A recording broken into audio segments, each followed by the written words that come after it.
This is a year's worth of videos of me yapping over Minecraft gameplay. Enjoy. So, about a decade ago, I was about 12 years old, and my favorite activity was pretty simple at the time. It was come home from school, my little 150-kid school where I didn't have many friends, and, watch YouTube videos. And, I could watch YouTube videos for hours and hours and hours.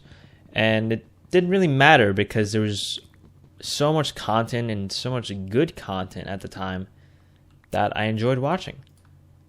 And it was nothing like today. You didn't need all these crazy effects and all this, stupid amounts of money to make the videos or produce them or whatever you want to call it. It was just simple, some kid in his bedroom playing Minecraft, or some kid in his backyard doing a trick shot. It was okay then. There's just a wolf that's trying to kill a sheep, and the sheep is done for. All right, it was simple. There wasn't really much going on. It was few huge YouTubers.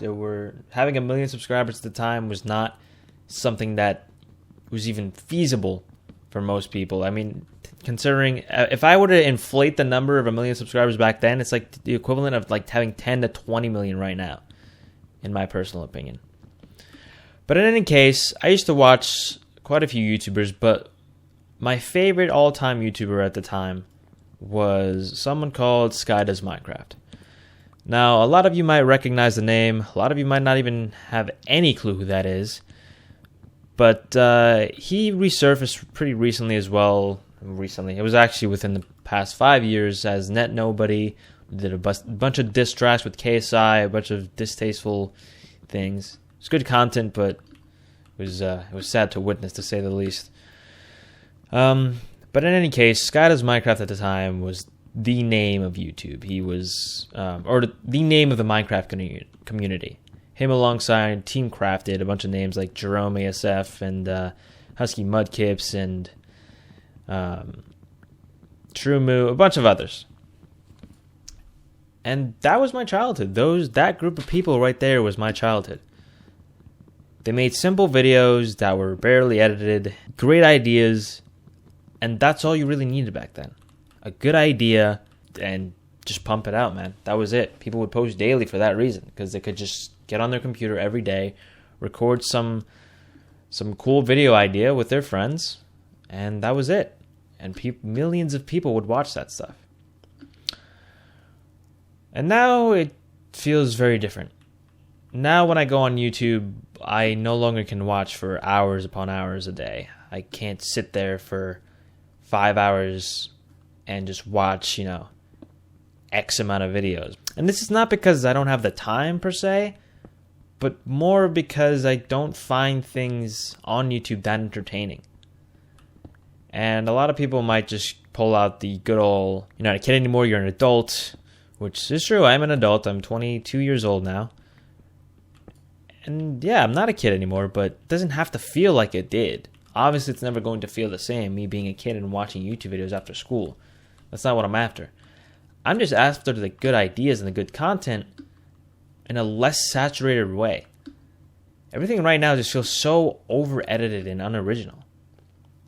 And the crazy part about that is that I'm technically adding to the fire, because I work as a video editor for a different YouTube channel. And I'm not going to disclose the channel, and but it's pretty big. It's almost at 1 million subscribers, and I'm proud of helping that channel grow, but I can't help but think that I'm adding to this problem. What I will say about this particular channel that I'm working for is that the people behind it they're trying their best to not add to the problem. Like, they're doing content that I think, even though it's not my cup of tea, is definitely a step in the right direction. However, it still feels that way. And if any of you are watching this, people responsible for that channel are watching this, just know this is not how I don't feel the same about your channel as I feel about the rest of YouTube right now, if that makes sense. But anyway, it was simple, it was easy, and you could just make it, and everybody loved it because it was a way to escape. Right now, I come to YouTube and I don't really see escape anymore. I see a bunch of, in most cases, production companies making huge-ass videos that are just not really able to compete. Like the old generation of YouTube couldn't really compete with what's out there right now. And I think that's kind of sad. And it's very evident with the recent documentary that this guy made on Boogie 2988. And for those of you who don't know Boogie, he's another sad case of that era who had a very terrible downfall for many, many reasons. But one of the reasons that his content couldn't survive is because of the fact that he'd never evolved into what the YouTube of then needed to. It needed to evolve into what it became today. I don't know why I'm making stone pickaxes already, but okay, there we go. Sword is what I need. Thank you. So, I don't know. I just miss it, man. So that's why this video exists. This channel rather exists. I'm going to try and bring back that old YouTube feel. You can probably already tell I'm playing an old version of Minecraft. I'm playing 1.7.4. There's no book to show me how to do it. Just pure Googling and crafting recipes I remember. So, if you would like to stick around and, join this nostalgia trip or possibly this new era of YouTube has been bringing back the old, right? Stick around. We're going to have some fun. I'm gonna just be talking about some things that are, pressing. I'm not going to give you a schedule. Not going to give you anything more. But I will give you some content from time to time. And these days, I think this is what YouTube needs. A bit of a break from the noise of the YouTube monotony that is today. For right now, I think I'm just going to make some... Gonna go to a furnace, make some food, and I don't know. I think that might be the end for today. But let's move on to something else. In a few days, it's going to be Christmas. Everybody knows Christmas as the happiest time of the year. Everyone is all jolly, Christmas trees, kids go crazy about presents. And of course, I'm here to be a negative Nancy and say it doesn't feel the same to me anymore. And this is a genuine statement, right? I felt this way for a few years now. I remember being a kid, getting all the gifts, being all excited, having family around, just opening those gifts and being off of school. It all just felt nice. It was a nice little break. It was a nice little change in the monotony that is life most of the time. But fast forward to now, and I think Christmas feels a little different. Now, I'm sure for anyone that's experienced Christmas over the past 20 years and has not been a kid during that, I'm sure you might feel a bit the same. But I don't know, Christmas just feels wrong. It doesn't feel like I want it to exist half the time. First of all, gifts don't really mean that much to me anymore. It's more of the family aspect, and gifts are cool and all, but I hate when people buy me gifts. I feel like it's it's something that you just have to do for Christmas because it's Christmas. You have to buy somebody a gift. And I don't really subscribe to that anymore. As much as I do it, of course, I'm not going to not buy my mother or my girlfriend or my friends a gift. But it just feels forced, And then part two of that is it's so commercialized, which it has to be, of course, with the whole gift-giving thing.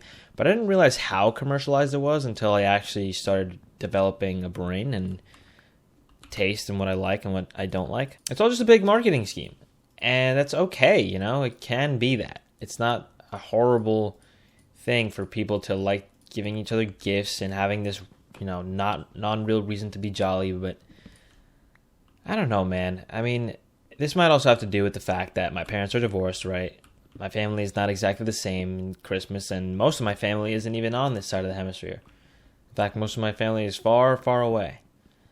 But, so here I am, kind of just going through the motions of Christmas. And I always used to think, Christmas was going to be fun after I get a girlfriend and, start doing all the Christmassy stuff. And that was fun the first time around. But right now, once again, it feels empty. It feels like wrong. I don't know how to explain it, guys.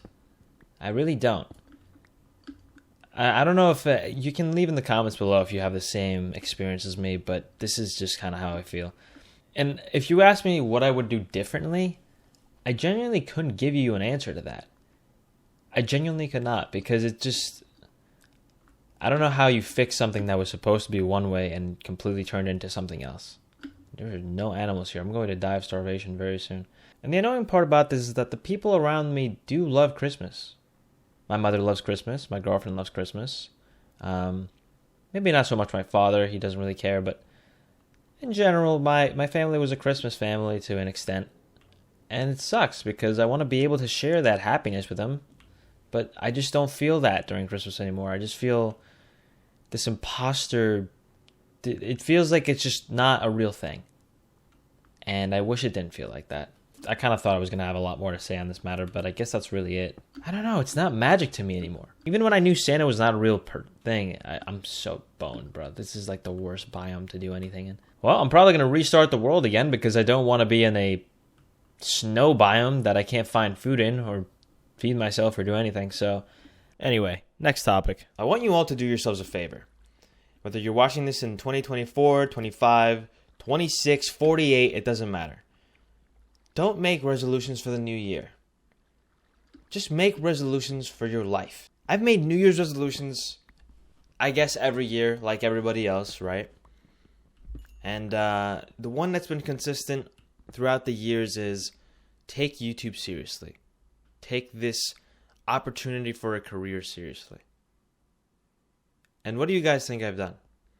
What do you guys think I've done for the past 7 years of my life? 7 years I've wanted to be a YouTuber, probably, right? Probably 8 now. I was 15, I'm now 22. I think that math is right. Anyway, how many videos do you think I posted? 120, I'm going to assume, to 200 videos I posted, most of which could have been better. They could have all been better, they could have all been more consistent, they could have all been... I don't even know. And hopefully I'm not just in another phase. Hopefully this isn't yet another of my stupid fucking YouTube ideological dreams that I never complete. Because I'm kind of tired of it, man. The new year is not good enough of an event for you to do stuff. You have to pick a random day in the year. You have to just pick it. It doesn't matter if it's way before the new year. It doesn't matter if it's 2 months after. It just has to not be associated with this human construct that we created that for some reason has become the overall reasoning for us to do things. Like, why do we need a reason? Why do we need a specific day to start? Newsflash, the new year isn't going to be perfect. It's never going to be perfect. It's never going to be the ideal situation that you're looking for. It's always going to be something problematic with it. And every year I fall into that same trap. I always say that the next year is going to be great.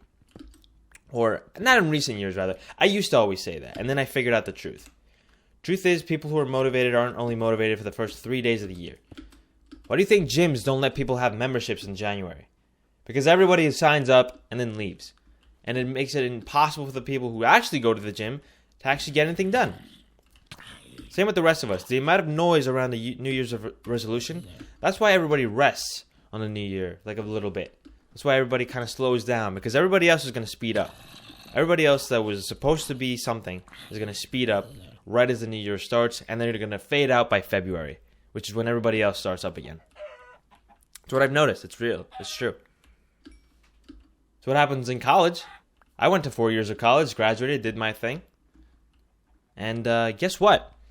Every one of my friends who said this semester was going to be it faded in the middle of January. Faded! Gone! Completely gone. I think this is where I'm going to build my house. Sorry, I'm trying to provide content while also not... Oh, I think this is definitely where I'm building my house. I think I'm going to do a little mountain spiral house. Anyway, so that's my piece for today. Just do it for you. Don't do it because it's a new year. Don't do it because your friend asks you what New Year's resolutions you have. Just do it. Am I being chased by a fucking... You know, I didn't really need that right now. I'm trying to be a motivational speaker, and we got Mr. Ender Boy over here being a little bitch boy. I should probably build like a... Oh shit. Oh shit. Oh no. All right. Gonna be on my dream shit. Fuck you, little ender bitch. I just may survive this. I just may survive this. I know.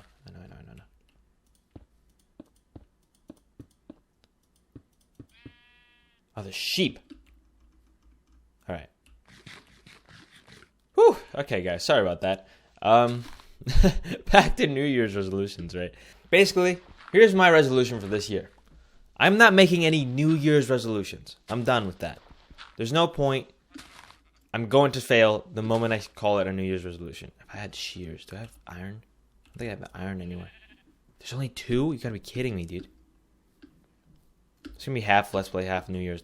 Oh, you bitch, it's a different color? Of course it's a black sheep that fucking is gonna screw me over right now, right? There has to be another white one. Great. Okay.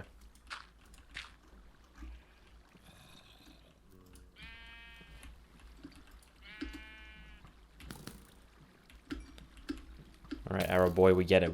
You don't like me. Oh, there's another. Yeah, come here, you. Die! Okay, thank you.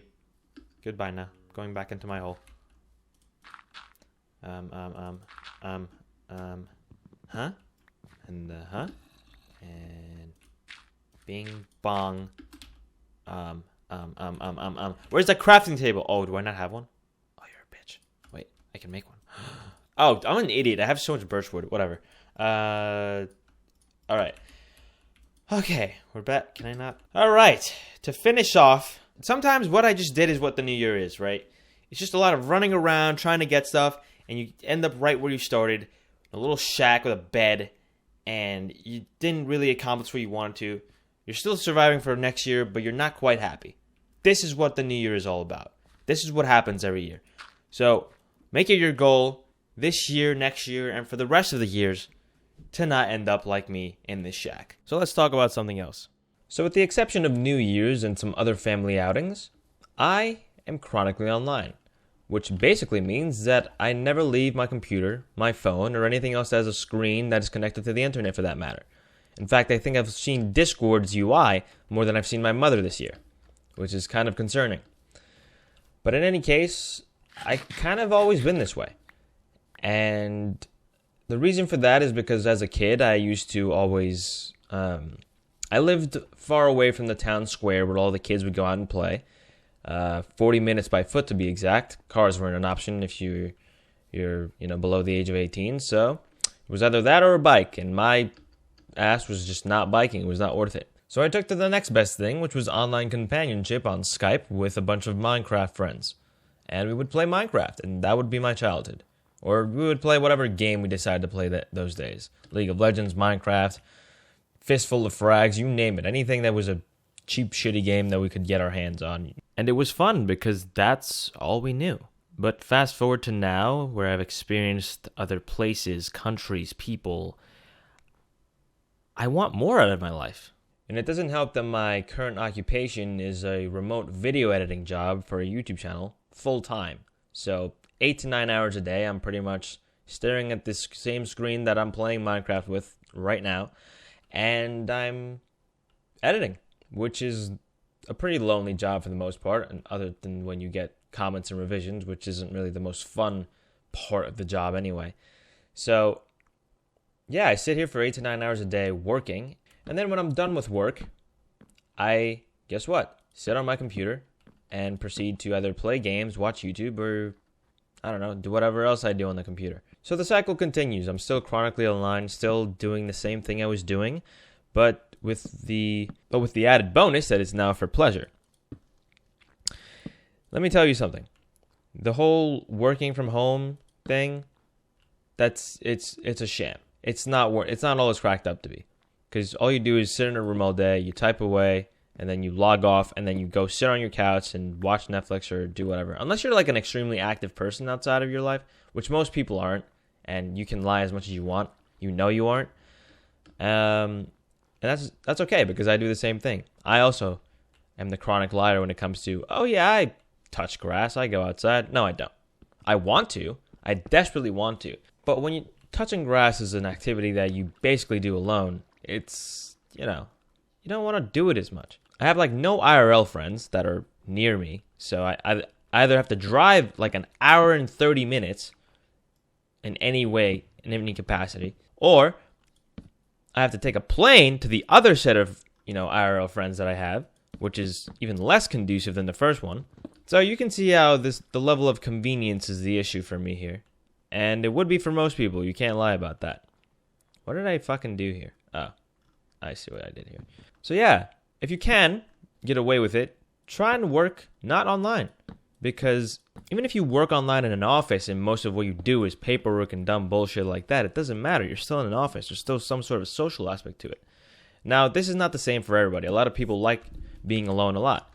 And you might say, I'm the same way. Well, guess what? If you haven't experienced being alone as much, you definitely don't like it as much as you think you do. Because I was the kid that was always basically by himself in the house until my parents got home or out of school. But I didn't realize that school had the social aspect. I didn't realize that school's most important actual aspect was the social aspect. You don't need to go to school for the education could be had in homeschool. That's why nobody gets homeschooled, because homeschooling sucks. You have to be there alone, and your mother is your teacher, and it's like you never get a break. And just like me now, I never get a break. I'm always here. I'm always here unless I plan out an activity, because there's no just, let's go hang out, because there's no one to hang out with. And this is not for you to pity me. This is more for you guys to just understand. You shouldn't do what I'm doing. This should have been my New Year's resolution. Now, as much as I made a video on, I think New Year's resolutions are bullshit, this should have been mine. Dude, I need to make a shovel, don't I? Alright. New crafting table time. You know what? Fuck it. That should be... That's my only genuine thing for this year. Because ever since I finished college, which was pretty recently, I've been like this. And it's been a while since I've been like this otherwise. So, this year my new goal is to just get out more, dude. By the way, if you think my building sucks, no, it doesn't. You suck, all right? Yeah, I don't know what else to say on this matter. I think, honestly, the reason I wanted... This video I wanted to make a while ago. I wanted to record this a while ago, and then I forgot. And it's better when I record these videos when I'm actually in the shitty mood about what I'm doing, because then I can rant on for hours. But right now, I'm off of Christmas break. I haven't been online as much. But there goes my neighbors blowing their nose again. I'm not sure if you can hear that through the microphone, but it's extremely fucking loud. So since my neighbor can't stop blowing their nose, let's keep it moving. I find it interesting that people are always told we should wake up early and get our grind on and do everything we need to do, start our day. Like, I don't know, every like guru of some sort of content creator is talking about wake up at 5 a.m., do this, do the billionaire lifestyle. And I'm just wondering where all this came from. Because I know for the longest time in human civilization and history, we've had to wake up early to get our work done. And of course, that probably stemmed because we didn't have the wonders of electricity and lighting other than candles many, many years ago. So you would obviously have to wake up early to get your farm work done or whatever you were doing at 6 a.m. because that's when the sun came out, and the sun would go back down, at 6 p.m. or 7 p.m. So you couldn't really work past that time because you couldn't see what the hell you were doing. But fast forward a few years and we get electricity and ways to stay up at night and a light in the fridge and all that kind of stuff. And then you start getting people like me who did exist before and didn't exist in such capacity. And what I mean by people like me is night owls. From pretty much the beginning of my life, I was a person who had a bad relationship with sleep. In the sense that I didn't need as much as other people. I didn't want it, I didn't crave it. I was the chronic 2 a.m. sleeper from the get-go. Even as a kid, I didn't have a bedtime that was anywhere near the other kids. My friends would go to bed at 9 p.m. I would go to bed at 10:30 or 11. And that was partially because of my parents also going to bed that late. But I also wouldn't have been able to go to sleep earlier if I tried. But what that also did in turn is that made me hate the mornings, on top of school being very much a deciding factor on me liking mornings or not. Oh, potato. Nice. So I started hating the mornings, right? And Ouchie. And it wasn't necessarily because I couldn't get up for school. It wasn't necessarily because I was tired, even though I was. But I just wasn't a morning person from the get-go. And fast forward a few years, and I became more of a day person when it came to school because I just didn't like having to do that type of work later in the day. And I realized what had happened was that I like doing my creative work later in the day. I don't like being creative in the morning. In the morning, I want to have nothing in my head. I want to be thinking about the most mundane tasks I have to do in the morning, and then later in the day, I want to be able to just go, think of my YouTube video, think of my ideation, and even create the content. And then after realizing this fact, I read somewhere that most creative people, or should I say creatively intelligent people, I don't even know how to phrase it, but most creative people like doing stuff during the night. And then people like bankers and accountants who do more like structured, specific work that has a very specific way to be done, those people are more the morning people. And that started to make sense to me because you would always see, like, I know a lot of people that are the 5 a.m.ers, right? Or the 6 a.m.ers, and they all seem to work those types of jobs. And of course, most people can't choose to wake up later than a certain time. I'm sure most people would, but that's more of a product of being lazy, I would say, than actually being a creative individual, but it might not be. In any case, the point I'm trying to make here is trying to fix your sleep schedule to fit what you want to do in life. Because right now, I'm lucky enough to have a job that doesn't necessarily require me to be awake or asleep at any particular hour as long as I get my stuff done. So I could technically wake up at 3 in the morning and work till 7 in the morning or till 8 in the morning. I don't know exactly the math I'm doing. Which would be a very stupid schedule to have because nothing is really conducive with waking up and going to sleep between those times. But you understand what I'm saying.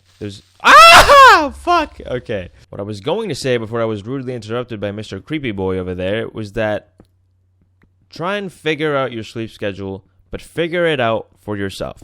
If you're a night person, try and find a job that suits you for the night. Try and take a night shift somewhere. If you're a day person, do the day shift. If you are someone who is creative in the day, find something that you can do at night so that you can then fuel your creativity during the day. Or if it's the opposite, do the opposite. But make sure you have a schedule. Make sure there's an actual consistent way that this is happening. Because right now I'm starting to feel the effects of setting my own hours and being a freelancer. There's no one necessarily telling me what to do at what time. It's more of you have 2 weeks to do X. And by having 2 weeks to do X, I find myself at a particular issue of not consistently going to bed at the same time, which can be a severe problem when you set yourself a schedule, because I'm a very organized person, or at least I'd like to think I am. For the most part, I like to set a schedule, I like to get things done at a certain hour, and I find that it's increasingly difficult to do that when I have literally no actual specific time I go to bed. Sometimes I go to bed at 2, sometimes I go to bed at 4, sometimes I go to bed at 12. These are all in the AMs, of course. But it allows my creativity to shine in ways which it normally does not. So that's really all I wanted to talk about today. If you struggle with sleeping like I do and are a chronic insomniac or someone who just doesn't find that they sleep properly or they're not doing the sleep schedules the way they're supposed to, find a sleep schedule that suits you and try and stick with it. I know it's harder. It's very much easier said than done. I'm a hypocrite of my own advice. I don't take my own advice in this particular case, and I wish I did, because it would make my life 10 times easier and more productive and more efficient. Try and become a sleep-organized person. That's what I'm going to call it. Sleep-organized. Organize your sleep in a way that suits you and fits you. But anyway, enough yap about sleep. Let's talk about something else. I'm very much an advocate for the term that mud can be thicker than blood. Not always, but it can. And if you're wondering what I'm talking about, it's the fact that your chosen family, aka your friends and people you surround yourself with on a consistent basis, can be better than your blood relatives. And I don't say this lightly. I'm sure a lot of people have very great families, right? That this doesn't necessarily apply to everybody. And they have very shitty friends. And to them I say, you have a shitty taste in friends. But what do you say to the people that have shitty families and a good taste in friends. Those people, I would argue that they should surround themselves only with those friends and forget about their family. Once again, I'm not talking about family that you're good with and you just have to try a little bit to be okay with them. You know, you have to work on family. Family is hard, right? But I also don't agree with the fact that you have to deal with certain family members that just suck all the time, right? If your Uncle Jim, let's say, is always weird and annoying and he's just genuinely an unpleasant person to be around, you shouldn't have to deal with him, right? You shouldn't have to deal with Uncle Jim. In the same way it would be if Jim was your friend. If Jim was a shitty person, you wouldn't deal with him, right? You would eventually cut ties with him because he's annoying, he sucks as a person, and you just don't like him. Fair and square. You don't like him, so you don't stay around him. And I think that's a fair thing to do. I think it's fair.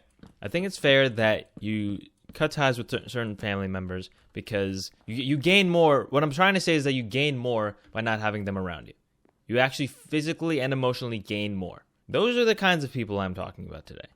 The kinds of people that drain the ever-living life out of you. Every single day. Every single day, whether it's your mother, your father, your brother, your sister, you know, or your Uncle Jim. No, I don't have an uncle named Jim. No, I don't necessarily have any issues with any of my uncles or aunts or any of them, but I don't necessarily love all of them, you know. I don't necessarily have much love for certain, I guess, more distant relatives because personally my mother and my father I'm great with. But I definitely do have other relatives who I just genuinely don't like. Because they just suck. Nothing they ever say or nothing they ever do is ever really something I align myself with, right? And that's something that's a problem. Because you can't choose that. You can't choose the people you're related to by blood. You can choose to not be around them. You don't have to be around them. You don't have to deal with them. Maybe you have to when you're a kid. But when you hit a certain age, you can say, no, I don't like this person. I don't want to be around them. I'm not going to be around them. And I've done so. You know, I've done so in my life now. When I was a kid, I used to go to all the relatives and the more distant relatives that I, in many cases, didn't like. And now I say, no, I don't like these people. They don't add to my life. And I'm saying, no, I'm not going around them. I'm not going to be near them. And I don't want to be mean. You know, these people that are my family, they're not bad people. They're just not people I want to surround myself with. Like, they're not overall bad people, but they're not good for me, you know? They're not good for me to surround myself with. And the way I counter that is I choose very good friends. I don't have many friends, right? I have a lot of friend groups, people that I enjoy hanging out with, but I don't have many people that I can say would, you know, take a bullet for me or I would take a bullet for. And the reason for that is simple. You don't find many of those people. You don't find many people that are willing to, quote, take a bullet for you. And that includes my family, right? Those people won't do it because I wouldn't do it for them. It's a simple exchange of just we're not close like that. We're not like that. And that's okay. The whole point I'm making here is choose good friends. Because if you have good friends, you will always be on top. It's all about who you know. In many cases of life, it's all about who you know. The only other thing I really wanted to say about this is that you can always figure out if your friends are ride or dies, right? You can never really tell if your family is a ride or die. Because your Uncle Jim, right?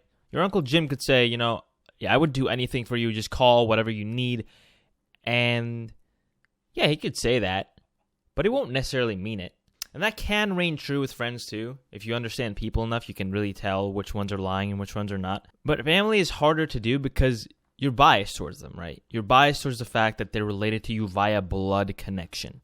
That's why I think it's so dangerous. It's so dangerous to put your trust in people that are by default supposed to be there for you. I don't trust nature's way of saying to us, these are your kin, they're the ones who will protect you. Because many people in life have experienced quite the opposite, including myself. There's only like 6 or 7 people in the world who I would trust my life with, right? And that's more than a lot of people can say, but I can guarantee you only 3 of those people are family. Only 3. The rest are various friends that I've made over the years. In different continents and different areas of life. People that I was never even meant to be near. People that were 3,000 miles away from my original spawn point, as we say. So at the end of the day, choose your friends wisely. Test them. Figure it out. Figure out what makes them tick. Figure out if they're for you. Figure out if you're for them. Because it goes both ways. To have good friends, you have to be a good friend. That's how you make friends in the family, and that's what makes it all worth it. But anyway, enough about that. So I just broke up with my girlfriend, and I'm not asking for pity or support or anything. I'm fine. But I wanted to talk about this while it was still fresh, because I think that's when the best time to talk about things is, when it's fresh. Relationships are hard, People break up and stay together for all kinds of different reasons. And in my particular case, I felt it was time to break up. And the good thing is we're on good terms, We still love each other, but one of us is not as there as much as they used to be. I'm going to try and spare the details, but it just wasn't the same, And it wasn't the same in a way that you couldn't fix it. This wasn't we can sit and talk about this and it'll heal. It was this can't go on any longer because we're going to hate each other type of deal. And, we both have to accept that. We both have to accept this fact for reasons that life won't tell you. But I wanted to take this opportunity to talk about relationships. Relationships are hard, people. You need to work at them. You need to constantly work and build them. Something that didn't happen with mine. And I know that now, and I've learned from this issue.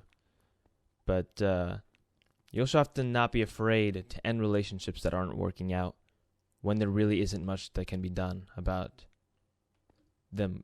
When there really isn't much that can be done about it.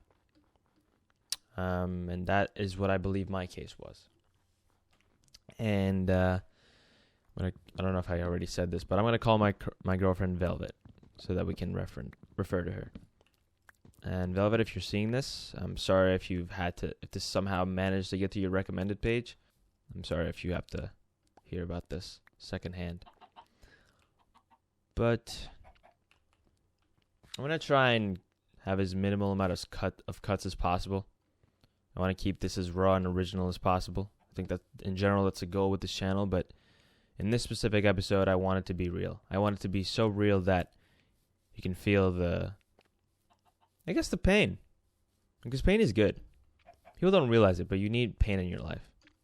You need pain to learn and grow from. You need pain so that certain things won't hurt later in life, or it's just useful for many reasons.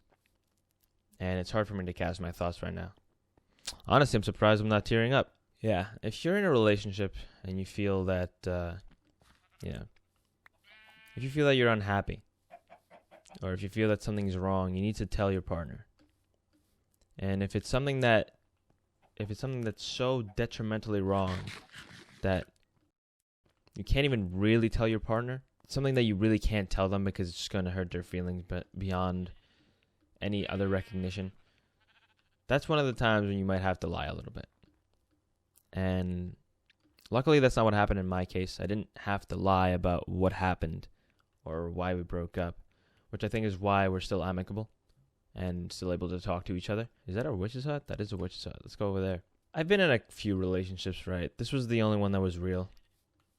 And I've learned from all of them. And what I've learned from the other two is that you shouldn't really let your guard down too quickly, because people don't show who they are until a year after the relationship really is going on. Because it really takes that level of time and effort to find out these things, right? You can't just learn who a person is in a day or a month or even 3 months. Because people in the first 3 months of a relationship usually are still in what's called the honeymoon phase. And that the so-called honeymoon phase isn't it's not a real thing. It's not a phase that really you can tell. It's when people put up their best show, like when girls still wear makeup to bed type of thing. When guys, are always clean in their houses before, they start farting all over the place and leaving the dirty shit all over the floor. So it takes that first 3 month period. And then there's another 3 months, right? And those other 3 months are where, do I want this cauldron? Can I even break this cauldron with? I can. Okay. And then the next 3 months are a phase of, oh, this person kind of annoys me. This person is like, this person is giving me multiple icks, as certain girls say. And that's fine too. You have to go through that phase to see like if the things that you once thought were cute about this person were now just going to annoy the shit out of you for the rest of your life if you're that sort of partner seeker. You're looking for a life partner. And then you go into the next 3 months, which are when you start to realize like, okay, I can handle this, or this is worth staying with this person for, or this is worth X, Y, and Z. And I still really love this person for this reason. And you go on, and the list goes on, right? And, that's 9 months. That's 9 months at least. And, of course, it's not the same for everybody. It can be 9 months. It can be 2 years. It could be less. The reality is it's going to take time to find out what you need about a person before you can make the decision to either stay with them and see if they're the person for you. And I'm going to die to a spider now because I'm... Okay. So when you reach that final point of like the final decision that you're going to make of staying with this person or continuing to be with this person, that's when the relationship really starts.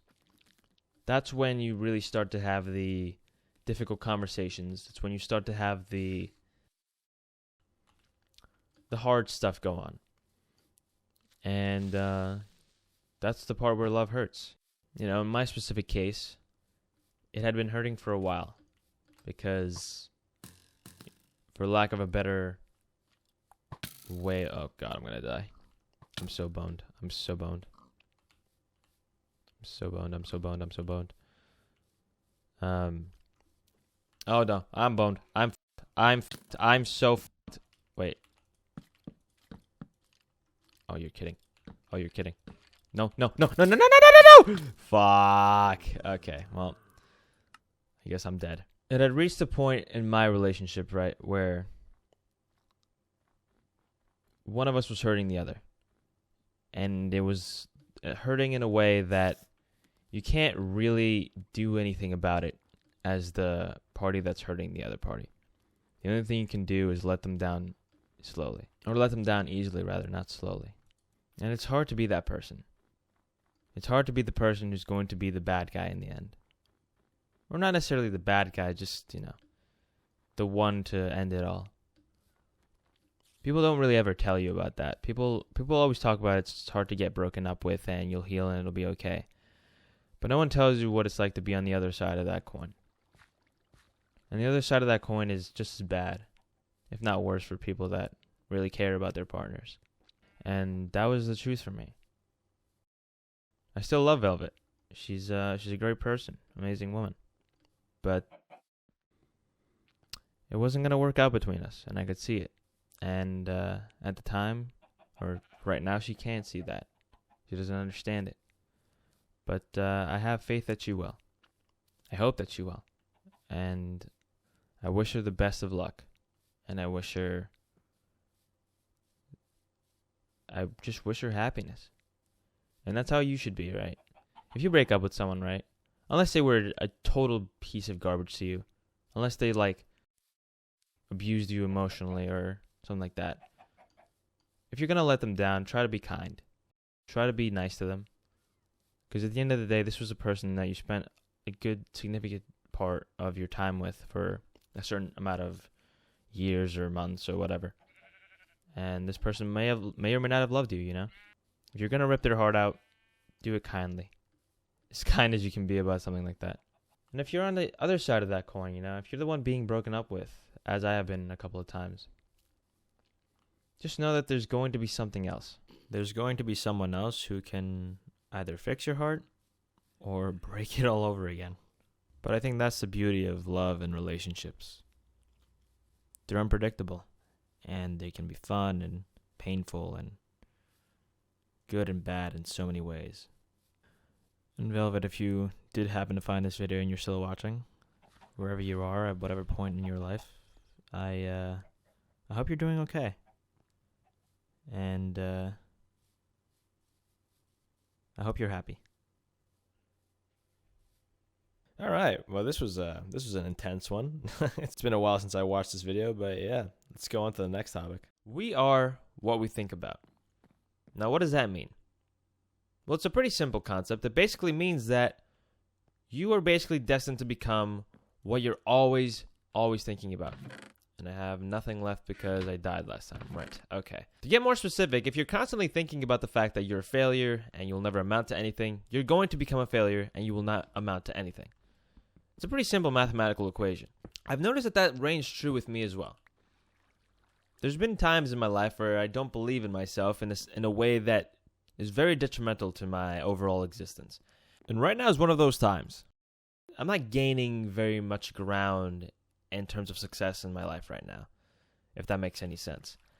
And it hurts. It hurts to think about because part of me feels like I should have been successful in many endeavors a lot earlier. YouTube, for example, I've had a different YouTube channel other than this one for many, many years now, and it never really took off. And the reality of it not taking off is more of me just not being consistent and efficient and just being lazy about it, just treating it like a hobby, and it never became a career. So having that experience, right, having watched many of your mentors, never mind become successful, but also fall from grace in the same amount of time that you just basically stayed at the same place you've been, it's kind of disheartening, right? And there's not much you can really do about that. You can't really be jealous of people that succeeded in a different timeline than yours because it doesn't really help you, right? Those people had a different timeline. You never saw the work they did behind the scenes. You always think that everyone has it easy, but unless you actually look at what has gone through their heads and through their lives, you'll never know. But this is especially true, right? If you tell yourself that you're not going to succeed, you're not going to succeed. It all starts in the mind. The biggest battle that humans have these days are with their own minds. Hell, my biggest enemy is myself. And I've noticed that over the course of many, many years. I really need to actually start doing things on these playthroughs. Like, I actually have been doing nothing for 3 episodes. Okay, let me see. All right, today's task is I'm going to kill some animals. I have to set a task for myself, otherwise I'm not going to do shit. I don't even want to know the statistics of how long people just sit in their own heads and just think about how they're not succeeding in life. Or how they're just putting themselves down. I know that a lot of men especially, I mean, I'm certainly this way, we tend to put the fault on ourselves a lot. No matter what the case may be. You could be a single firefighter, right? Against the biggest fire of your life. And because you couldn't put it out by yourself, you might think that, oh, this is your fault. And then you go into the state of thinking that you're never going to do it. You're never going to be able to succeed and yada, yada, yada. The truth is, if you can fool yourself into succeeding. And what I mean by that is that if you believe in something hard enough, you'll actually start to believe it's true. It's the same case with liars. People that lie about things a lot also have this issue. If you tell a lie 10,000 times, you're honestly going to start believing your own lies. And I don't know, I'm sure that there's some study that's been done about that, but you can go figure that one out for yourselves. There's a lot of cows here. Okay, I'm going to slaughter all of them. But think about that. Think of the concept of telling yourself a lie 10,000 times. Your brain will eventually believe said lie. So why can't that reign true with a lie? Let's call it a lie, right? Let's call it the lie of you succeeding in life. You might tell yourself, I'm going to be a billionaire by the time I'm 25. And if you repeat that to yourself enough times during the day, you're going to start kicking your head as to why it hasn't happened yet. And when you start kicking your head hard enough, you'll figure out why and what you're doing right and wrong. And when that light bulb of what you're doing right and wrong starts hitting, that's when your lie starts to become a non-lie. Think about it. Take any goal you have. Any goal. I'm talking about any literal. It could be the simplest thing to the most insane thing. I have a prime example of this, actually. So, in the United States, we have this thing called the SAT. And the SAT is a standardized test that a lot of kids take during high school, so that they can determine how ready they are for college and stuff.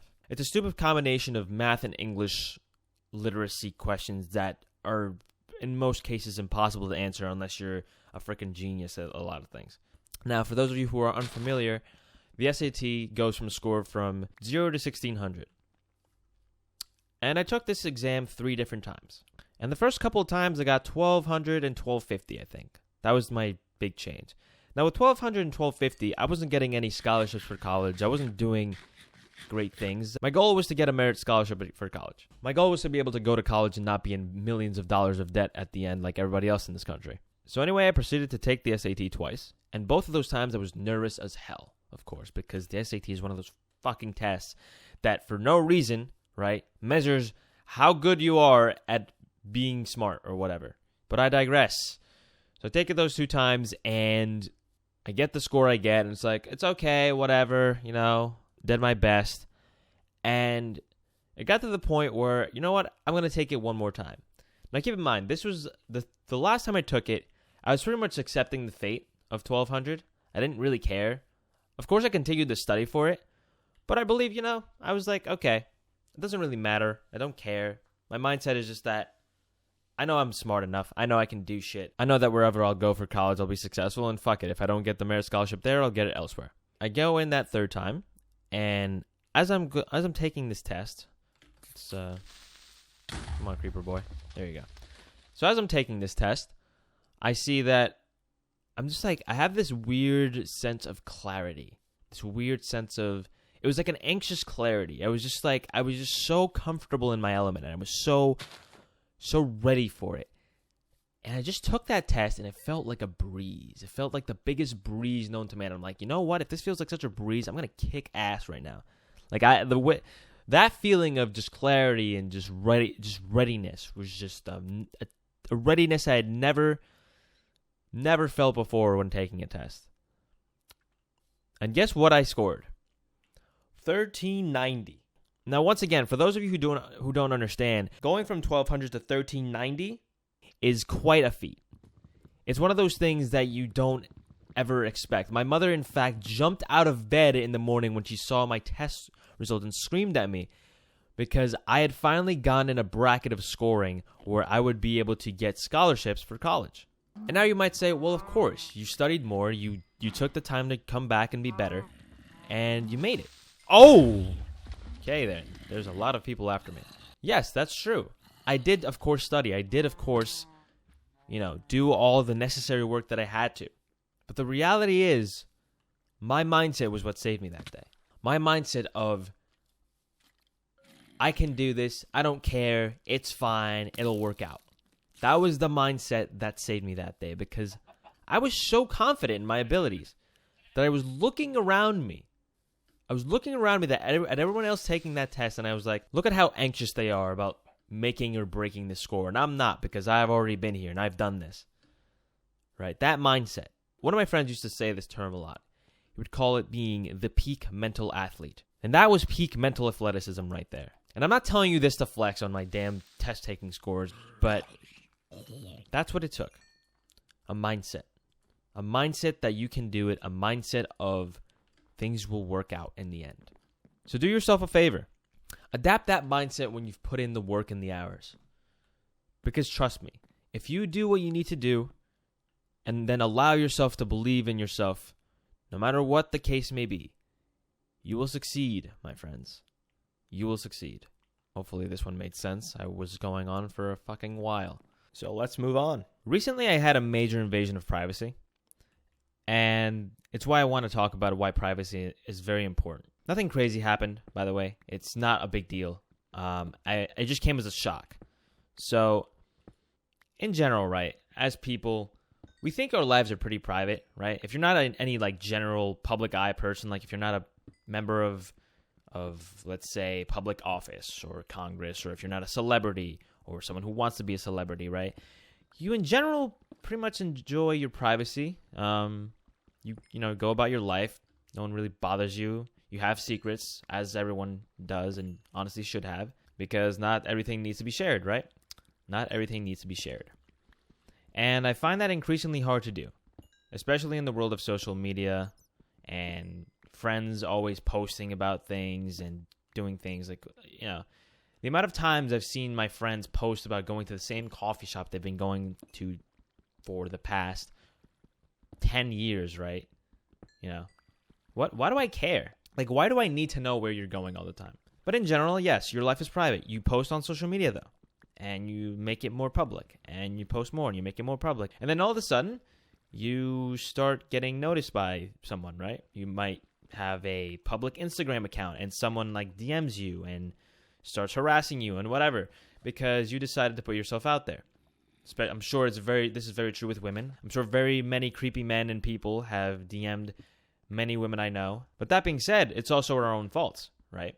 If I post myself on a public social media account, I'm therefore inviting people to make comments on it because that's what it was built for. I'm inviting people to like it because that's what it was built for. I am inviting people into my life. That's basically what I'm doing. And that's how my privacy was invaded. And I am in the public eye. You know, I have YouTube channels that I run, besides this one, which is meant to be really anonymous, but I'm sure is not going to stay like that for long. Then I have my social media accounts, of course, and I also work for a pretty high-profile client, right, on YouTube, which I've mentioned before. And there goes my pickaxe. Okay. All right, buddy. Can we not have this right now? So, all things considered, yes, I'm in the public eye, and my privacy was, invaded, right, or I guess leaked. And I was so angry. I was angry at the fact that someone had gone and, found out something about me and tried to use it against me. And then I realized I can't really be angry at this person. I can't be angry at this person because I'm capable of doing the same thing. This isn't about morality. This is about the ability to do something. I gave this person the ability to hurt me, right? Or I gave this person the ability to do something malicious or to do something that they weren't supposed to do. It's one of those cases if you don't want to get robbed, don't walk around a bad neighborhood flashing your $100 bills to everybody. And that's exactly what I did. I went to a dangerous neighborhood, that being social media. I left my $100 bills on the table, aka posted it, and then I proceeded to leave it there for a long time, forgetting about it, and then I got robbed, right? And by I got robbed, I mean somebody found out something of mine that I didn't want necessarily known to the public and used it in a way that they shouldn't have. But it's my fault. I have to take responsibility for that. And now I'm taking precautions for such things, right? I learned from my mistake. I now no longer post certain things on social media. I have now privated a lot of things on my social media accounts because I think it is the right thing to do for me to live the lifestyle on social media that I want, right? And I urge you to do the same because I know a lot of people, right? I know a lot of people that post way too much about their lives. And as much as, the internet is way more matured now in the sense, the stranger danger aspect of the internet isn't as bad as it used to be. There's a lot less creepy type people. Oh God. Okay, let's not die again because I really don't need to do that right now. Oh no! You're kidding. You're kidding me. You're kidding me. You're kidding me. Get away. Get away. Oh, I'm dead. I'm so boned. I'm so boned. I'm so boned. I'm so boned. I'm so boned. I am passing away right now. Oh my God, they threw another one. No, no, no, no, no, no, no, no! Oh, you're kidding me. Oh, okay. This did not need to happen today, dude. I don't need to die. Why is it snowing in my house? What the fuck, dude? Oh, okay. All right, let's go find everything. Let's go grab all my stuff. So, as I was saying, right, there's a smaller percentage of creepy people on the internet. However, the creepy people that are there have leveled up because everyone now knows how to use the internet. Everyone who understands it can pretty much do a lot of damage. Okay, there's a spider right there. The witch is still here? I don't see them. Okay, we got lucky. I'm being chased by half the server. Look at this shit. Anyway, as I was saying, before half of the Minecraft server tried to come out and kill me, right? Do you really want to be private? Because in order to do that, you have to be, like, off the grid. It's true. You have to be off the grid. You can't expect privacy and be posting on social media. I don't care if you have a public or private account on whatever it is. I don't care if it's Snapchat. The moment you put something on the internet, it stays there forever. It does not matter. It's one of the rules of the internet. If it is posted, it will stay there. And there's nothing you can do about that. It's one of those mistakes that you make that you realistically can't avoid. Oh, this is actually helpful. So I urge you to stop doing it. I urge you to limit what you post on social media. For those of us who do enjoy some level of privacy, for those of us who don't want to be fully in the public eye, don't post. I promise you. Don't post. You don't miss anything, by the way. You don't miss anything by leaving the social media to die. Unless you're doing it monetarily, there's no really reason for it. Yes, the attention is fun. Everyone likes the attention. Everyone craves attention. That's what we do as humans. We love attention because that's part of our DNA. Because when we were in the primal stages, socially, we had to be around each other and we had to like each other, because if we were the odd one out, left out of the pack, we would be the ones to die. We would be the first ones to die. You know what? I kind of like this snowy landscape. I really wish it wasn't in my house, but I guess I have to continue building it. But I think that's all I had to say for today. Just be mindful, right? Be mindful of what you put out there. Be careful on how much you share with the world, and be careful. All right, let's talk about something else. So the other day, I decided to break the chronically online streak and go on a hike.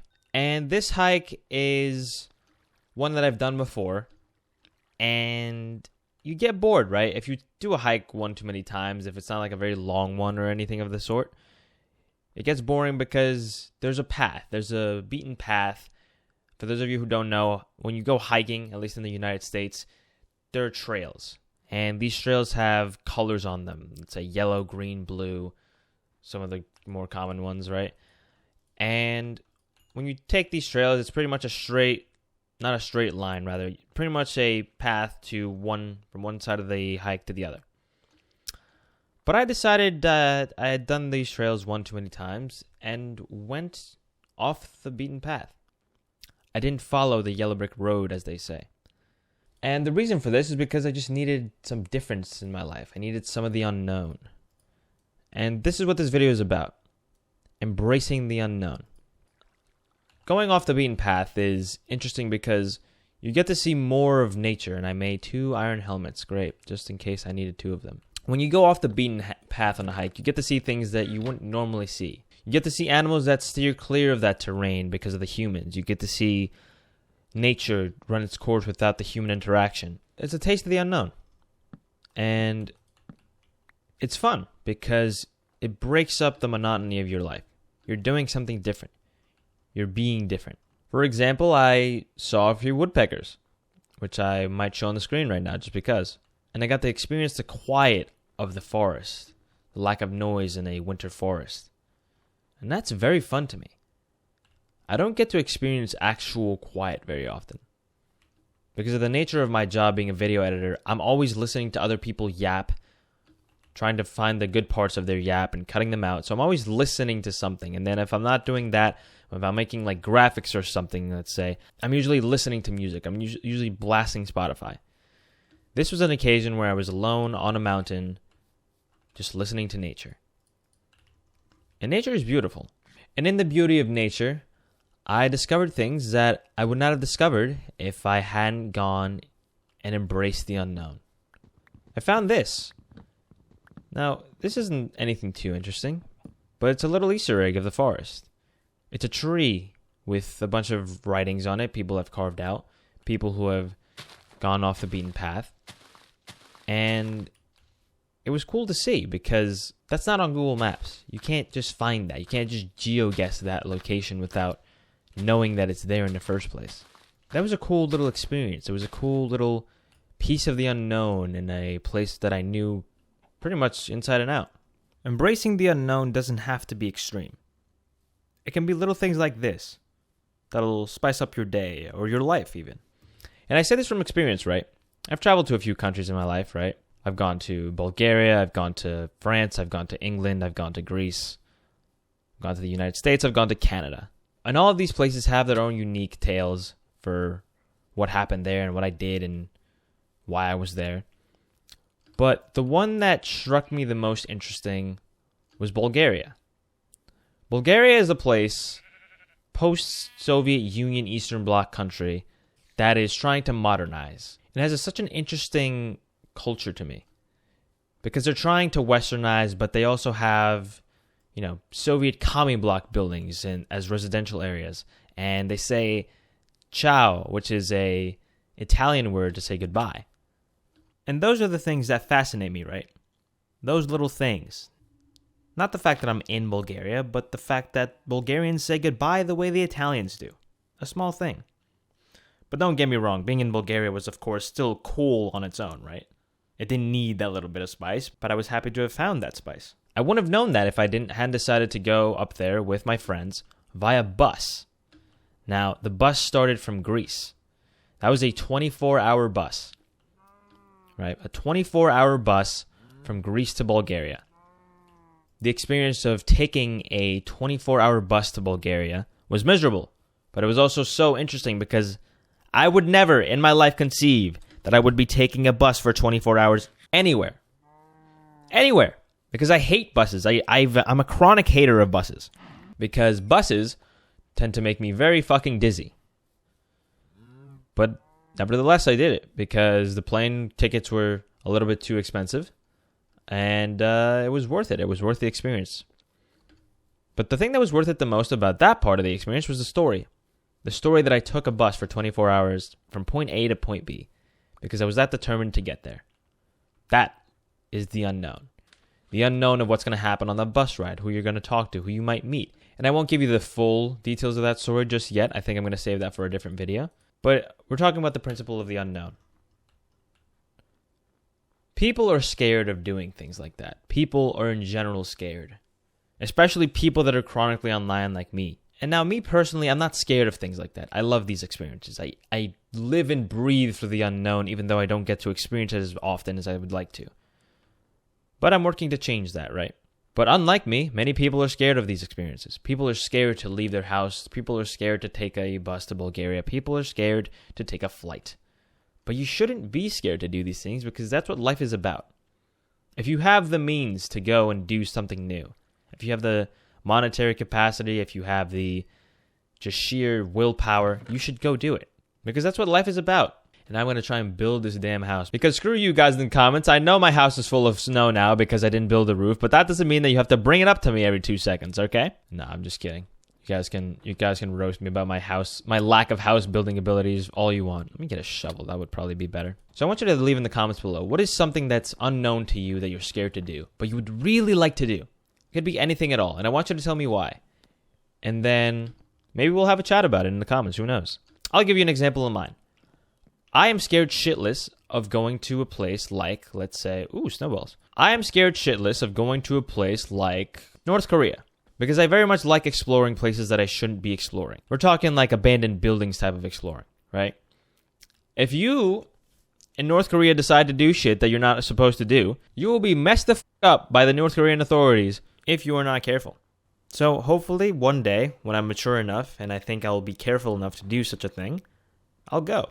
Because it's a place where I've always wanted to go ever since I saw the Vice documentaries on the place. By the way, I'll put a card up top for you to go click on one of those because North Korea really is a fascinating place. But that's my fear of the unknown bucket list item, I guess. And yeah, search for the unknown. Experience new things. Because you never know what you might find. You might find a nice, beautiful view like the one I'm looking over right now. Or you might find a nice, beautiful girl or boy, whatever you like. Or you might just find, who knows, your new home. There's no shortage of tales of people who found a place, fell in love with it, and stayed there for the rest of their life. Or you could find nothing at all. But that's part of the experience, right? So while you take a turn at exploring the unknown, I'm going to go into the next topic. So yesterday I woke up and I was pissed off. Straight up, I was just pissed off. There was no reason. Nothing had happened to me the day prior. Nothing had really gone wrong per se. I just woke up and just wasn't feeling it. Something that people like to call waking up on the wrong side of the bed, right? And it was so bad that I actually tried to record a video yesterday, one for this channel, and I scrapped it. I scrapped it because it felt wrong. And it's not very often that something I make for this channel feels wrong, right? But that's just how life is sometimes. Sometimes you get up one day and you say, this sucks. I don't know why it sucks. I don't know what sucks about it, but I just have to go with it. And that's what I did. Instead of working on my passion yesterday, I decided to work on my normal job, which is fine because the normal job I have to do, right? Being here is not something I have to do, right? It's not something that I force myself to do. This is something I enjoy, right? Whereas my job, I have to do it, right? I have to make money to be able to live. And by the way, if you needed proof that I worked on stuff yesterday, the comments have been destroying me about my house, but I started building it. I don't like the way it looks right now, and I'm going to fix it. But that's not the important topic for now. The important topic is it's okay to have a bad day, right? And it's okay if your mindset from the morning is just bad once in a while. Sometimes you just can't be happy. And it's specifically okay to have a bad day for no reason, right? Because there's no real reason that yesterday was a bad day for me. I woke up in my comfortable bed, went to my comfortable editing job where I don't even leave my house, and I then tried to make a video for a YouTube channel that's doing very well, by the way, and I appreciate all of your support on the channel recently.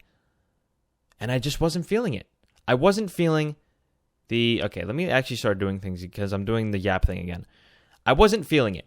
And it's okay to feel that way. It's okay because that's going to happen to you sometimes. You could be the most positive person in the world and you could have the worst possible day for no reason at all. And a great example of that is actually one of my roommates, right? My ex-roommates, rather. We're going to call this roommate, I'm going to call him Josh. Josh is a guy who I love dearly. He is probably one of the most pleasant people to be around, and he's a little bit of a cuckoo, annoying person, but I love him. I love him to death. I need sand. Where do I find sand? I think over there is a good start. I kind of want to make a water slide, low-key. Unlike Josh's bright side, which is very bubbly, very happy, very energetic, he unfortunately has a dark side, right? And his dark side is very, very grim in the sense of he won't speak to anybody, right? He will close himself off from the world for days at a time. He has a full shutdown. And you never expect that from that level of person. Because when I didn't know him, right, before he was my roommate, I've known him for a while, but I didn't know him. Like before I lived with him, I didn't understand how the inner workings of his mind were. And now that I get that, I can understand why everyone goes through these things. I can understand why everyone has a day or two that's just not good, right? Ironic, and unfortunately, his tend to go for longer periods of time. It's not just a day; it could be a week, right? And of course, that happens to many people, right? We're not all. We all have different clocks on when we're sad and happy and miserable and mad or ecstatic. You know, our emotions just fluctuate, and that's a part of the human experience, right?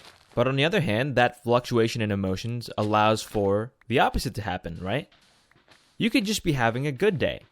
You could be having a good day for no reason. You just woke up on the right side of the bed.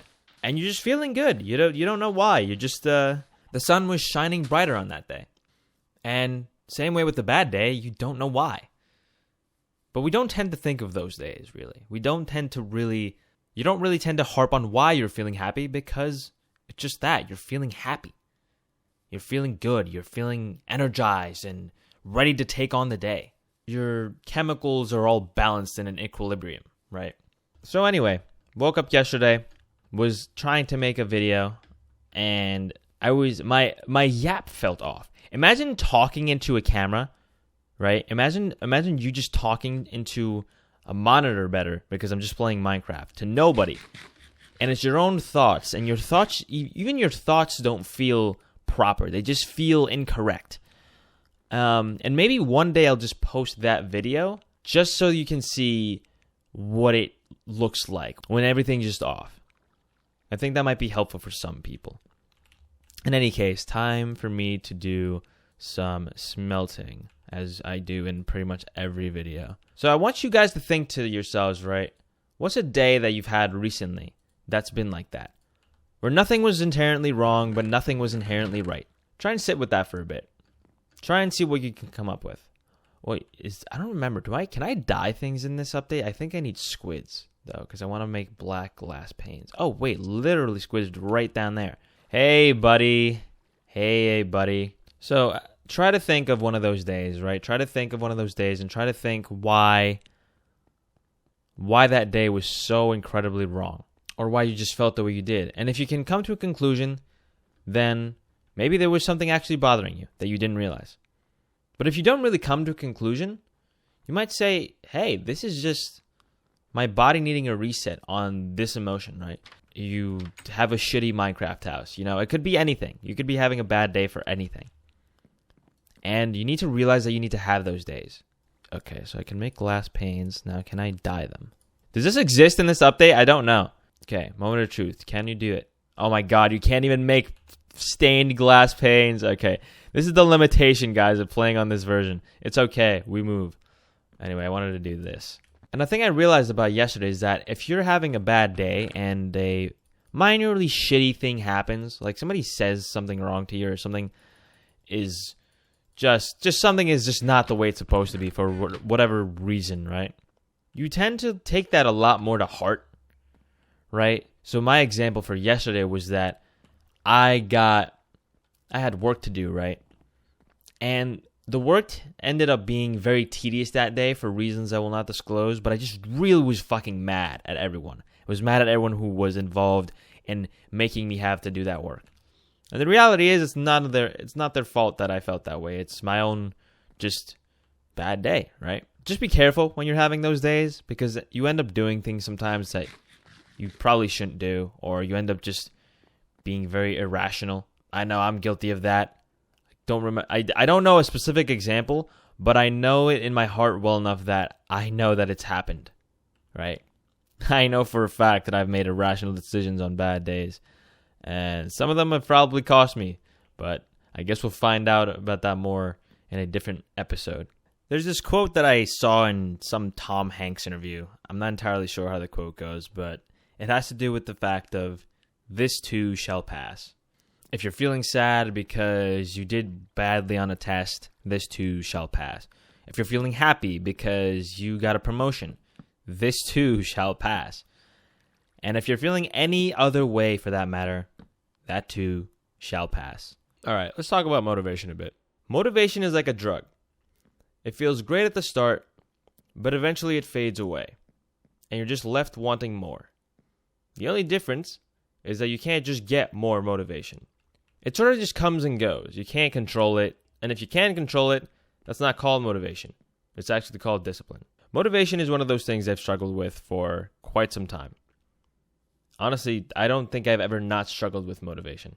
And the struggle with motivation especially came when I started doing YouTube. Because the reality is I wasn't good enough at YouTube for it to work for me. And when something doesn't work very well for you, you tend to not want to do it as much. Especially true when it comes to YouTube, right?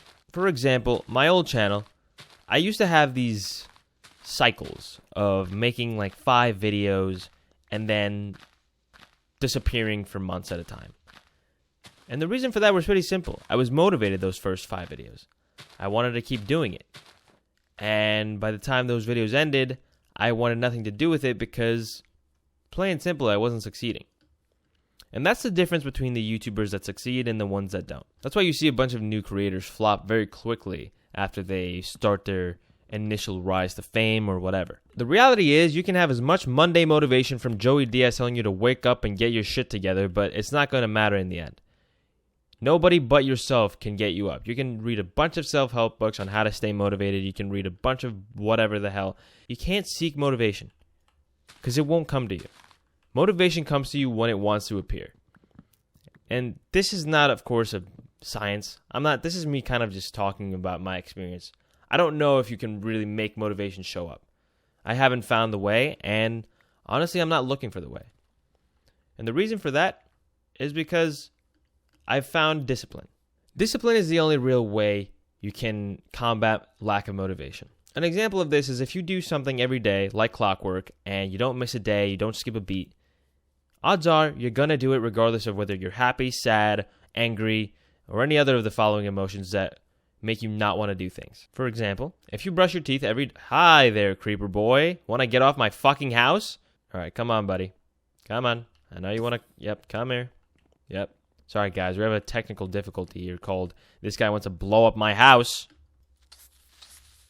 Yeah. Well, he kind of blew up my house or my mountain. Anyway, so as I was saying, let's say you brush your teeth every day twice a day without skipping a beat. Chances are you have that locked exactly at the specific time you brush your teeth every night. And it makes you just do it. That feeling of just, hey, I should be doing this, makes you want to do it. On the other side of that coin, if you never brush your teeth and you're motivated to brush your teeth once, out of just sheer luck of the draw that today you're going to brush your teeth, you end up forgetting that you did it in the first place. You end up not doing it later on. You end up just slacking and not doing it, and that's why your teeth rot out of your mouth eventually. And that's just kind of true with everything.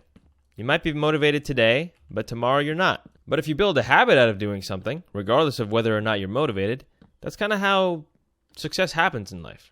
And if you struggle to build a discipline and good habits, there's a great book, by the way, that I recommend you read. It's called Atomic Habits. I'm not going to spoil what it's about, but it basically helps you with that whole discipline motivation thing. I'll keep that in the description below. So to sort of come full circle with the motivation question, the answer to how do I stay motivated is that I don't. I don't stay motivated. In fact, I'm very unmotivated a lot of the time. Oh, wait, we have dark oak in fucking 1.7? Oh, I'm going for the dark oak, buddy. The reality is I don't stay motivated, not for too long. And it sucks because being motivated very much helps you do things. Very much helps you succeed in certain aspects of your life. But unfortunately, that's not the case for me. And I think the reason for my lack of motivation is usually lack of success. Lack of actual visible, tangible numbers that I can, put down and talk about.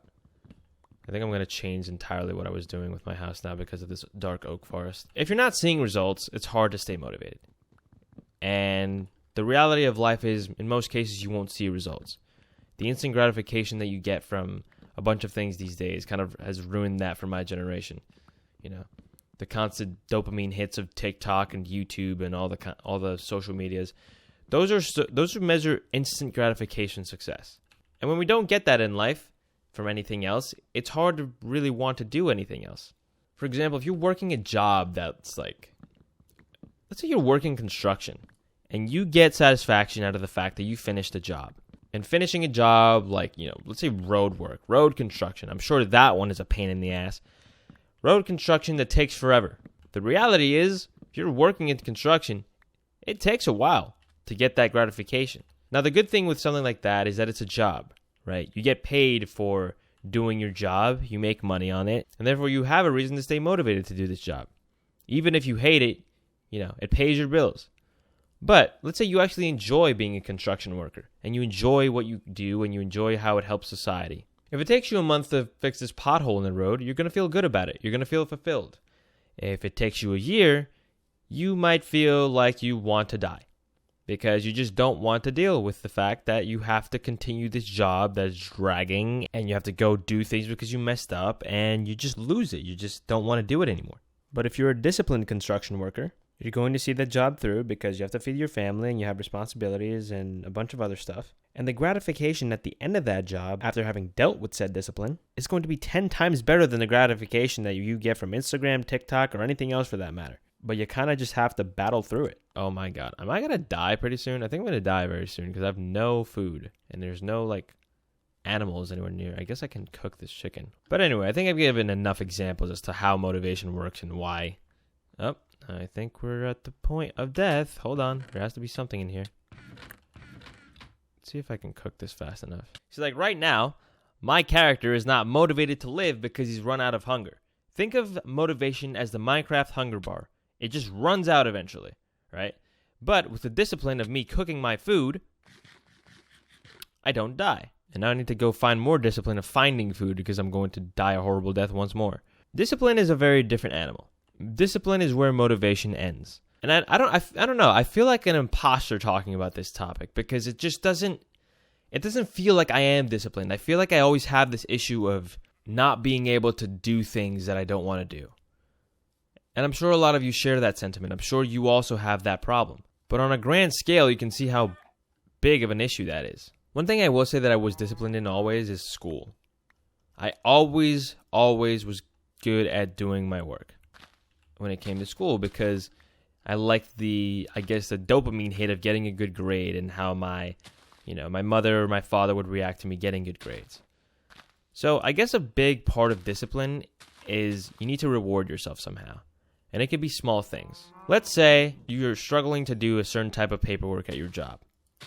It's just this form that you have to fill out, and you hate filling it out because it's boring and it takes too fucking long. So to combat that, maybe every time you finish a piece of paperwork or a piece of whatever you're doing, you give yourself a treat. It could be a donut. It could be candy. It could be a sip of your coffee. It could be anything. Now the trick with this is that you have to make it just a little too hard to obtain. Like you have to put it behind a cabinet, or you have to give it to one of your coworkers to give it to you after you show them proof. Something like that.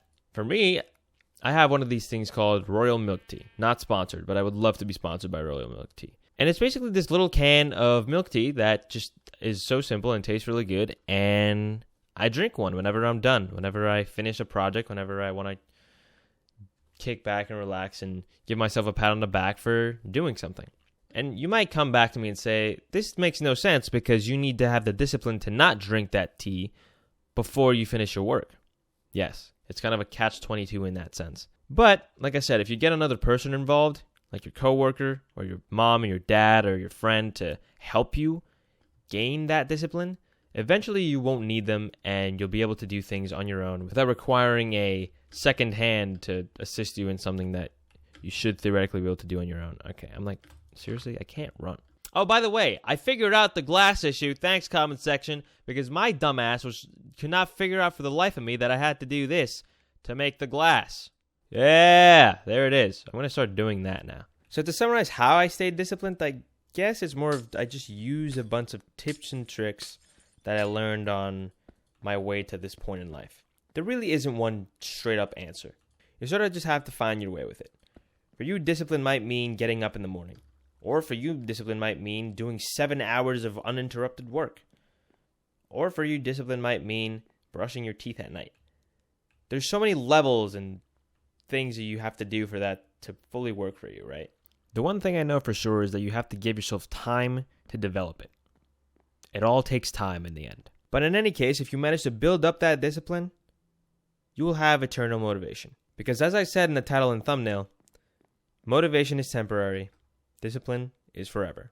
All right, I'm bored of this. Let's go on to the next thing. So back in the early days of my beginnings in YouTube. Oh, shoot! Okay, that's quite the intro. Okay.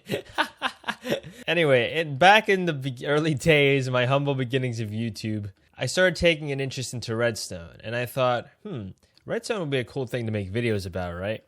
So I started making these videos about redstone, and I realized that I know nothing about it. So I naturally started watching this YouTuber named Mumbo Jumbo. Now, for those of you who don't know who Mumbo Jumbo is, that was his shtick back in the day. He used to just make a bunch of cool redstone stuff. I don't know if he still does it. Don't know if he still makes content. It's been a while since I've watched one of his videos. But he taught me a very important lesson without even technically speaking to me. And that lesson was Steal Like an Artist. Now, Steal Like an Artist, I think, is a book. I haven't read it. I'm not going to link it because I cannot recommend it if I don't know what it is. But the basic premise is that you want to make things your own. You don't want to copy others completely word for word. That's just basically plagiarism. You want to take inspiration from others and create things that are new and exciting. So back to Mumbo Jumbo, I did the exact opposite.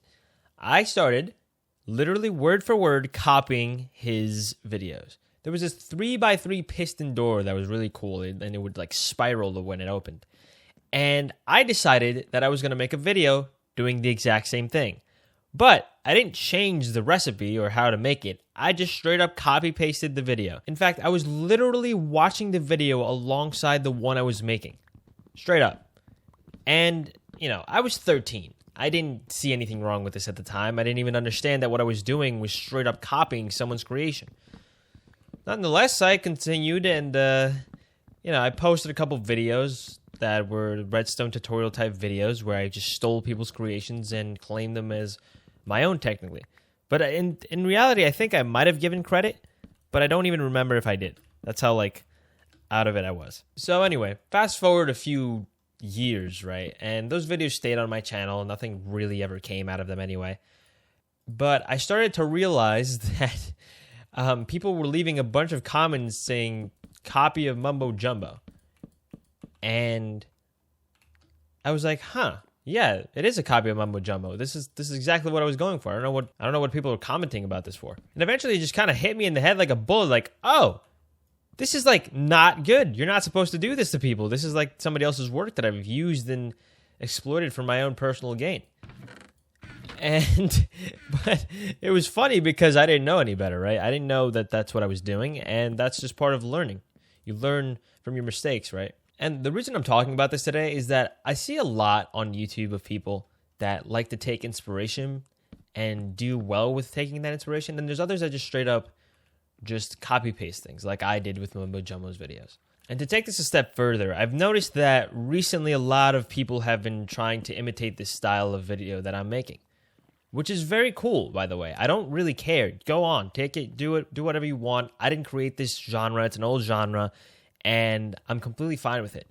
What I'm kind of sad about is that I'm seeing a lot of hate on people for doing this. And I want people to understand that they should have empathy about this whole thing. Holy shit, I almost did it again. Like, you gotta understand, a lot of people are just doing this because they see it works, they're hopping on the bandwagon, and they want to see what it is, right? I've done the same. Every YouTube content creator has done the same. And a lot of them are getting hate. Like, I'm seeing a lot of hate coming from people that are saying, oh, they're copying me or whatever the hell.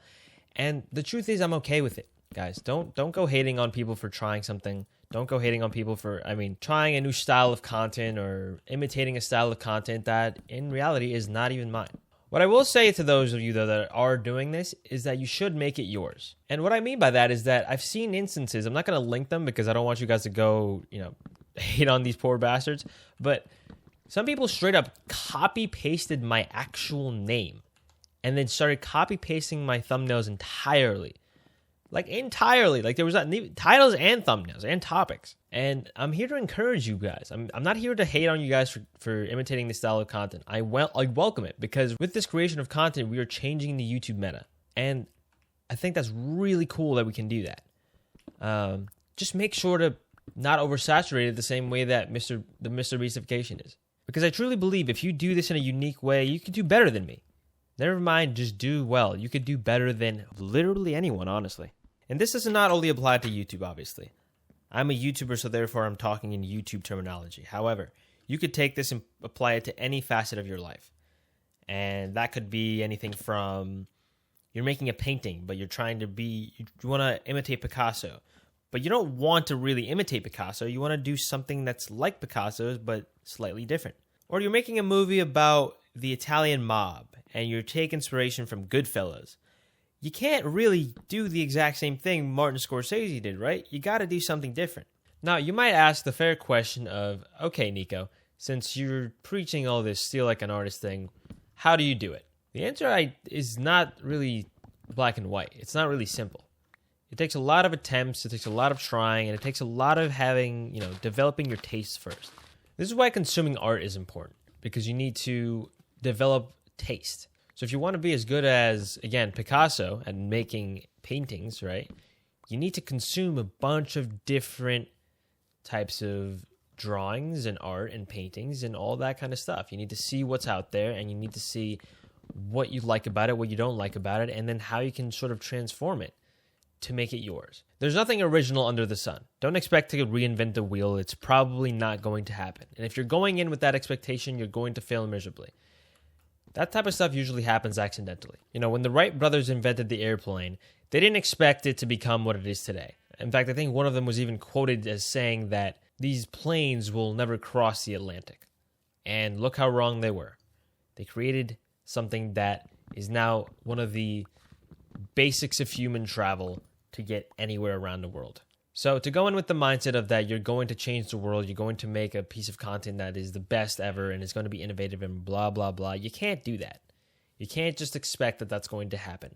Not without paying your dues and seeing what's out there. That's why in a bunch of movies, when you see certain references to other movies, the reason those references are there is because the people who made said movie are paying their dues and showing where they got their inspiration for a lot of the things that they're doing. But there's something more important than developing taste and inspiration. And that something is just doing it. do it. And don't be afraid to fail. Don't be afraid. Sometimes you might even create an idea that's already been done without even copying it. An example of this is literally me. There's a YouTuber named Flow State that a lot of people are comparing me to, and I didn't even know who Flow State was. And apparently he's existed a year longer than I have. Again, not exactly the same content, not exactly the same style, but the premise is the same.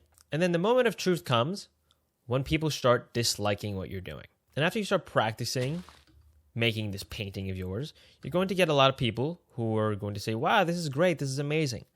But that's not the people you should worry about. The ones that you should worry about are the ones that are telling you that you're not doing it right. The ones that are critiquing you and in many cases even hating you, because those are the people who are going to let you know indirectly that you're doing it right. For people to actually start disliking what you're doing, people have to care about what you're doing. People have to be bothered or unbothered by what you're doing.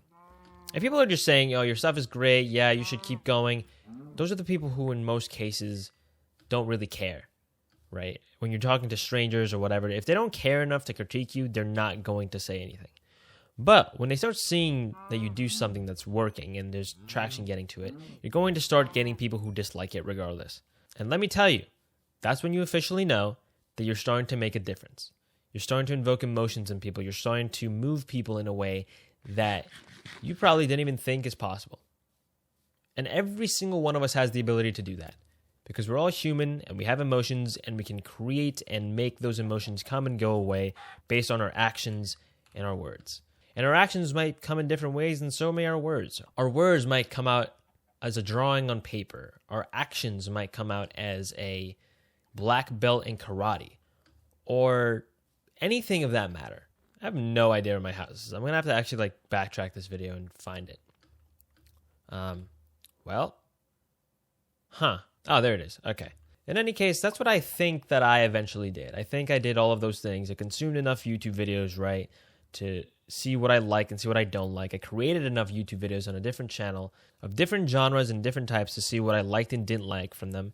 And I eventually led myself here to this Minecraft world, to this community, to this house that a lot of people don't like. But in any case, if you take nothing else from this video, just know to make it yours. All right, next meme or topic. I think I've tried recording this video about 3 different times and I just can't do it. I can't stay focused. To understand how unfocused I am, I built this much of the house trying to record 3 different versions of some other video. So we're talking about focus because I can't be bothered. Focus is one of those things that I think a lot of us struggle with, especially in this day and age.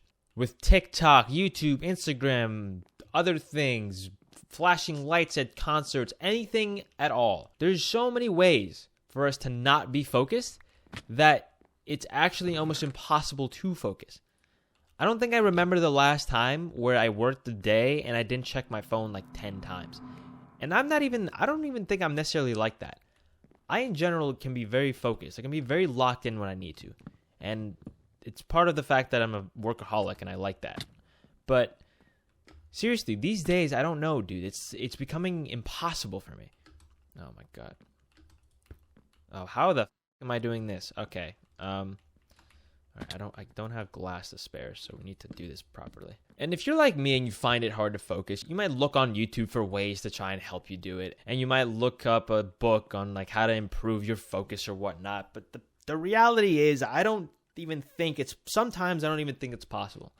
I think sometimes you just need to accept the fact that today you're not going to be focused. And you need to take the L on that day and just move on with your life. This looks like the Up House. It looks like it's about to fall off the mountain in about 5 seconds. So ugly. Let's see. I have food. I have chickens. I have everything. I think we're good to go on an expedition. What should we look for? We should look for... You know what? Let's find diamonds. That's today's task. We're finding diamonds. We have coal. We have this. We need torches. Okay. So these days particularly, right? There's been this video that I've been working on at my other gig. I'm not going to sugarcoat it. It sucked. It sucked from start to finish. The process, everything was just shitty. I did not have fun editing this video. And it came to the point where it was impossible for me to focus. I could not focus on it because it was so problematically bad. And when I say it was bad, it wasn't necessarily the video itself that was bad. It was more that I had so many issues. I had corrupt footage. I had to redo certain things because of the corrupt footage. I had to deal with footage that wasn't good for content. There was just so many problems, so many dumb, stupid issues that all completely just made the process a living hell. That being said, here we are. I think I'm at the end of that godforsaken project finally, and I can finally focus on something new.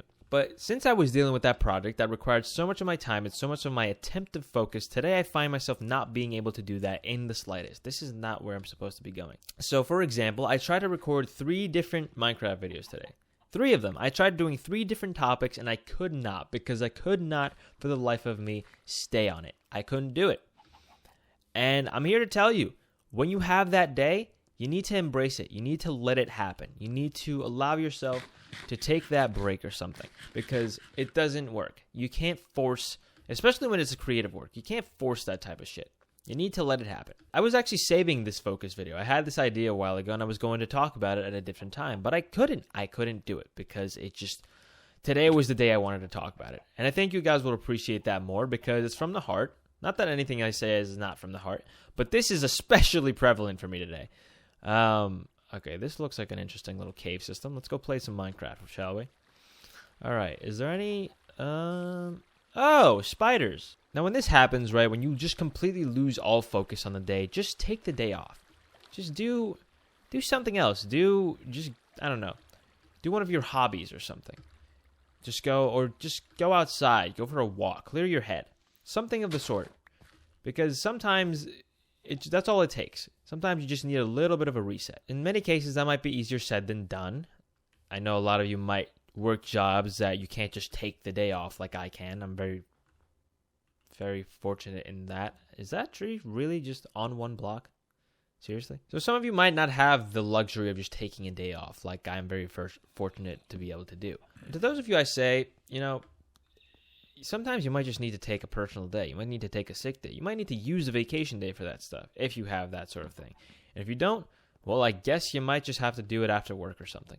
But the honest truth is you need to give your body and mind time to reset. Now, where was this big hole? I remember it being in this general direction. Oh, here we go. Here's the ravine I was looking for. Okay. Now, this is where I died last time. Hopefully I don't do that again. Do I have a bucket? I do not. Let's see if I can dream my way out of this. All right, here goes nothing. Oh, I did it. Let's go. I'm nuts. Focus also doesn't always just include your job. Sometimes it might include people in your life. Maybe you have to focus on your relationship, or maybe you have to focus on school or anything of that sort. And to those of you I say, it's kind of the same thing. If you need to focus on your relationship, but you just can't, sometimes you might just need to take a break from that relationship. When I say a break, I don't mean break up with someone for it. I just mean communicate and say, hey, look, I need a break. I can't deal with this today. Or I can't give you as much attention as I would like to today. Please allow me to have this day to myself. Okay, I've gone to like 3 different caves. I cannot find well, I guess I could go to the one I died in. All right. Yeah, Herobrine, we hear you. Imagine if I said Herobrine's name 3 times if he showed up. That would be cool, right? Oh, diamonds! What the fuck? Really? That easy? I say this now, but I'm gonna fall in that lava pit if I don't. Be careful. So I can mine this one. To get my ass to the nether. Okay. Oh, maybe that's what we'll do. Maybe we'll go to the nether. Guys, you know what? Maybe we'll just have some non-focused, peaceful Minecraft gameplay. How about we do that? How about we just Minecraft gameplay our way out of this? Okay? Let's do this together. Oh, wait. Redstone. Is it time? Is it time for me to go back to my redstone days? I think it's redstone time, gamers. I think it's time for me to put my redstone abilities back to the test. Time to copy mumbo jumbo shit once more. All right. Time to mine obsidian, gamers. I don't know, guys. I really don't have any... I'm really kind of just stumped here. I don't really have much to say about just... Are you kidding me, kid? The bat fumbled? COVID all over again. Anyway, after you give yourself the day to get your focus back, no matter what you were doing it for, whether it was your relationship, whether it was something else. Oh, no! Oh, my God. I almost threw. I almost entered the norms right there. This is what I'm talking about. I can't focus, dude. So after you give yourself the day to recharge and, gain your focus back, you find that you can't if you find that you still can't focus, you find that you're still having an issue with it, you might want to consider why. For some of you, it might have just been that day, you know? But for others, you might need more time. Or for others, it might mean that you need a change of pace in your life. And that change of pace can come in many different ways and versions. But for example, for me, there's times where I overwork myself. And that just kind of falls into the burnout category, which I'll get into more in a different video. But that's a very real problem for people, right? Burnout. And that's what usually leads to lack of focus. But it might not be burnout per se. It might just be that you hate what you're doing. It might just be that you don't want to be where you are right now. And that can be very true for a lot of people. Because let's say, for example, work. A lot of people work jobs they don't necessarily like. Okay, we have all the obsidian we could possibly need. And if you're able to have that mental clarity and realization in your time off, you might realize that, hey, I don't really... You might realize that you can't really combat it. You might realize that you might have to quit whatever you're doing. And so we got that example in the job, and that also could be true for the relationship. You might not enjoy yourself in your relationship per se, and you can't focus on it because you don't want to focus on it. It's very hard to train the human mind to do things it doesn't want to do because it creates more... Oh, hi, Mr. Creeper. It creates more stress on the brain.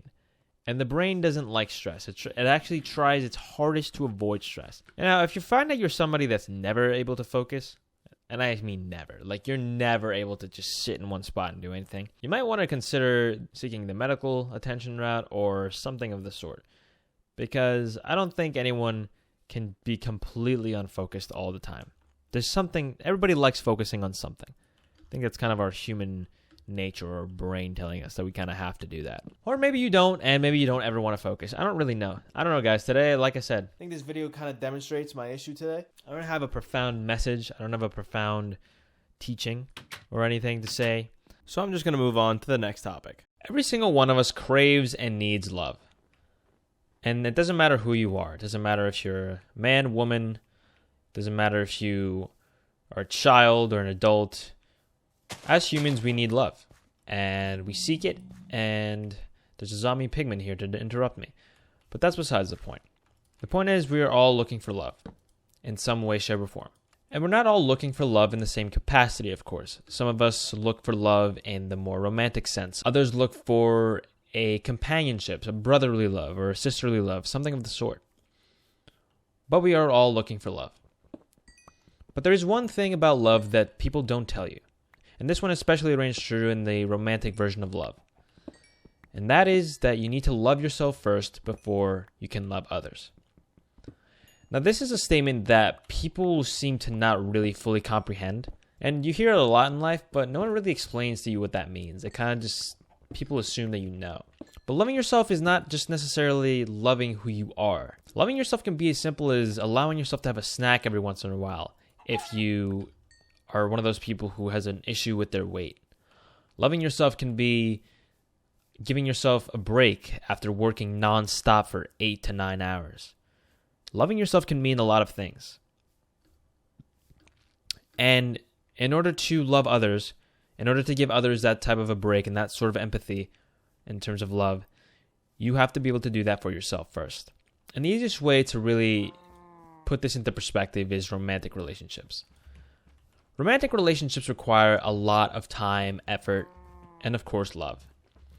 They require the utmost of people in order to succeed. And when you can't give it your all for a relationship, they tend to fail. It's no secret that I recently broke up with my girlfriend a few months ago as of the time of this upload. All right, hold on. We're being interrupted by... No, don't you kill my...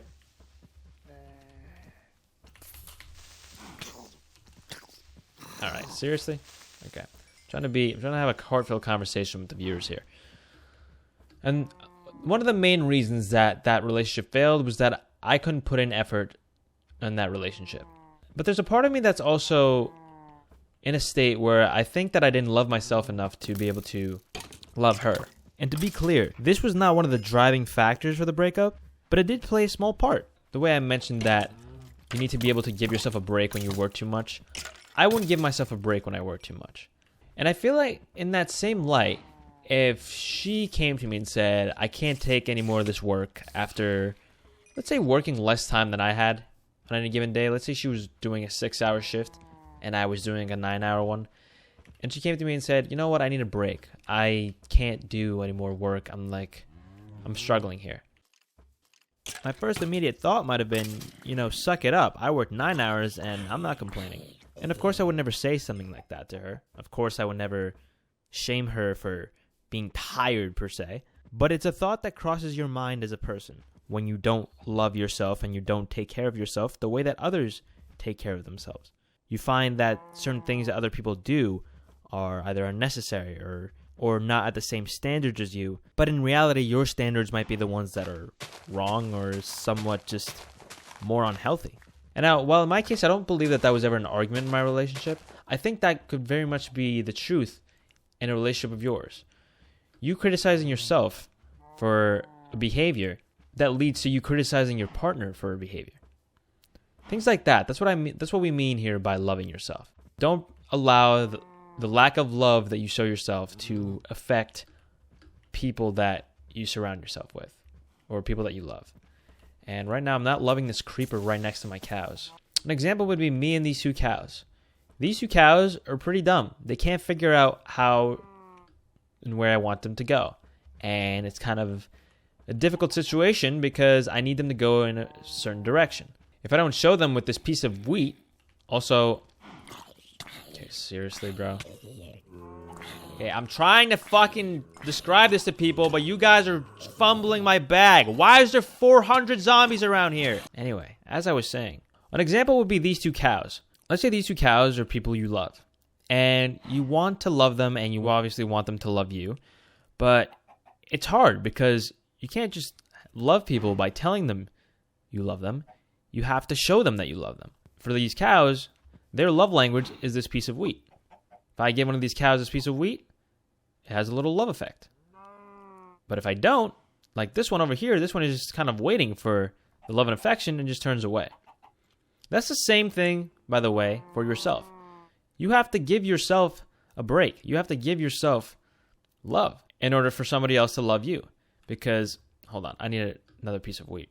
So now in that same light, if you give yourself the love that you deserve, you will be able to actually reciprocate and give your partner the love that they deserve. And, you might be like these cows and have a little cow baby. But more importantly, you'll be happy. You'll become like these cows and then have something beautiful happen. But in all seriousness, I hope that example makes sense. You get what you give. And in this particular case, if you and the person you love gave each other the proper amount of love, then something beautiful like this might happen. Let's see if we can get you in there, though. I don't know if he fits through there. Come on. Can you? There you go. All right. And on that note, let's go play some Minecraft. I think I might need to make a new sword. I either need to go mining or I need to go to my house and get iron because I think it's time for nether exploration. Another thing you should note, by the way, is that when you're on the journey of loving yourself, you have to be careful not to hurt others. Because I see a lot of people that go on the self-love journey and I'm in my self-love era. You're not trying to do that. Don't be like those cringy girls on Instagram that just post about it and then just end up being assholes, right? The thing about self-love is that you can't flex it.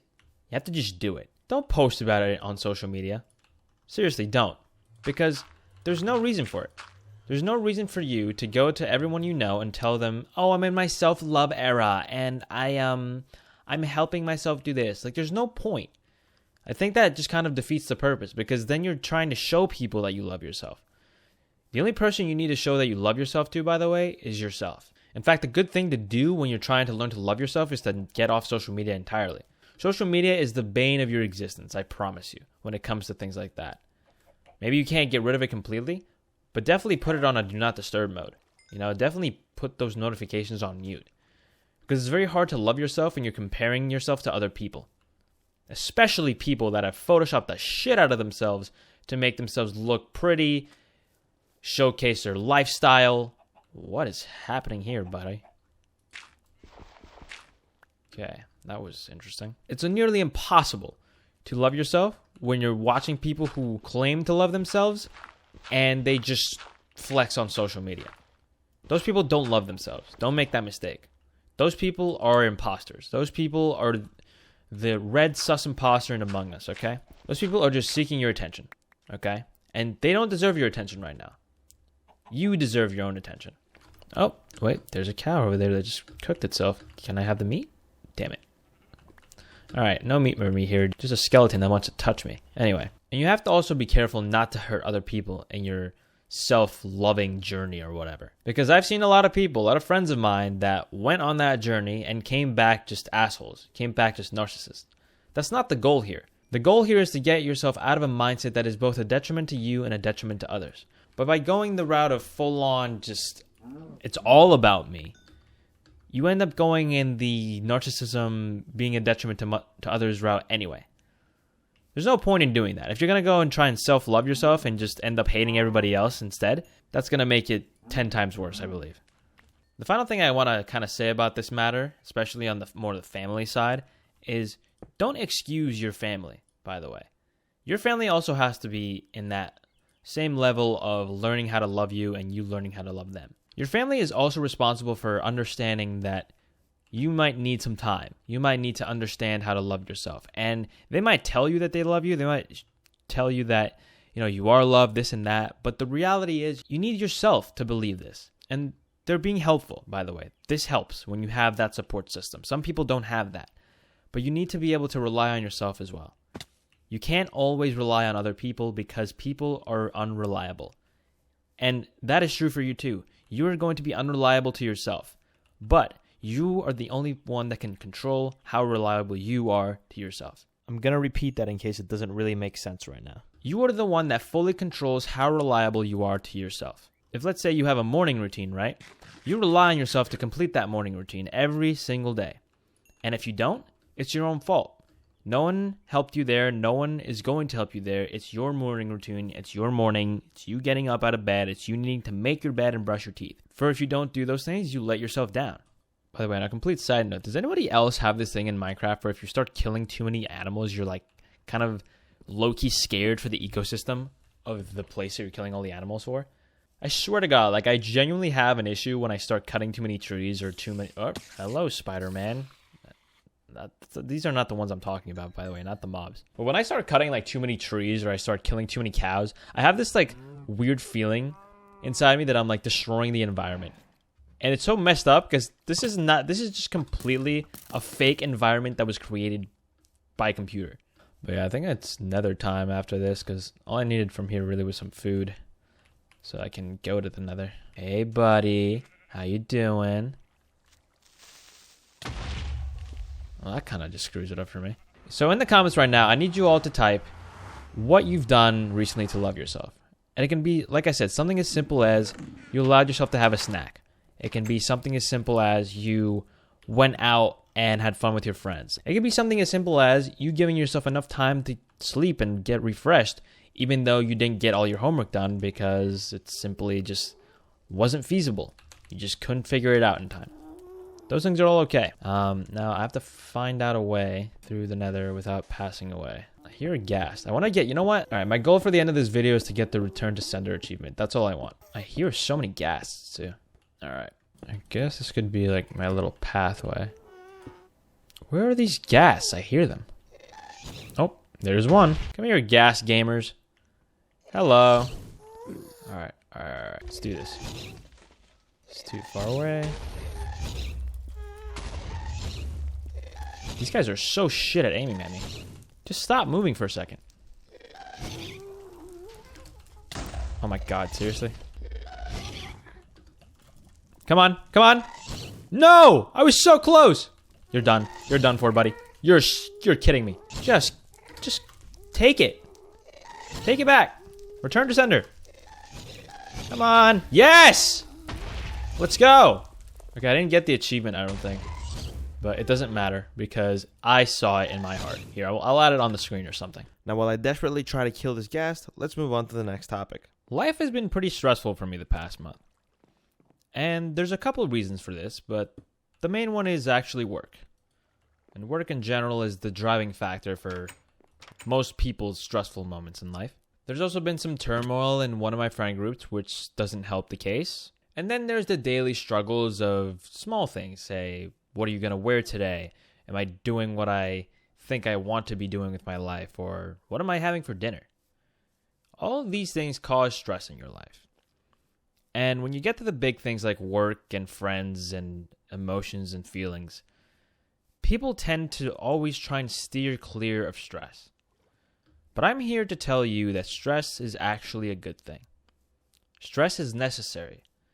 Stress is actually a blessing and, of course, a curse at the same time. Nobody likes to look at it that way, though. No one you've ever known or no one I know has ever said to me, I'm glad that I'm stressed out today. I'm so happy about that. There isn't a single person that's going to say that to you. And for good reason. Stress is an unpleasant feeling. Stress is something that you feel when something is either wrong, something might be wrong, or you're anticipating something to be wrong. And of course, my feelings of stress have not been any different. They've been pretty garbage this month because I've been very stressed out about work due to deadlines and stuff that were being pushed back and not being met for a myriad of reasons, or just stuff not working out with my editing software and my computer, to the point where I bought a new computer. That's how stressful it was. And this is where the importance of stress comes in. Because I got to the point where I was so stressed out that it triggered me to do an action. And that action is a village. No. That action of buying the computer actually has now significantly decreased my stress levels. Because I was trying to edit videos that were very, very beefy, to say the least. What? Need some help there, buddy? All right. I was trying to edit videos that were very beefy, to say the least. We're talking like things that would make any average computer explode. I was editing these videos with a computer that had a 7-year-old processor in it. Now, I don't know what you guys know about computers, but that's the equivalent of trying to make a cake with a microwave oven. Okay, it's just not going to happen. That computer served me well for many, many years. But it finally got to the point where it was time for it to go. And I'm gonna be an asshole and take all of your stuff. Don't mind me, village boys. I'm just gonna, yeah. So in the grand scheme of things, that stress that was caused helped me out significantly. Significantly. I had been putting off buying that computer for, I don't even know how long. Pretty long time. And the reasons, of course, were because computers are expensive, parts are expensive, stuff like that. And these, of course, are all valid reasons to not make a purchase because it's not time yet, it's not worth it. But in my case, it had been worth it. It had been worth it to make the upgrade for a while. And the only thing that ended up pushing me over the edge was stress. The thing that backed me in the corner. The fact that I was so such discontent with what was going on that I just blew up and said, I'm buying this. I don't care if I can't afford it for the next 3 months. And the truth is, I easily could have afforded this piece of machinery at the time. But I was stubborn, and I thought I could still run with what I had. The truth is, I could not. I could not in the slightest run with what I had. I needed that upgrade so badly that I had the realization that I should have done this months ago. And this is just one of the ways that stress can actually be helpful to you. And now this is a very extreme, extraneous case. But it is a story of my life and my relationship with stress. Oh, no, let's not look at the Enderman. Okay, all right. You know what? I'm going to give you a taste of your own medicine now. Kick rocks, buddy. Get shit on, kid. I need to find like some sort of... I don't find saddles. I want horses. But anyway, back to stress. That example right there is one of the more extreme ones. Stress doesn't always work that way. And it's also one of the examples that actually had a solution.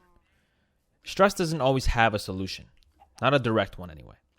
For me, this was more of a cause and effect type of deal. For you, you might have a way different issue with stress. And we're not talking about clinically diagnosed anxieties here. We're talking about straight up, you're stressed out about something that you know, something that is more evident to you, stuff of that sort. And in those cases, stress can be good because the stress isn't just meant for one thing. Stress actually has many purposes in people's lives. Even though that people might not like the idea of it and might not like to experience the feeling, you can't deny the fact that you need it. Because if we didn't have stress, we would never have the sense of urgency to do anything. Ever think of that? One of the biggest motivators in life is stress. And when I say one of the biggest, I mean one of the biggest. You wouldn't be motivated to do your homework ever if you weren't stressed out about your grades. Because as a kid with a child's mind, for me, what purpose does homework have? Nothing, not a single thing. It's the bane of my existence. I don't want to be doing it. I don't want to have to do it. And I wouldn't do it without the stress of grades, and those grades meaning that I won't pass the class, and not passing the class meaning I have to redo it, meaning I'll have to stay in school longer, and school being the driving thing that I don't want to be doing for longer. You see how that's kind of just a domino effect of stressors. And even in the more bigger ways of life, think about stress. Think about the fear/stress of the inevitability of death. Think about what we would do in life if we weren't afraid/stressed about the fact that we will eventually die. We wouldn't do anything for 1,000 million years. We would sit there and wait for things to just happen because we wouldn't have any sense of, once again, urgency. You can waste 50 years pretty easily. And I might not even be anywhere near the 50-year mark right now. But I'm sure there's many adults out there that will tell you that I wasted my life because I was just lazy or I just didn't feel like doing things. How many times have you heard that story from some uncle of yours, or hell, maybe even your parents if you're unlucky? Okay, this desert doesn't seem to have any desert temples. That's what I'm looking for, by the way, desert temples right now. But I'm sure you understand my point. The urgency of life being short is what makes us humans do what we do. It's why we made it to the moon, for crying out loud. Another thing you need to understand about stress is people are romanticizing the shit out of it these days. And I don't understand why people like to do that. Obviously other than attention. Other than attention, I don't understand it. People love to talk about how, I'm so stressed out and I have so much anxiety. And some people will say these things to you, by the way, but the most minute things. And by the way, these minute things are all stressors we have and experience. Everyone experiences most of them. That's why we talk about them. But there comes a point where you say, who cares? There comes a point in people's lives where they're going to go, why do I care that you're stressed out about the fact that you don't know what to eat today? These are normal people, by the way. We're not talking about people that are abnormal in the way their brain works. We're talking about the average Joe. People that will just sit there and have that conversation with you. I'm stressed about what I'm going to wear today. This is just a normal day, by the way. It's just a normal day where they might just have to go to school. They might just have to get the mail. And to you, I say, just put clothes on. It's as simple as that. Put a shirt and a pair of pants on. And once again, I'm not talking about somebody who has body dysmorphia, who doesn't know what's going to look good on them. We're talking about people who are average, who don't have the abnormalities that some others do. To those people, I say, you need to embrace it. You need to accept that stress and fear of whatever you're facing right now. Because you won't be able to survive life. It's simple as that. You will not be able to survive what life has to offer you. By the way, for example, right now, I'm looking at... Oh, that was a bad idea. Okay, that was a really bad idea. That was a really bad idea. See, this is what I'm currently stressed about. This Enderman is going to eat my face off if I don't stop looking at him, I guess. So this, by the way, this right here is a stressor. This is something that causes me stress right now because I might die and I don't want to die this far away from my house. But now that I'm fighting him, now I'm ready to... This dumbass actually fell on a cactus. Come here, bud. Come here, let me talk to you. Oh, wait. Oh, I guess he doesn't want to talk. He didn't want to smoke. Now, for some people, that encounter right there, right? That encounter right there might cause them so much stress that they can't even operate on a daily basis. You know how ridiculous that sounds to me? And I'm probably offending quite a few people right now. But you guys need to hear this. That right there, that is not something that you should be stressed about. That is something that you should embrace. If it makes you a little bit anxious, take it with you and use it to your advantage. Embrace it. Because guess what? Tomorrow, You might have 2 Endermen after you. And then what are you going to do? You're going to pass out at the sight of 2 Endermen? No, you're going to fight on. And that's the same with actual things in life, by the way. These Endermen are not a real problem ever. You can't physically die from them. And this can be applied to real life. If you're afraid to talk to strangers, and you're anxious about that, how do you think you overcome that? How do you think you overcome that anxiety? By talking to more strangers. If you tell me that you're not a people person, right? But you would like to be a people person. You would like to deal with people and be able to handle people and have conversations and be social. Okay, the stress of social anxiety, let's just say that.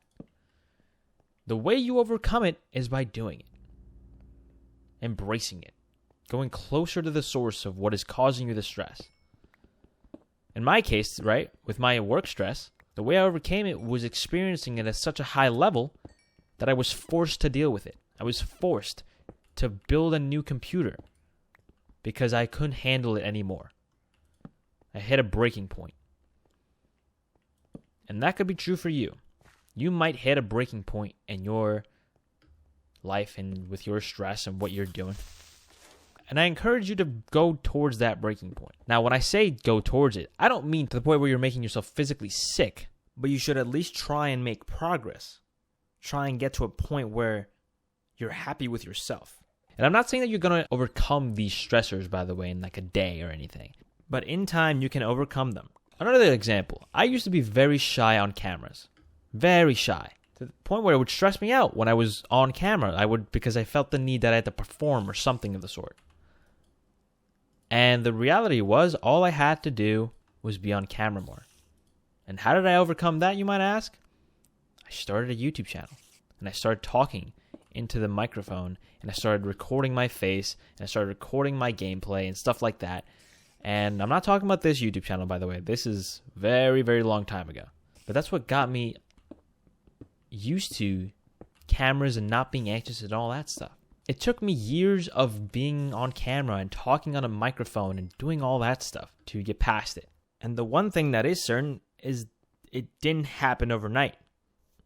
It took years of trying and years of wanting to be able to do it. And we can also, of course, talk about the other category of stress, the category of which is just constantly there. The category of stress being friends, family, work, obligations, things that will always put some strain on your mental and bother you and just be a thorn in your side.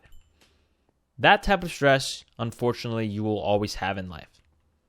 And there it is. You have to accept that. You will always have it.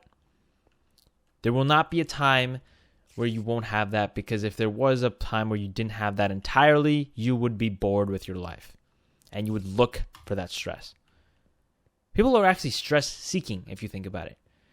Because if we weren't stress seeking, we would take the easiest possible route to everything always. An example is making more money.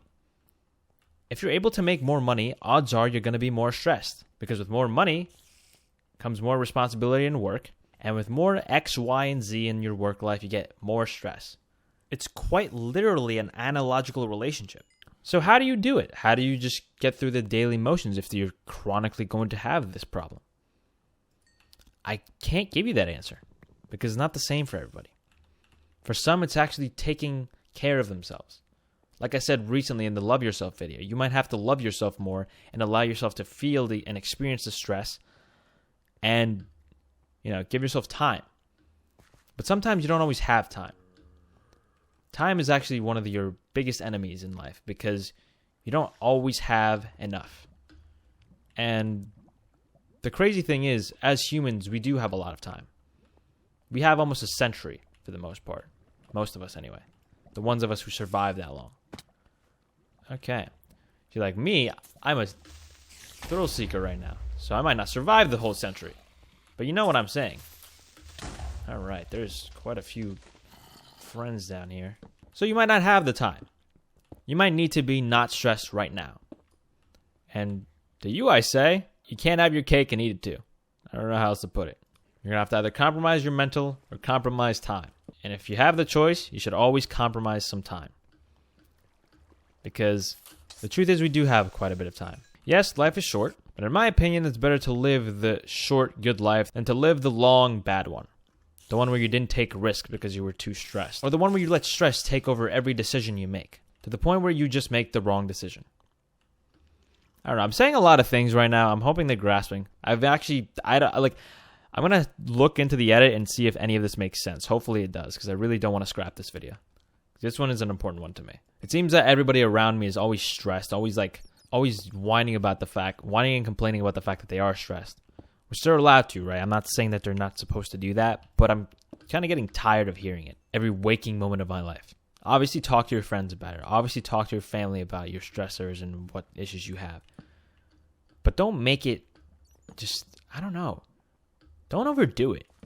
It just feels like people overdo this stress conversation all the time. This is quite the cave system. I'm going to be in here for a while. Hopefully, I can make it out of this alive. Because I really would not like to die here. And I don't want this to come off as I'm complaining that my friends are confiding what they're stressed about to me. But I do feel that some of them just need to suck it up. Because it's life. And life is stressful and you're going to have to deal with it. Make sure you're not spending every moment thinking about the fact that you're stressed. Enjoy life, you know? Yes, with the stress in it. Okay, who's hitting me on the other side? I'm getting double teamed right now. Goodbye. Alright, let's try and find a way out of this damn ravine. Okay, I don't think I want to fight the Enderman right now. Wait, maybe I just find diamonds. Because I'm on Y32. I may as well just look for them, right? Goodbye. This is... Okay. This is ridiculous. Oh, wow. Oh, wow. Okay. I have a lot of friends down here, huh? Alright, I might have to actually use the bow and arrow here. Alright, those ones are fun. Those ones are all dying. Shit. Okay. Alright, I'm alive. For now.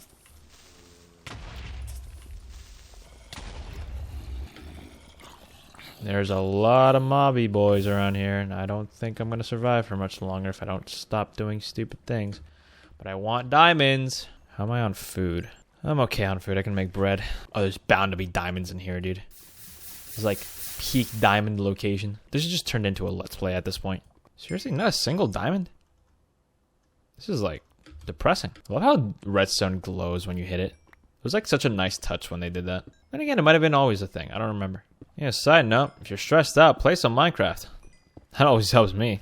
Damn, not a single diamond in this whole cave system. Alright, I think it's time to leave. Here's another life lesson. You don't always get what you want. In this case, I didn't get my damn diamonds. Yeah, I don't know if there's much else to say about the stress thing. I mean, I guess I just want to say, if you are stressed, if you're genuinely stressed, like, no BS, like, you actually mean it, and life seems just, like, very problematically stressed for you right now, embrace it. I promise you, if you allow it to come into your life and you think about it in a more positive way, just say, you know what? I'm stressed about this, but I'm okay with that. I understand that this is part of it.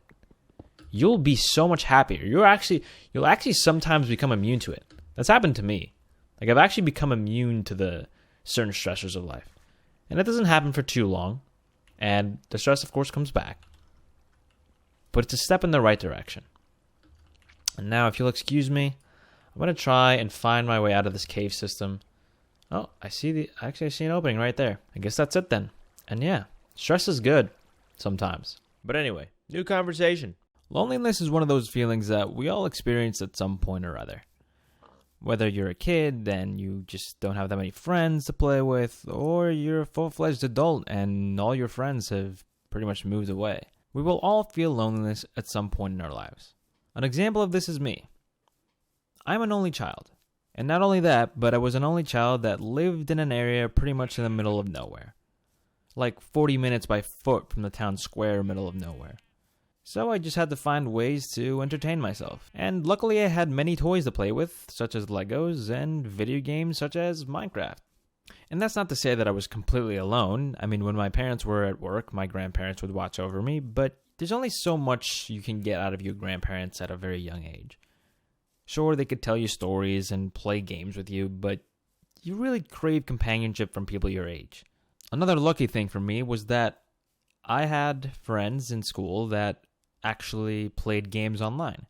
So one of the ways my generation bonded was through video games and talking online with Skype, TeamSpeak, or now Discord, and we would just have fun playing games like that. And while that might seem good and all, there's a fundamental issue with being online and talking to your friends online. And that fundamental issue is that you're just not present in the same way that you would be if you were in person. And it might not seem problematic at first, but if you're exclusively getting your social interaction from online conversations, you will most likely still feel lonely. Because you're still in the room talking to someone that could be anywhere from 1 mile to thousands of miles away. So I'm looking for horses, and this guy looks pretty cool. And I have saddles and horse armor. If you're wondering how I got that stuff, check out my latest video with Flow State. Let's see. This one doesn't have a lot of health, though. How about this one? This one has stupid amounts of health. So this is going to be my horse for now. And my next task is to grab a leash so I can have horses for my friends. So as I was saying, having your social interactions only be online, you'll probably still feel lonely. And that's a problem that Gen Z and Alpha Gen and everything probably after us is going to face from now on. Because I think we've lost touch in the sense that we don't know how to socialize and not be lonely. We've taught ourselves and been taught through these devices that we've been using for our entire lives at this point. Phones, computers, anything that has a screen on it, as a matter of fact, that social interaction can happen here. We've replaced every other kind of social interaction. And while that might not be the case entirely for everyone, I think we can all agree that any developed country that has access to these tools and gadgets is facing the same problem. In other words, you're not alone. I need to find a leash or a lead. Okay, my horse is running away. There we go. We were all having this problem right now. I promise you I'm having this problem as much as you. And this is all sort of going back to the Chronically Online video I made. Go check that out in the card above. But I'm always online, right? I'm always on the computer doing work or socializing, which makes it so that I don't leave my room and therefore don't get any actual real life practice on talking to people face to face. So as an entire generation, how do we combat this? I think the answer is limiting your use of social media. And honestly, anything that could be considered a messaging service or a service where you somehow communicate to other people globally. And as much as many of you will probably say, and I will agree with, that these apps and computers are all great tools for making the world go round right now, we need to limit ourselves. Everything is good up until a certain point. Cake is great until you eat too much of it and then you want to throw up. Or sitting in the sun is great for vitamin D, but if you sit in the sun too long, you get burned. And the same is true with social media and computers. They're great tools to advance our civilization and do things, but if we sit on them too long, we lose our human touch, physically and emotionally. So if you can deal with having, let's say, 3 hours of screen time a day, that's not, obviously, we're talking about screen time that you use for leisure, not for work and stuff like that. Other than work, if you can limit your screen time to, let's say if you're doing it for 5 hours a day, you go down to 4, or if you're at 4, do 3, or whatever it is for you personally. I know for me right now, if I look at my screen time app, actually, let me look at that. In most cases, I'm below the 2-hour mark, except on certain days, depending on what I'm doing. But, so if I go on my phone screen time, I'm at like 2.5 hours per day on average. However, I also sit on my computer all day. So then that just makes it go into stupidly long 12-hour days of just being on the computer, which is just not healthy, and I'm aware of it. But what I'm doing to combat this is now I'm starting to limit myself as to what I can use on my computer and on my phone. For example, the only social media that I use right now is Instagram. I don't use Snapchat, I don't use Twitter, I don't even have TikTok installed. And honestly, if I wasn't a content creator, I probably wouldn't have anything besides Discord and maybe like Facebook Messenger. In any case, I try to limit my social media use these days because it just is it's not necessary. And by doing that, what I accomplish is that I seek more actual human interaction outside of these screens. Because it's too easy when you're just in front of a screen. You kind of fall into what happened during COVID where, oh, we're all isolated, but we're forced to be isolated, so it's fine.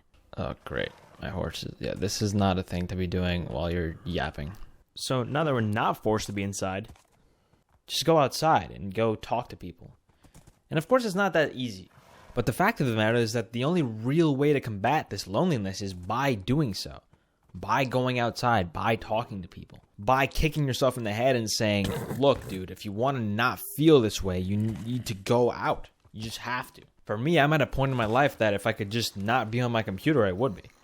Straight up, if I could avoid going on a computer for 95% of the time, I would do it. But I can't because my job requires me to be on a computer at least 8 hours a day. But what that causes me to do is that I have to limit my other computer usage and other screen usage and go outside. Because the truth is, it does get lonely. It does get lonely when you're sitting on Discord and talking to people because you want to be near these people. You want to have actual experiences with these people. You want to be able to say, hey, remember that time when we XYZ? Remember that time when we went skydiving? Remember that time when we were at that cafe and so did this funny thing? You don't have that on the internet. Sure, you have the, oh, remember this funny moment when we showed each other a meme? Or remember when we hit this kill feed in Counter-Strike? Like, yeah, it's the same thing, but it's really not. And I can't explain it to you if you don't understand it at that level. I just can't. But I think most of us understand that there's a major difference. So just know that you're not alone. And if you do feel that you're lonely and you don't have any interaction and you just can't take it anymore, you gotta just kick yourself in the ass and say enough is enough and go to a bar. Go to a bar and just sit there. You don't have to even talk to anybody. And if you're someone that's younger, right, go to a cafe, go to a pep rally at school, go to anything that will allow you to be around people. And maybe you don't have to talk to these people. Maybe you could just sit there and watch them. You could just people watch. Even that activity, by default, would probably make you less lonely. And if you do it enough times and you sit and watch these people, you know, you keep going to this same event that happens every week, let's say. Let's say every weekend there is a Saturday night bowling event that a bunch of kids from your school go to. And maybe you just play with them. You don't really have to talk to them. Bro, the fuck away from my horse. Let me make some fences so this poor bastard doesn't die. So back to the Saturday night bowling event. That kind of eliminates the social anxiety of it. If you're doing like a sport or something, or you go to a chess table in a park, you don't really even have to talk to the people that you're dealing with. You're kind of just sitting there playing a game. That's one of the beauties of games and gaming especially. When we're playing a game with strangers online, most times we're just playing the game with them. And maybe we'll have a couple of chats about the game in-game. But where do you think that came from? That came from arcade rooms. Which before that came from playing sports. And you see how everything is socially tied into itself. So instead of playing Minecraft with your friends online, or playing Minecraft with a random person online, go to a basketball court and maybe play basketball with somebody. Or if you're older, go to a bar and maybe challenge someone at pool. There's just so many possible ways to avoid being lonely. Especially if you're someone who craves that extra human interaction. You just gotta want it enough. Got a little excited towards the end there, so let's tone it down a notch. You ever feel that you're stuck in place? Or that things are just not moving along the way you imagined or hoped for? Because that happens to me quite often. I'm in one of those places right now, I think. But not really. Because things are moving along in the pace that I want them, but they're not moving in the direction that I want them. And there's nothing really specific about that. There are things that I have accomplished that I'm very proud of by this point in my life, and that I deem to have accomplished early. And there are others that I still have not yet accomplished or have not yet been able to do that I feel like I should have done already. And I'm nearing the age of 23. Many of you might be watching this, might be older, might be in your late 20s, maybe in your 30s, or you might be younger in your teens and whatnot. But I think we all share this feeling of, I wish I was here instead of where I am. And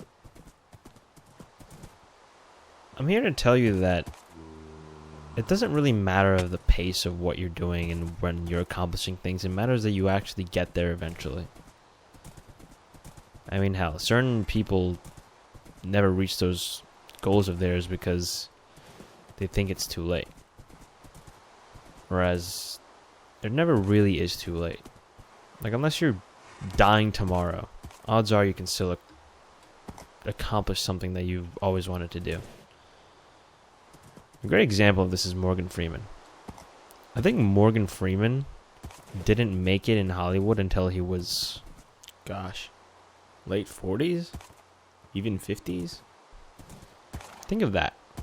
A man that is now so loved and appreciated by everyone. Everyone wants to have him as a voiceover in their advertisement. Is a man that was not discovered fully until he was in his 50s. Which is a pretty amazing thing to think about. It's a pretty interesting thing to consider when you think of yourself. In that same light, if you're younger than Morgan Freeman, you technically can do anything, because Morgan Freeman's an actor.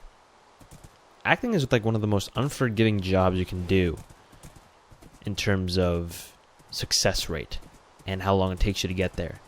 And usually when you're past your prime, people don't want to deal with you too much anyway. But it's not exclusively true. But to give you an example of this condition, like right now, I think I'm in a good position career-wise, but in other ways I feel like I'm not doing enough, or I'm not achieving enough. I don't even really know.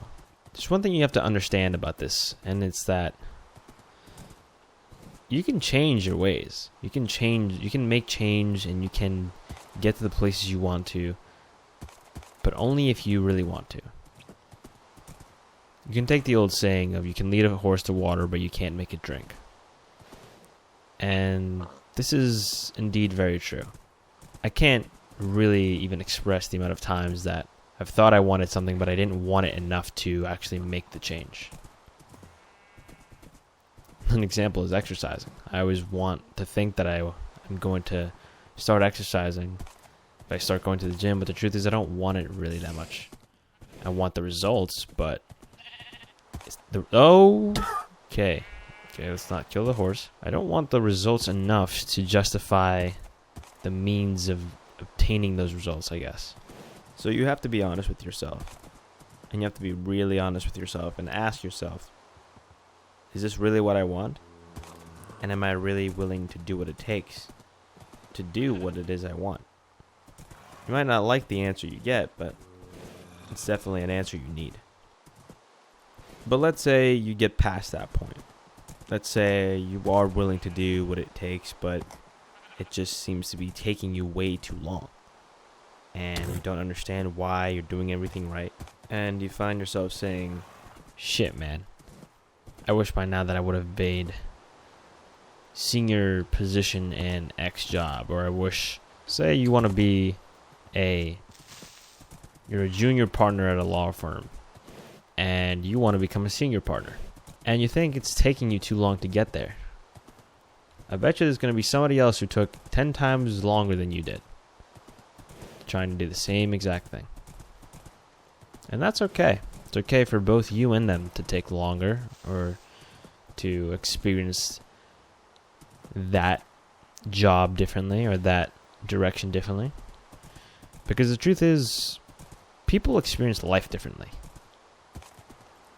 Life is not that simple. You can't just wish something into existence. You can't just assume that because Josh made senior partner at 22 that you're going to make senior partner at 22 as well. And by the way, I'm very well aware that 22 is not the age of reaching a senior partnership status at a law firm, but I'm using it as an example.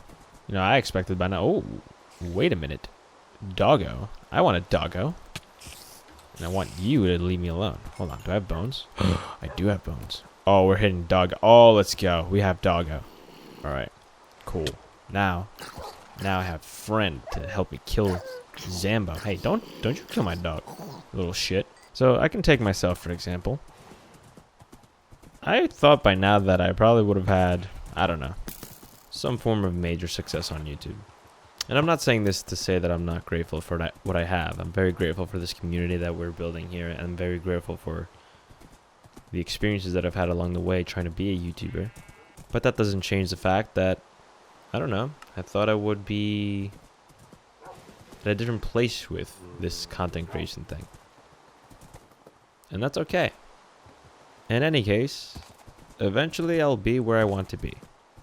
As long as I keep at it. And that's all you really need to tell yourself.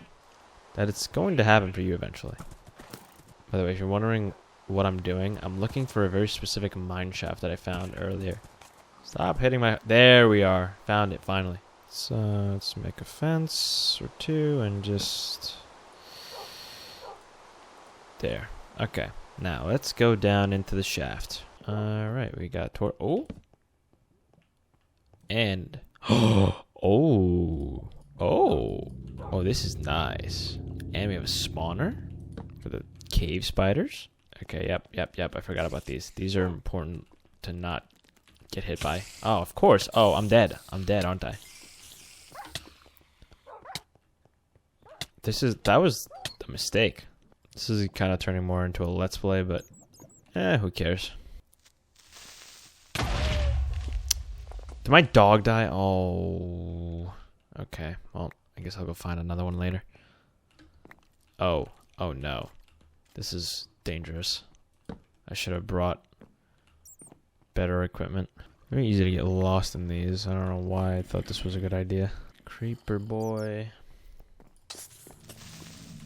Oh, you are joking me right now. Oh my god, you're kidding me. Okay, time to go grab my shit, I guess. Ugh, it's gonna despawn by the time I get there. Take the horse. God damn it, bro. Got one-shotted by a creeper with full armor. See, this is part of life. This is like exactly what I'm talking about. Sometimes you fall down. Sometimes you fail. Sometimes you get set back a few steps. That's not a reason to feel defeated, I guess. It is a reason to find out what you did wrong.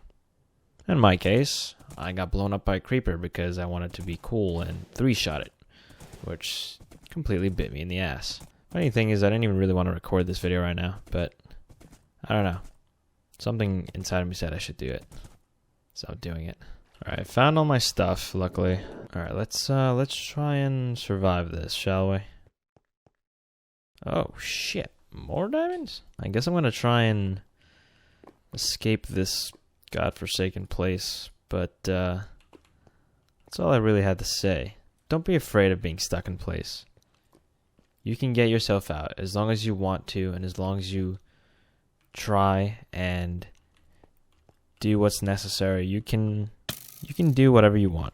Alright, let's move on before I die to all these mobs. Sometimes, in order to succeed, you need to fail. I got a comment recently that asked about talking about failure and how to overcome it. And for me, overcoming failure is pretty simple in one sense. Before I talk about failure, today's objective is to find a jungle. Hopefully we do find one with our trusty Bojack here, but we're going to go on a long expedition, so we'll need food. But as I was saying, failure is one of those things that is sort of inevitable. Okay, in order to succeed at anything in life, you have to fail at it first. You're not going to be the best Minecraft speedrunner unless you lose against Dream 10 times. You're not going to be the best race car driver unless you lose against Max Verstappen and his insane abilities. You're not going to be the best accountant in New York unless you've been an accountant for many, many years and made mistakes and failed at it first. Okay, this applies to everything. Hell, it applies to me. I failed at being a YouTuber for many, many years before I eventually got to the point where I am now. Not saying that I'm, the most successful content creator or anything, but I have seen some success on YouTube. but only after I failed at it for about, I guess, a decade, right? Let's say, for example, you failed. Let's take one of the simplest examples that everyone understands. You failed an exam, a test, anything of that sort. You had a math test, right? And maybe you're not so good at math. Maybe math is the bane of your existence right now. So you studied for this test. You kind of did okay studying, but you failed. You got an F. And now there are consequences with that. Your parents are not happy with you. Your teacher is not happy with you. And your grades are now a problem. So how do you fix this? Well, you take the test back. You see where you failed. And you study those questions. Right? You study the math problem that is 1 plus 1. And maybe you found that 1 plus 1 equals 3. Well, in reality, it's equals 2. Well, the only way to next time succeed is to take that 1 plus 1 and study it. Study why you couldn't figure out the reason that 1 plus 1 is equal to 2. And when you study it enough, hopefully not too long considering the problem, you'll then understand it. And when you understand it, the next time you'll get it right. And this is true for everything. When you're at work and your boss tells you, I need this stack of paperwork done by Friday. And you weren't able to get it done by Friday because you, say, slacked and you didn't feel like doing it and you thought you could do it last minute. Well, guess what? You can't do it last minute and you failed and now your boss is mad at you. And just like I failed to keep my horse from not taking damage just there. The way you learn from that failure is next time you know, hey, I shouldn't procrastinate this. I should do it immediately or I should do it in a better, timely fashion. All that is simple failures that you experience in life and you have to learn from them and to overcome them. Now, it's easier said than done in many cases. I understand that fact. And I understand that some people might be failing at something more than one time. You might be a person who's taken your driver's license test 4 different times. And you just can't seem to figure it out. You just can't seem to understand why, and you just can't figure out how to drive. Can't figure out how to take that test. The truth about that is, even if you failed it 4 times, you haven't failed it until you've stopped trying. Does that make sense? Total failure requires that you stop trying to do what you failed at in the first place. And without total failure, I wouldn't worry about it. I wouldn't worry about the fact that you're failing because you can always try again in many cases of life. I don't remember what, there was this one movie I watched recently about this woman who was a swimmer, a professional swimmer. I think had won maybe Olympic medals and stuff. And she wanted to do this crazy feat of something that had never been done before, by the way. She wanted to go, I think, swim from the bottom peak of Florida all the way to Cuba in one go without needing to dock on a ship or anything like that. Now, this woman was retired in 60 years old. She was 60 years old and she wanted to accomplish this. Something that she couldn't accomplish when she was in her prime, in her 20s or whatnot. And guess what? She tried, I think, another 4 times at the age of 60 to 63 or something. I don't remember exactly. But the point is, this is a true story about a woman who actually swam from the peak of Florida to Cuba at 60 years old without dying in the process. She failed a few times. She definitely did fail, and those were hard failures. But she eventually did it. Think of that. Think of whatever you're failing at, and think that a human that was in their 60s was able to accomplish that. If she can do that, then you can succeed at whatever you're failing at. I'm not saying anything that's new. I'm not saying anything profound. But I am saying something that people need to hear. You need to fucking hear this, okay? You need to understand that life is full of failure and every step of the way. And that's what makes success so sweet and beautiful. Because you've had to fail. You've had to endure. You've had to do something 10 million times. That's what that whole point of you make things look easy comes from. Let's say you see somebody doing some crazy dance move, right? That you were like, oh shit, this looks so easy when this person does it, but it's so hard when I try to do it. That's because that person failed miserably for many, many years trying to do this stuff. And then one day, they were able to do this. One day, after all the training, all the suffering, all the pain and failure, they were able to succeed in doing that move. That looks so effortless to you. Another example of mine, right now, I've traveled, I don't even want to know how far away from my house, and I have 3 Endermen staring at me, and I'm looking for a jungle that I might not find. But guess what? Me failing to find this jungle right now is not even really failing, because I haven't stopped trying. In fact, I'm going to make it my mission to find this jungle. Maybe not in this video, but in one of the following videos. Just to show you proof that I'm not going to fail this task. Now, while I'm searching, let's talk about actually overcoming failure. Failure brings, of course, sometimes emotions of inadequacy, sometimes emotions of just, this sucks, I don't want to do this anymore. So how do you stop yourself from just giving up? And the truth behind not giving up at something is, how badly do you want it? How badly do you want to achieve your goals? How badly do you want to get that driver's license? How badly do you want to beat Max Verstappen at a race? How badly do you want to get the Minecraft speedrunning record? Okay? And you'll find, if you ask yourself that question, you might get an answer you might not like. You might get the answer of, shit, I guess I am a failure because I don't really care enough to do this. And you need to understand something about that as well. If you reach your breaking point with something like that, if you finally figure out and say, damn, bro, I really don't want to do this anymore, that's okay as well. Guys, we're not meant to succeed at everything in life, okay? Because if we succeeded at everything in life, then there would be nothing left for other people to do. See, one person might be, their calling might be to be the best race car driver, even better than you. And you might find through that you don't want to try anymore to beat that record. You want to try and be a baker. You might like making bread and realize through the failure of being a race car driver that you might like something else more. You might realize that you don't want that anymore, and that's okay because figuring that out requires you to fail. Okay? Figuring out what your true passion in life is requires you to fail at something or other.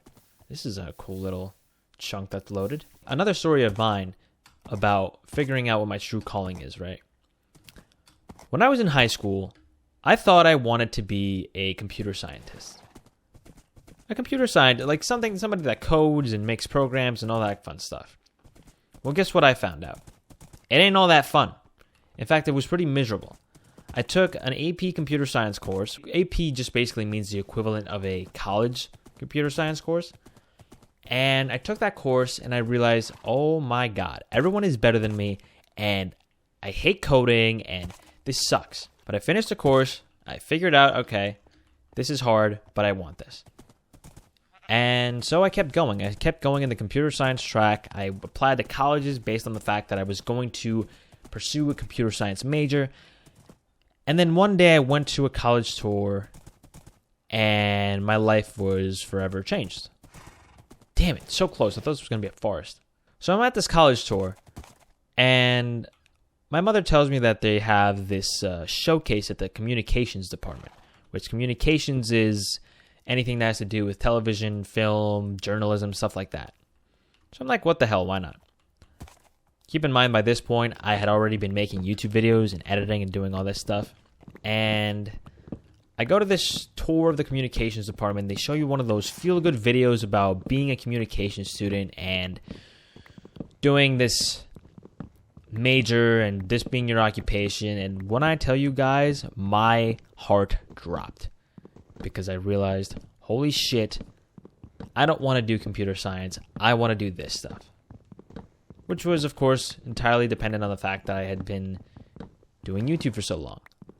And I liked it. And I liked content creation. And I like creating in that sense. So content creation isn't really that different from television production in that sense. Or journalism and all those things. They're all media in a sense. And that's all that I needed to figure out that I didn't want to do computer science. But I wouldn't have known the fact. I wouldn't have known that I didn't want to do computer science if I hadn't tried it out yet. And if I hadn't failed at it. Seeing that communications tour might have not had the same effect on me if I hadn't failed at computer science. So that's a way to cope with failure. Cope with failure by understanding that by failing, you might find out that you love something else way more. Okay, I found yet another swamp biome. This is not good. Are jungle biomes like rare in this version or something? Watch, there's going to be one like right next to my house and I'm going to be so pissed at it. I've seen every biome at least 3 times besides the jungle biome. This is not a good thing. And I also don't exactly remember where my house is because I've kind of moved directions. I'm not exactly going in a straight line. So, yeah. I literally reached the end of, like, my current biome. Oh, God. Okay, well. See, this right here, this is failure. This is something that you can't return from. So, I guess that's another thing we should talk about, right? Failure at a point of no return. That's just a failure that you have to embrace. Okay, that's a failure that you just have to say, to take the punch and keep moving on. Life goes on. So like right now, I might be at the point where I have to turn around and find the jungle biome in a different direction. Because I'm starting to get to a point where I don't even remember the coordinates of my own house. And it might actually be worth for me to go into the nether and come back. Actually, that's probably what I'm going to do. Okay, so what we're going to do now, there's a change of plans. Instead of finding this jungle biome, or even, and maybe if we find it, I'm going to look for a lava pool. I'm going to try and make another portal. And then I'm going to use that nether portal to get back to my house because the nether is much smaller than the overworld. And that way I'll have the option of going in different directions. I found another dark oak forest. Jesus Christ, dude. At this point, it's like there's no reason for me to not build another portal. Oh, what the fuck? Wait. Did I? How did this? This is my bridge.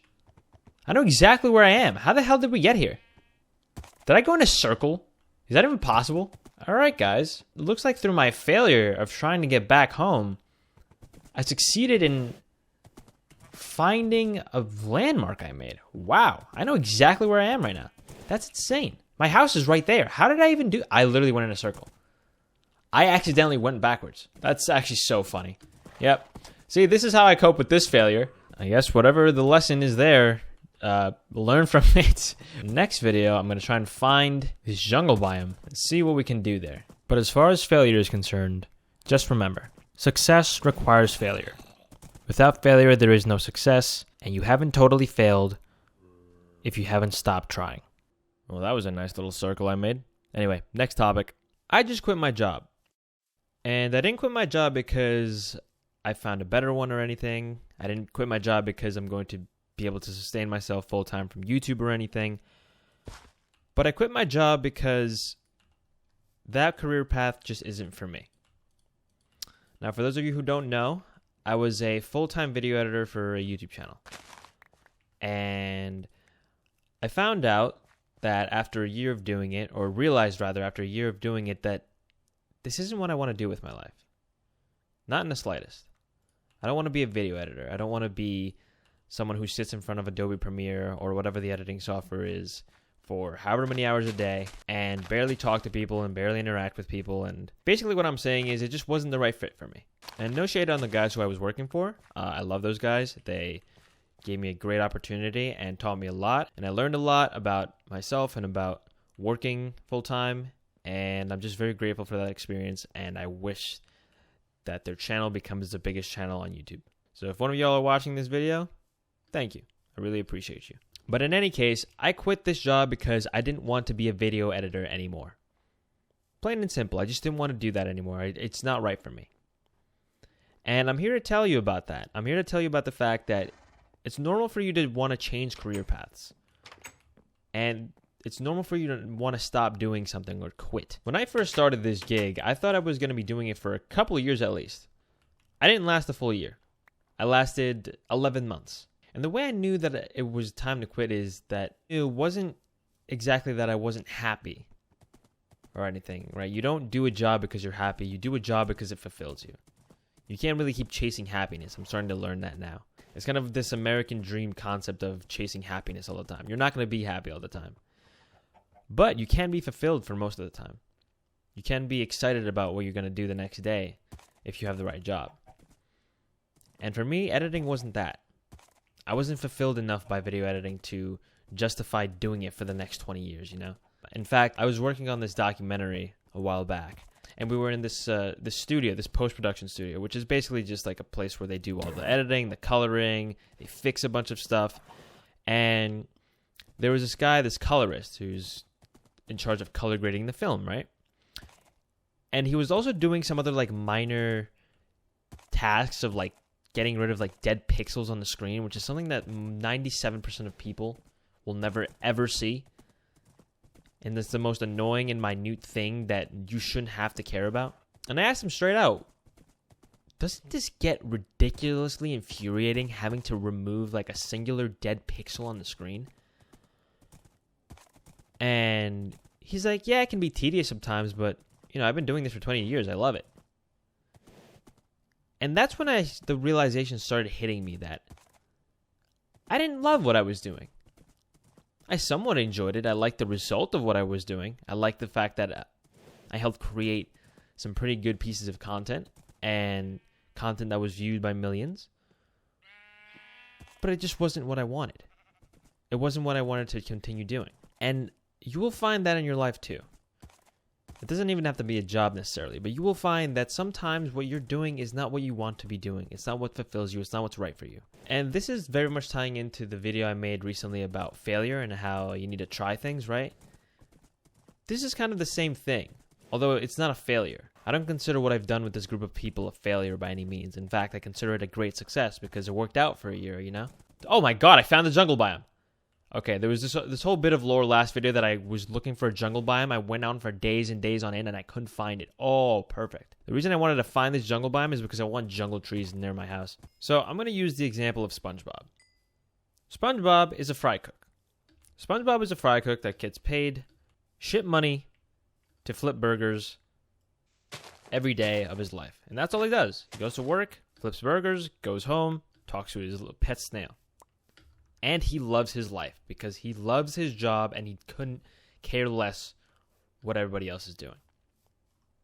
And on the other side, you have Squidward. Squidward hates his job. Squidward is miserable every day of his life because of it.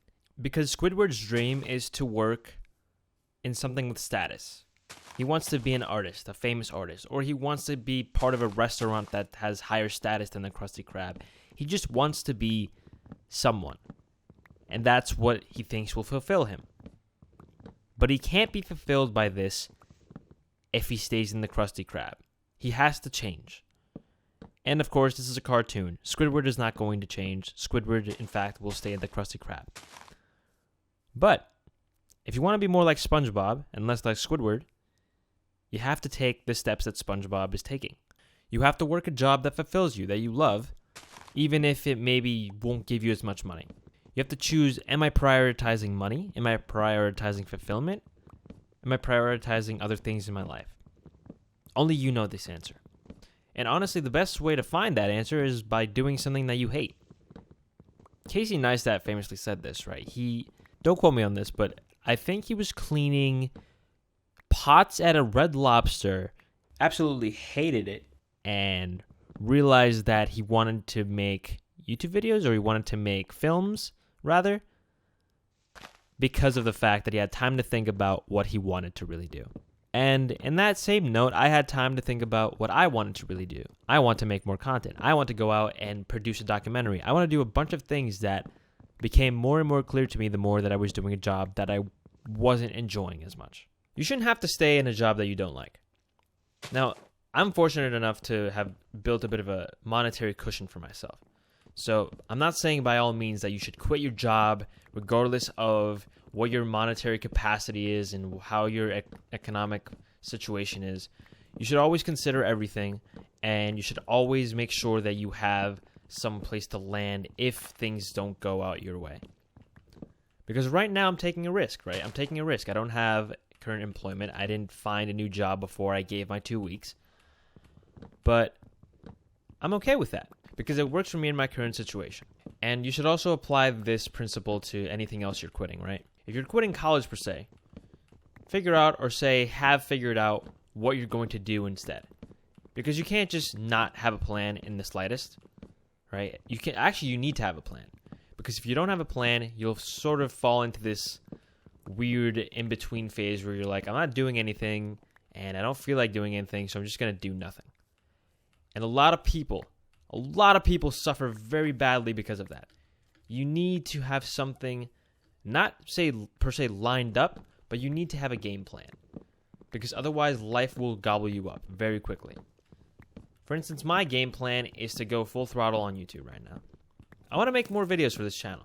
I want to make more content. I want to make more interesting content. I want to try different things. The yaps will stay, of course. I'm not going to stop doing these because I love this. I love talking to you guys about life and all that stuff. But I'm going to do some more as I'm being blasted by skeletons. Anyway, as I was saying, I want to make some more content. And a couple of ideas I had are that I'm going to do a bit of a... It's like J/inbox series. You know, I'm going to read questions from the comments and try to give advice the best I can to the best of my knowledge. And yeah, that'll be another video a week. And I also have a Let's Play cooking. Is that a melon I see? It is a melon I see. So I have a Let's Play cooking. I have an extra video a week. So that would be 2 extra videos per week. And I might start live streaming just more casually. Maybe I'll play some Fallout because that's popping right now. And that show is awesome. And I'm going to see where it takes me. You know, that's a plan. I have a plan in place. I have things that I'm going to do just to give you guys an example. Anyway, I got what I came for. I wanted jungle saplings. So that's all I need from the jungle. Is that an ocelot? Oh, shit. I can make a fishing rod. I can have an ocelot. Hold on. So how do we do this again? We do this. All right, let's go fishing for a bit. Let's fish a little while we talk. Okay, you guys need to die because you're annoying me. Thank you. All right. Oh wait, I don't even really need to fish. I just need to get it. I need to leash it up, and then I can do it. Here, kitty. Bro, speed running against me. Come on. Come on. Oh my god, this is so laggy for some reason. Okay, I got it. Okay, now I'm gonna go fishing and try to tame this little guy.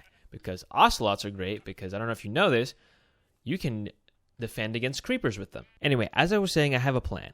And that plan might not be the smartest plan, might not be the best plan for me economically, but it's a plan to do what I've always dreamt about. Is that efficiency and feather falling 4? Whew! That's a boot. I gotta make diamond boots for that. No. Oh, wait. Oh, did it work first try? How do I fully tame you? Oh, there we go.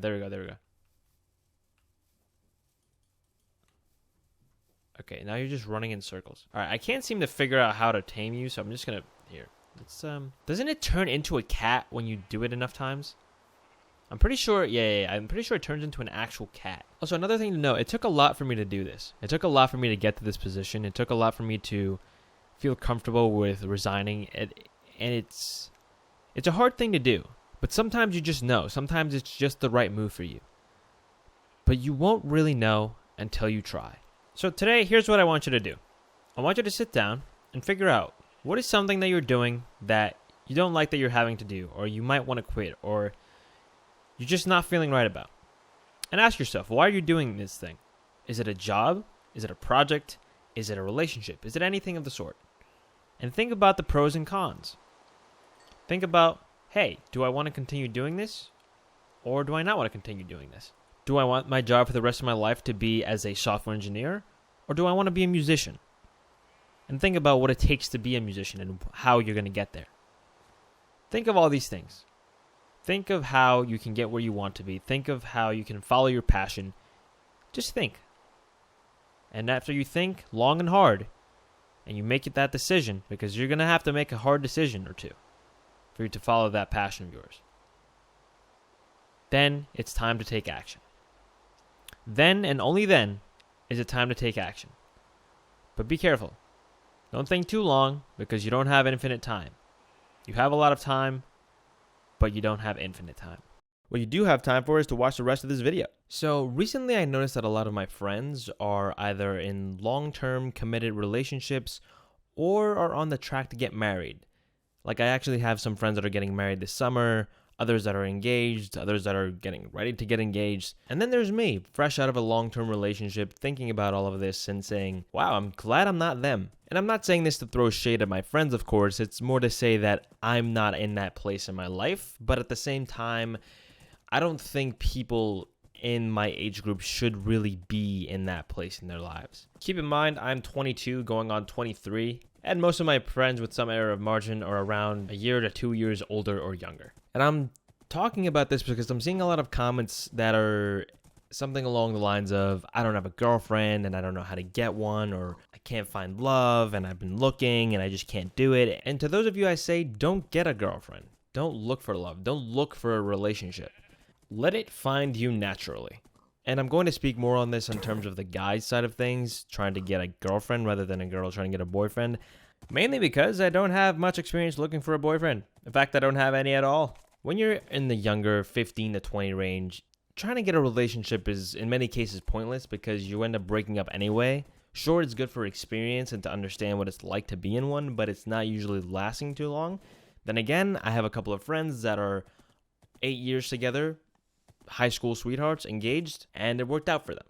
So it's not to say that it doesn't happen, it's just very unlikely. But other than that, other than to just have a bit of fun and just experiment and understand what it's like to be in a relationship, there's really no point in doing the high school relationship type of thing. You know, focus on school, focus on sports, focus on friends and making friends. But if you fully understand all of this stuff, you're looking for hookups, you're looking for a short relationship or just to date casually, fine, run it. That's a completely different thing and go right ahead. And then as you get older, you're in college, you're out of school, you're doing life as a whole. Think about what your goals as a guy are first.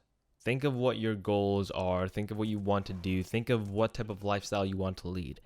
If you don't know what lifestyle you want to lead, if you don't know what your interests fully are, you probably don't want to bog any of that down with a partner or a girlfriend or any sort of relationship like that for that matter. Any sort of romantic relationship you probably don't want to have to deal with. Because the truth is, when you do enter a relationship, everything becomes slower and you do it less. And that goes from schoolwork to friends to sports to anything. Because you are so infatuated with some new person in your life that is making you feel all the good feelings of being infatuated and hormones and all kinds of fun stuff. Everything is going to take a back seat for quite a significant amount of time. I'm talking months here. And that's kind of a biological thing because as humans, as a species, our goal is to ensure that the species survives. That means procreation, that means being in relationships, that means just creating the new generation, making children, okay? So it is all natural. These are all natural things that go through our heads and why we do the things we do. But, okay, seriously, here we go again with the skeletons. It makes sense why everything else takes a back seat because we are doing the most important thing that we can for our species to survive. But with that comes the problem of the societal way that humanity has now grown to be. We now have jobs and have goals and aspirations for ourselves that all come to a halt when we find a partner. They all kind of take a back seat because our now primal goal of continuing the species comes first. And of course, that eventually fades away with time. And if that fades away in an aggressive way and you end up breaking up with that person, you end up thinking, wow, that was a year of my life. What have I been doing in this year? And then you start to realize that you haven't been really doing much of anything else other than hanging out with your girlfriend. And you try to go back to everything. Your friends are kind of annoyed at you because you haven't hung out with them. Your grades might have suffered immensely. Your boss might be pissed off with you chronically to the point where you might have been fired. A lot of things could have happened because of this relationship. So that's why I say don't get a relationship. On the other side of that coin, if you're someone who has a good understanding of what they want in life, you have a good understanding of how you want your life to go, what you want in a partner, then I would try and look for a girlfriend, right? Because it's more of a thing that's missing from your life rather than the sole purpose of your life. A lot of people go into relationships thinking that this is their only source of happiness and that this is the only way that they're going to be happy and find success in their life. And the truth is that is the worst possible way to think about it. You should look for someone and think of them as an extension of happiness of your life, not the sole reason. You should say, hey, I have a career that I want. I'm going out and having fun with friends. I'm doing X, Y, and Z, but I think it would be better if I could actually add another person, a partner to this. An example is maybe you were going to take a, pottery class. And you thought to yourself, this might be a fun thing to do with someone. But you were going to do it anyway, right? You were going to do this pottery class. You were going to do it regardless. But adding a partner, adding someone to share that experience with will most likely make it more fun. In that same note, maybe today you thought you were going to watch a movie. But hey, maybe watching a movie with a partner might be more fun. You were still going to watch the movie, but you thought to yourself, this would be more interesting to do with somebody else. And that's when you start dating. That's when you start looking for people that match your interest and match things you want to do. Or you're looking for someone that's different than you completely. And maybe that's what's missing. You need someone to add some of that more interesting change in your life rather than looking for someone that you want to share everything with. All right, little side note. I want to upgrade the face of this house and make it out of jungle wood. So let's see how that looks. And that's how you start looking for partners. That's how you start looking for what you want and what you don't want. But you can't do that if you haven't at least started building a foundation of understanding who you are as a person. This kind of falls into the Love Yourself video, which I have linked above. You can't really know what you love in someone else until you love yourself. And on the same note, you can't know if you're going to like someone if you don't know what you like. Because guess what? The physical appearance of someone is not enough. And as a guy, you might think it's enough, because with guys, it's kind of a 50-50. You need to like what your partner looks like a lot of the time to actually be attracted to them. But guess what? Looks fade over time. You get older, you get wrinkly, you get white hair and saggy skin and all kinds of other fun stuff. So what's left? The person's intellect, the person's personality, the things the person likes to do. People are still themselves when they get older, maybe a little different as they get older, but they still are themselves. Unlike looks, personality does not fade, intellect does not fade. And once again, if you don't know what you're looking for, if you don't know what you like, other than knowing what you want your partner to look like, you're not going to find someone that you want to be with. And that's a mistake that a lot of people make. And I hate to be the person that says find yourself first without finding a partner, but you don't have to fully find yourself, okay? You just need to have a good understanding of what you want. Take me, for example. I've had one relationship, one serious one anyway, and I learned a lot of things from that relationship. I'm glad that I had that relationship, and I'm also glad that when I got into that relationship, I wasn't necessarily looking for one, but I was definitely not opposed to having one. But before entering that relationship, I had a good understanding of what I wanted, who I wanted to be, and what I was doing, okay? I understood that, hey, I want to be in the media industries. I want to be a YouTuber. I want to do this. Or, for example, these are my hobbies. I like playing video games. I like to travel to new places. I like doing X, Y, and Z. And logically, with those things in mind, I knew what I kind of needed in common with a partner. Start figuring that stuff out for yourself, and then you'll see how easy it is to meet someone. For example, let's say you're like me, and you like to play pickleball. If you go to a pickleball court on the weekend, odds are you're going to find people that also like to play pickleball who you can join. Maybe you like these people so much that you start doing it more consistently and you form a friend group, and all of a sudden you say, hey, maybe we should all go out for drinks together. And then you get this group together, you go out for drinks, and you find that you like talking to this one particular girl. Now, you might have not really thought about this particular girl in this way. You might have said, hey, I just want to hang out with people, I want to have friends, and then you say, oh, okay, this one's pretty, this one is interesting, she has more things in common with me than I knew. What if I ask her out on a date, right?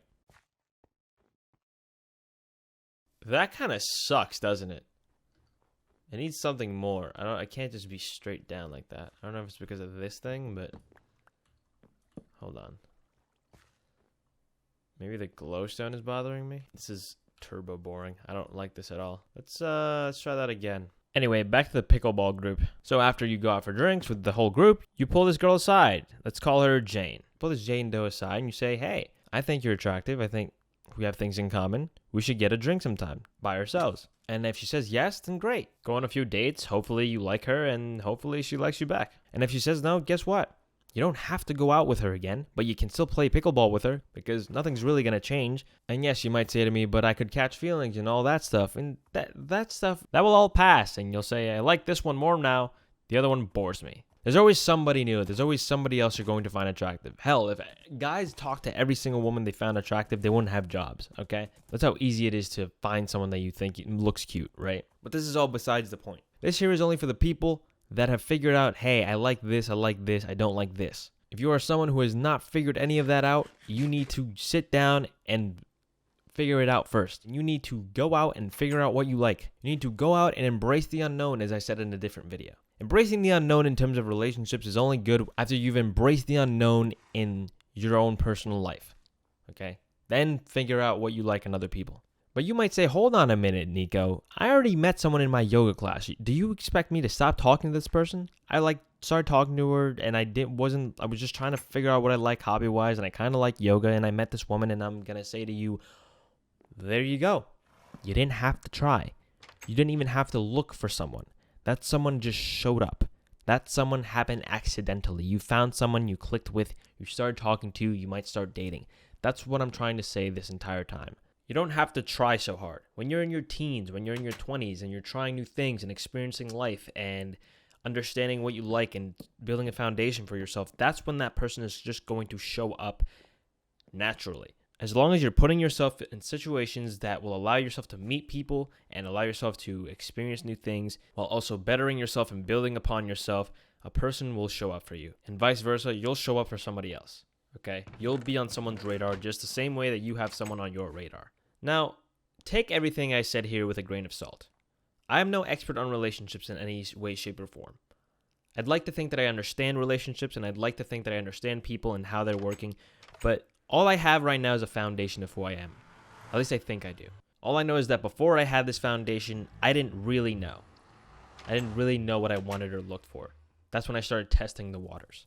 Maybe for you, trying to find a relationship is a better approach. And to you, I say, run it. Let me know in the comments how it went. If it worked, if you think that your approach is better, please let me know, because I'm open to being wrong, guys. I'm open to being wrong about things. But regardless, in my opinion, don't look for a girlfriend. Let her find you. Let her find you by developing yourself as a person first, understanding who you are, what you like, and how you want to live your life. All right, if you're still watching, comment what your favorite Minecraft block is. Next topic. So before I start exposing colleges and universities, congratulations to the class of 2024 and all my friends who just graduated as well. I'm hoping that you will all do well in your future endeavors and that you will all find jobs with these degrees that you got. Because after all, that is the ultimate goal of college. But while I eat my bread here, I'm going to explain to you why colleges are a scam. Okay? We've all been sold this idea that if you go to college, you're going to get a high-paying job and you're going to find success, and there's no other way. You have to go to college or you're kind of screwed into being the worst occupation you can think of. And I'm here to tell you that this is not true. Okay? This is not true, especially now. And by the way, I don't know if this is the case worldwide. I'm just talking in terms of the United States' perspective. It used to be true, you know. I think ever since 1944, or whenever the GI Bill was passed, that colleges and everything of that sort were the way to go. Veterans were coming home trying to go to school, settle down, make families, and all that stuff. And it was true. These veterans were now given access to colleges and universities, which wasn't just, you couldn't just go to a college and university. You used to have money, right? These were prestigious institutions. Only the top people would go to them because not everyone was educated, okay? Before the late 1940s and 50s, having a college education was kind of rare. You could only go if you had money. There's only so many colleges that you could actually go to. And that's just kind of how the world was operating at the time. And so when people were given more access to it in the late 40s and 50s and just basically given a better opportunity, you know, more colleges, more funds, more people going to them. It was just an overall good place to go. But that was eventually bound to dry up as we see now because, hold on, is this like kind of in the way of the house? I don't like that it's in the way of the house. I think I need to rethink this. And throughout the 70s, 80s, and I would say even the 90s, college was pretty good, but there was this one issue that started popping up. Colleges started becoming ridiculously more expensive than they used to be. And there's a reason for that. It's called everyone then started wanting to go to college because they were sold this idea, which was true at the time, that you would get higher paying, more prestigious jobs. So they had to build more colleges, they had to build more competition, they had to satisfy the demand. But you get to a point where there's too many colleges, okay, they're all competing with each other, and they need to start differentiating. And how do they differentiate? They give people extracurriculars, they give people clubs and activities and all kinds of fun stuff that costs a lot of money to build. And who's going to pay for the price? It's going to be the students who go to said colleges and universities. And of course, fairly so. Why wouldn't you pay for what you're getting? Okay, let me move this horse because blood is just in the way of everything. Here, you can just... Okay, don't fall off the map. Okay, you just like instantly went to jump off the map, Bojack. I know your name is Bojack, but you don't have to actually act like the one from the show. Now, with all these extracurricular activities and stadiums and other things that are not based on the academics, the college price tag goes up, which means in turn that people who have to pay the college price tag are also becoming more concerned. So colleges start giving out scholarships and grants. They probably were doing them before, but I'm assuming it was at a lesser extent. But not everyone can have a scholarship, right? Not everyone can have a grant. Not everyone can just do college that way. Okay, somebody is going to have to pay eventually. And how do you pay when you don't have money? You take out loans. Loans, ladies and gentlemen. The thing that is the curse of everyone's existence. You can take a loan for as much money as you want if you have your parents' co-sign, or not exactly as much money as you want, but you can pretty much take out a significant amount of loans in the hundreds of thousands of dollars in order to pay for college. You can't get a loan on a house, oh no, but you can do that for college. So anyway, you take out the loan, you start going to school, you're having fun, you're doing your thing with all these new additions to colleges, and it's a great time. It's a great time. You're doing well. You're having a great time. Your grades may not be suffering or anything. But here comes the time for you to graduate, which also means that here comes the time for you to pay up. That's right. So you're like, okay, whatever. I did all this college stuff. I knew I was going to just start paying off the loans eventually. What could possibly go wrong? I'm going to find a job regardless anyway. Well, here's where you're wrong, sonny boy. The problem now is that since people have found out the way for everyone to go to college, which means everyone now gets a cushy office job with air conditioning, right? Wrong. You have the issue that there aren't that many jobs for everyone to take. Not every piece of labor can be skilled labor in the sense of, mentally skilled labor. You have to have people that are doing the hard labor. You have to have people that are outside building homes, or you have to have people that are plumbers, or you have to have people that are electricians, people that go to trade schools for that sort of thing. How many people do you know that said, oh yeah, I'm going to go to trade school instead of going to college? Probably if you go based on the percentages of your high school graduating class, most of them wanted to go to college. And you understand why. It's because not everyone wants to go to trade school. It's not seen as prestigious, or people think you can't make enough money in physical labor, or people just don't want to do the physical labor, plain and simple. Or at least they think they don't. I was one of those people, by the way. I'm one of those people that doesn't want to do the hard skilled labor, okay? My father is actually a woodworker, carpenter / roofer. And I did that work with him. I did that work with him for a couple of summers when I was in my teenage years, and I didn't like it. I didn't like working in the heat, okay? I didn't like doing that outside of work. I didn't like fixing people's roofs, okay?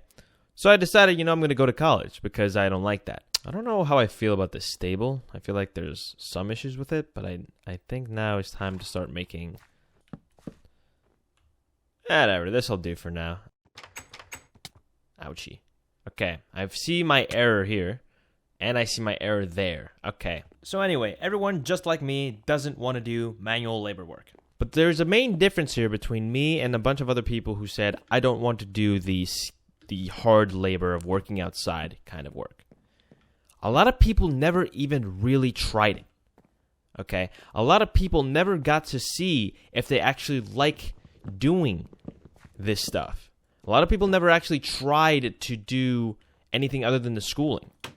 Because there's a lot of people who aren't good at school naturally, okay? There's a lot of people who just, you don't realize it, but they're not meant to do the cushy office job because they probably just won't even like it in the first place. But parents also play a big role in this.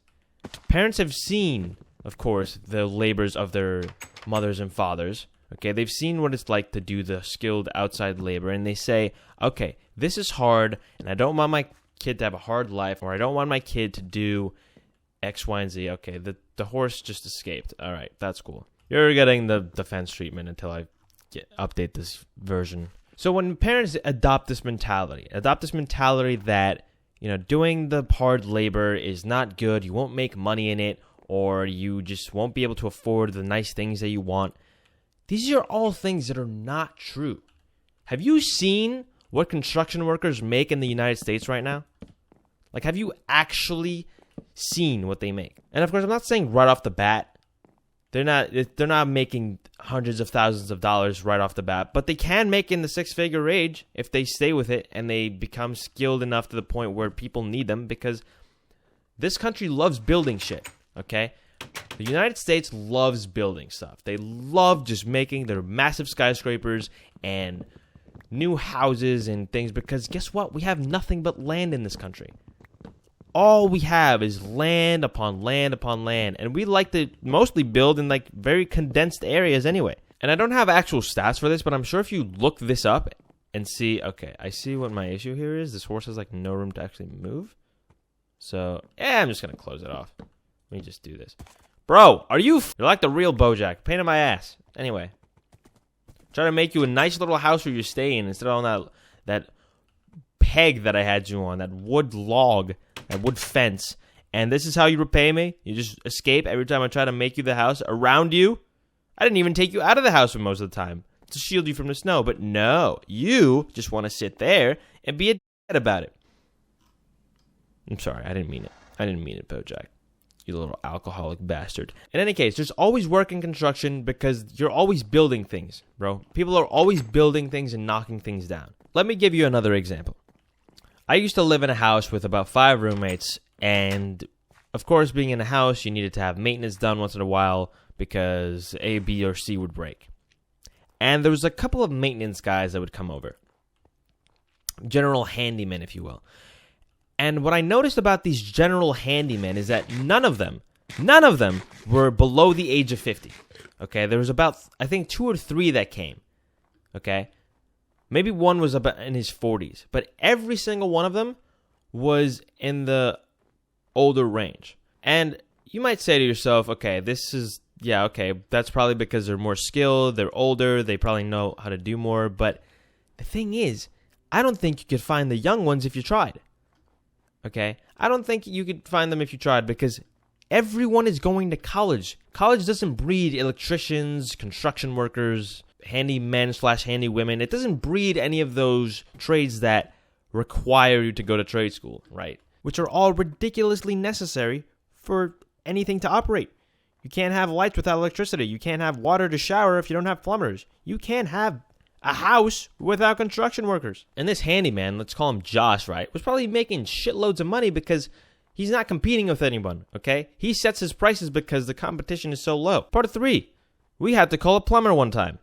Okay, we had to call a plumber one time because we clogged the toilet so bad from some party we had. This plumber, I shit you not, the pricing, if I could find the texts I had with this guy, this is like the only young guy, by the way. This guy was like new in the business in his like 20s. And he was charging us just like a $50 dispatch fee, I think, plus like whatever it would cost to do the labor actually, plus the parts that it would cost if we needed to replace the toilet. Luckily, because I'm that guy, I was able to unclog the toilet myself. But not everyone's that guy like me. It would have been like a $300 job for something that ended up being a 2-hour-long fix. And for him, probably 20 minutes. This guy would have been paid $50 to show up and another at least $50 to do what he was supposed to do. Just because there was not that many plumbers in the area where I lived. Basically what I'm saying is, if you think that money is your issue, it's not.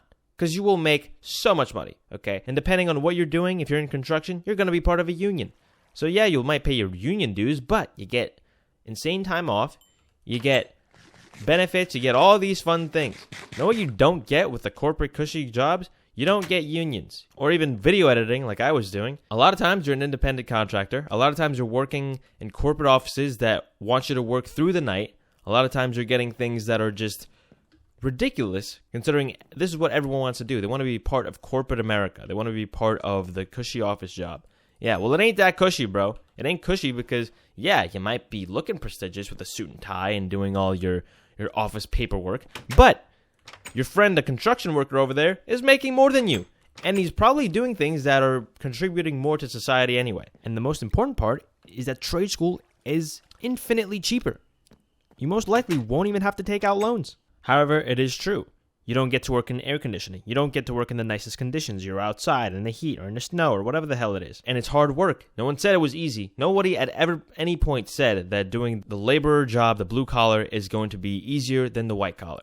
But it's a hell of a lot better than doing the white collar if you don't like what the white collar provides. It's a hell of a lot better than paying out student loans for the next 20 years. It's a hell of a lot better than going to school, failing at school, doing extra college just so you can do a job that you probably won't like anyway because you didn't like what you had to do for it in school. And let's not get this twisted. The only reason anyone ever goes to college is because you want a job.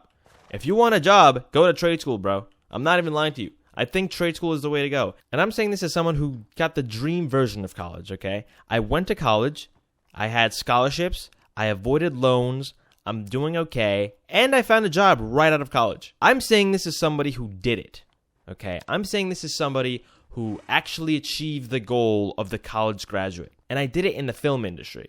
Okay, the film and video and all that stuff, also known as the industry that you don't make money on. Yeah, I made my bag. I did it. I succeeded in the college dream. And I still don't think you should do it. I don't think you should do it because I don't think you need that many people in college. Unless those people aren't necessarily going to find jobs, but they're going to be educated, which is a whole different ballpark. If you want to learn about something and you don't expect to make money on it, go to college all you want, okay? Spend the thousands of dollars. But if you don't fall in that minority, then I think you need people who are self-aware enough to understand that A, the schooling isn't for them, B, the type of job that the schooling provides isn't for them, C, that they don't want thousands of dollars of debt, and D, just swallow their pride and ignore their parents. Because even though your parents might think they know what's good for you, they don't always know what's good for you, okay? They want what's good for you. There's a difference. There's a difference between wanting what's good for you and knowing what's good for you. You are going to be eventually the only person that knows what's good for yourself. Because no one knows what your goals are, okay? No one truly knows what you want to do with your life and how you want to live it. So stop letting others tell you how to live it. Stop letting others influence if you're going to college or not. Okay? Because college will also always be there. Okay? The colleges and institutions aren't going away. They'll get more expensive in time, but you can always go back. You can always go back to college and say, okay, you know what? I did trade school. I tried it out. I don't like manual labor. I want to pursue a college education type job. And yeah, it's going to be a harder thing to do. It's going to be harder to go from that point back to college. And another thing I almost forgot about the trade school argument, you could just say to a local plumber, hey, I want to try out plumbing. I want to be your apprentice for a bit. I don't have any trade school experience, but I will do anything just to understand and learn from you. You think that guy's going to say no to you? Just offer to do it for free for a couple of weeks, or even just have him pay you minimum wage, because he'll probably do it. He has nothing to lose. And if the first one says no, go to a second one. Go to an electrician. Go to a different trade. Someone's going to say yes eventually. When your free 2-week trial of attempting trade school is done, and you say, okay, this isn't for me, then go to college. My overall message here is, I'm not saying don't go to college entirely, okay? But know that colleges at this point are becoming ridiculous. They're becoming stupid. They're charging stupid amounts of money for the parts that aren't even really the college experience. They should make it, you know what they should do? They should make a college experience package. They should make it that students, okay, pay a different price tag for what they want. Maybe you just want the academics. Maybe you just want the academics. You just want the part where you go into a classroom, you have a professor teach you, and you go home. You don't want all the extracurriculars. You don't want to do all of the extra stuff. You don't need to go to the pool every day, or you don't need to be part of the frat and do that part, or you don't need to, I don't know, live in the dorm. A lot of colleges force you to live on campus your first year.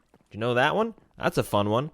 Seriously, let's see what happens when the colleges do that. Let's see how quickly the college price tag would drop and how quickly those institutions would be facing severe issues.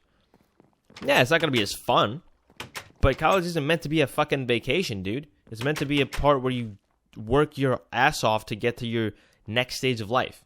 But it shouldn't cost you 10 years of monetary sadness to do so. Regardless, I know a lot of people are going to disagree with me, and if you do disagree, please have a conversation with me in the comments. I would love to hear your side of things. Maybe you'll change my mind, okay? Because I am no longer convinced that college is the way to go for everyone. Let's move on to something else. Nobody cares what you're complaining about.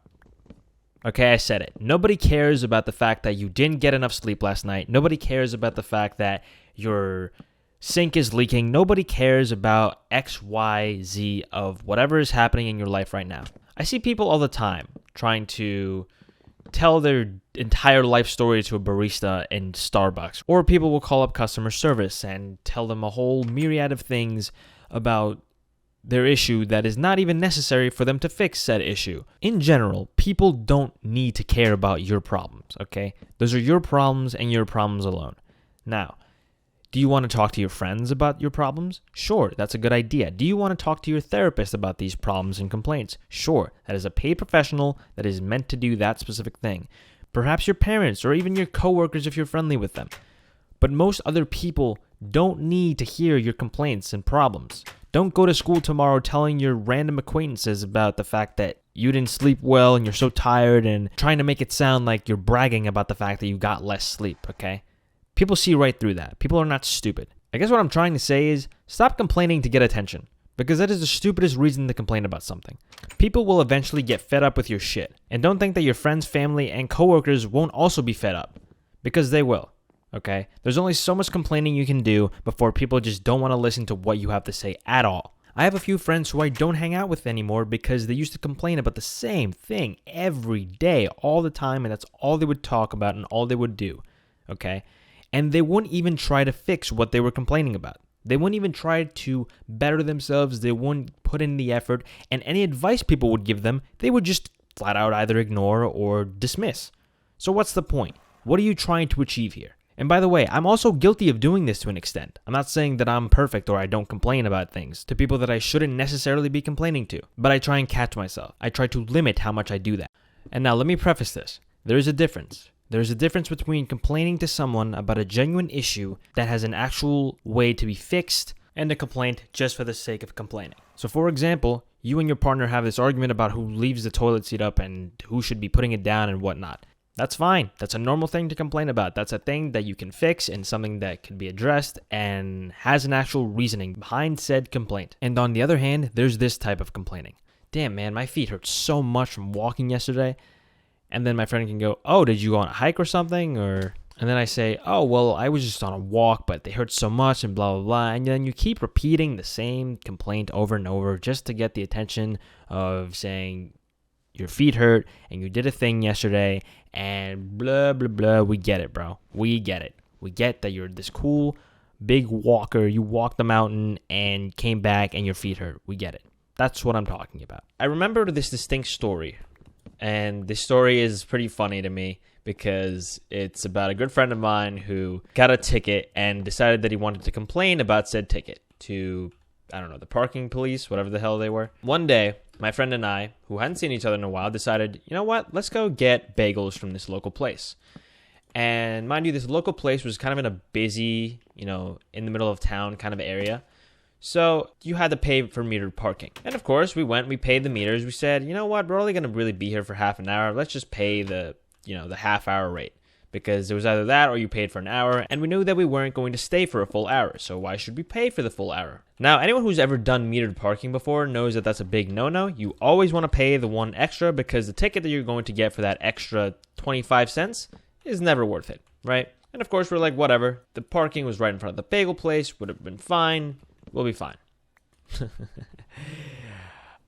We were not fine. Contrary to our own beliefs, we were not fine. So, of course, we get our lunch, right? We leave the bagel store, and I cannot describe to you how unlucky we actually were. Like, it was actually comical how unlucky we were. Outside of the store is where my friend had parked, and right a few spots behind him was where I had parked.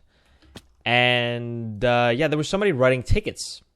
Right? There was a parking enforcement officer writing tickets. And of course, we had just passed the half-hour mark by 6 minutes, which means that both of us were getting tickets or about to get tickets. And of course, she had already left the ticket on my car, so there was nothing that I could do about it at that point. But my friend was more lucky, or so he thought. His car was just about to get the ticket. The parking enforcement officer was actually just about to write his. And he was like, I'm right here. And she just shrugged at him and proceeded to leave the ticket anyway. When I say to you, my friend looked more stunned than he had ever looked in any previous endeavor. Keep in mind, I've seen some pretty funny things with that guy, and he had never looked that stunned in his entire life. This man sat there staring at this ticket that was on his car with this kind of rage that I could not describe to you if I tried. So, of course, I kind of just laughed it off because it was so funny that my car was literally the one right next to his and I had gotten the ticket just right before him. It was like, oh, whatever. Shit happens. So anyway, I think that ticket was about for $40 or so, and it wasn't a big deal. For me, it was actually my first parking ticket, so I was like, whatever. Sucks to suck. But my friend, oh no, he was not having it. He was going to let them know. He was going to call them and tell them that this was a violation of his human rights or whatever he was going to tell them. I don't know what he was going to tell them. But he seemed prepared to get Harvey Specter from Suits to litigate this for him. I mean, this guy was mad. Keep in mind, this guy's like the kind of guy that believes in human decency. I don't necessarily believe in human decency all that much. I believe in it to an extent, but when it comes to parking enforcement officers, those people suck. Like, and those people, of course, I'm sure don't like their job. You know, they don't want to be there, but they're doing it because they need a paycheck, similar to very many other people. But it's on a different level because nobody likes parking cops, okay? Anyway, so he's like, I'm going to call them. I'm going to call up the city, and I'm going to tell them about this whole situation. And I said to him, you know they're not going to do anything, right? You're in the wrong here. So was I. Like, we didn't pay the meter as long as we had to. And yes, this is true, but my friend didn't really care because in his own words, he, quote, wanted them to know about his displeasure. So I was like, okay, so I guess call him and see what happens. So my friend calls the city, and this lady picks up, and he says the dumbest thing he could have possibly said in that scenario. He, and I quote, says, I don't expect anything to come from this. I just want to complain to someone. So now this woman on the phone he was talking to, right? This woman that he called to make a complaint to the city about the fact that he got a ticket that he was in the wrong for, sat and listened to my friend complain to her for literally no reason other than to get his satisfaction out of it for, I don't know, a good 10 minutes. 10 minutes. I have a recording of it on my phone actually somewhere. And those 10 minutes were a 10-minute literal monologue about how this parking enforcement officer who gave him this ticket didn't acknowledge that he was there, and there's no human decency anymore, and he was only parked there for an extra 6 minutes over the meter timer or something, but it didn't matter. Do you guys honestly think that this woman listened to anything that this guy had to say? Do you think that my friend got anything out of this other than somewhat of a satisfaction? Even though he wasn't looking for that, right? He wasn't looking for anything other than for someone to hear him complain, which is fair, fair. Good on him for actually admitting to that. Most people wouldn't. This woman probably, as she heard the words, I'm just looking to complain, I don't want anything done from this, probably just put the phone down or put it on speaker for the entire office to listen to, and then proceeded to just laugh on mute. That is probably what happened. In fact, I could probably bet money that that's what happened, okay? This is a situation where this woman is being paid to listen to a caller's problems and try and fix or deal with this issue if there is something to be dealt with. There was nothing to be dealt with here. This was purely a call for just attention, which entail wastes her time, okay? Wastes her time and wastes his time and wastes everybody's time. Because it's just an empty complaint. There's nothing else that's going to come of this. And this is a reality of humans wanting to be heard for A or B reason. We just want to feel heard. We want to feel like we're important and that our issues matter, so we want to be heard. And even if other people don't necessarily want to hear anything we have to say. It's just a fact of human psychology, I guess, call it. In addition to the complaining for attention, you kind of have the complaining that is just unnecessary. Every minute little thing that you might be going through, sure, you could complain about it, but why? Why just be miserable? Why always think about it? If you think negatively about the fact that, say, you don't have that much money or you want to be making more money every day, you're constantly going to be in this state of mind of just like being miserable because you don't have enough money. Right? Complaining also does that to you. You kind of fool your brain into being more miserable than it actually is. Okay? And on the contrary, you can fool your brain on being more happy than it actually is. It's kind of the same idea, same concept. So why not do that? Why not just try and fool yourself into thinking you're happier than you really are? And of course, this only goes as far as you allow it to. There comes a point where it becomes this thing that I like to call toxic positivity. The world is not all sunshine and rainbows, okay? There's no point on trying to make yourself think that it is. But you can do it to an extent where it's healthy and you can allow yourself to say, you know what? So what that I have a headache right now? So what that I don't have $1 million in the bank? So what that I don't have what I'm looking for in life fully yet? So if you can even fathom living with that mindset, why not do it? Why not allow yourself to see the good things in life for once? I think I want to go back to that forest and see what's good over there. But first, I'm going to make some jungle trees. Jungle saplings. Where are my jungle saplings? Did I get jungle saplings? Do I have to go back to the jungle forest? I only have 3. Oh, this might be a problem. So here's a prime example of what I was just talking about. I don't have enough jungle wood saplings to, I guess, make a jungle tree, or one of the big ones, which I want to make one of the big ones. What am I going to do? Sit here and mope and complain about it all day? No, I'm going to go to the jungle. I'm going to go to the jungle and get myself a jungle tree. Or I'm just going to make The small one. So while I'm on my way to this jungle biome, I want you to do me a favor. I want you to think of something that probably bothers you on the daily, probably something that you complain about on the daily, that you don't need to complain about. And it's going to be something small, right? I want it to be something that is minute, something that doesn't really contribute to your life. If you complain about it, something that is just a minor inconvenience that you feel the need to complain about. And I want you to leave it in the comments, and I want you to then read other people's minor complaints that they also leave in the comments.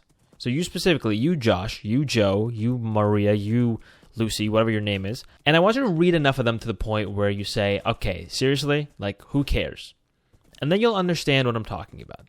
Then you will understand, you will see it from somebody else's eyes. You'll kind of see how ridiculous and how minute it is, because I guarantee you a lot of you will have similar complaints about life. And I know a lot of you are going to take the opportunity and try and say, well, you know, this is not fair. This is not a fair comparison because my thing that I'm complaining about is not necessarily going to be the same. Not everyone is going to feel it on the same level as I do. That is a fair thing to say. But there's always levels to this. There are certain things that just I can probably guarantee that everyone should have no reason to complain about. Like this sound effect in Minecraft, okay?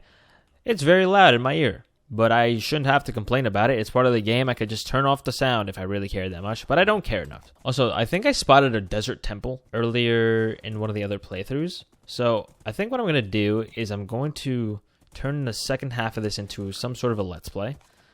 And I'm going to just deal with that desert temple when I get to it. By the way, I guarantee you that the less you do this, the less you'll feel inclined to do this, okay? If you make it a habit to not complain every day about the minute things in life, you'll probably find yourself, A, being happier, B, being less annoying to people that you, I guess, associate with, and C, you'll start to see how other people's doing it makes you feel and how you don't really want to associate with certain people because of it, okay? And in turn, I'm also going to do the same. I'm going to try and be cautious of how I complain and what I complain about because I know for sure that me doing it all the time is also annoying, okay? Hey, Piggy, do you wanna become my lunch? And now to find this jungle temple. Again, I don't actually know if I saw it. I think I saw it in some direct. I think it was diagonally from where I was walking, but I might have actually imagined this. I don't know if I don't remember the last time I naturally found a jungle temple. And I also don't really remember how good the loot is in them. I know that they have some good redstone stuff, but I also need more diamonds. I want to do like a full diamond armor set already. I think after I do full diamond armor, I'm going to go back. Maybe I don't know. Maybe I should start thinking about enchanting and going to the end and all that stuff. What do you guys think? Do you guys think I should get this world cooking? By the way, something about this don't complain thing. I am aware, okay? I'm aware that I'm going to be a hypocrite in this particular case, but I'm willing to sacrifice seeming hypocritical by trying to help others, you know, get over these things and by trying to, I guess, help myself get over this because this is a thing I struggle with too, you know? Okay, I think we're out of jungle biome. You know what? I'm going to still look for Is that an ocelot and its baby? There's 2 baby ocelots? Where's the mom? They're so fast. Anyway. Okay, so we reached the end of the jungle. So, the good thing is, now I can go around the perimeter of said jungle. Did I keep thinking I'm going to see Herobrine because I've been playing the fog recently, and it's like, now I'm actually seeing him like I'm imagining him existing. Oh, here it is. Oh, let's go. Okay, I knew I had seen it. God damn. This is far. Watch me die here. Can I do this? Can I pull this off? Oh, I'm nuts. I'm so nuts. I'm insane. Okay, so I have to be very careful in here because there's a bunch of traps.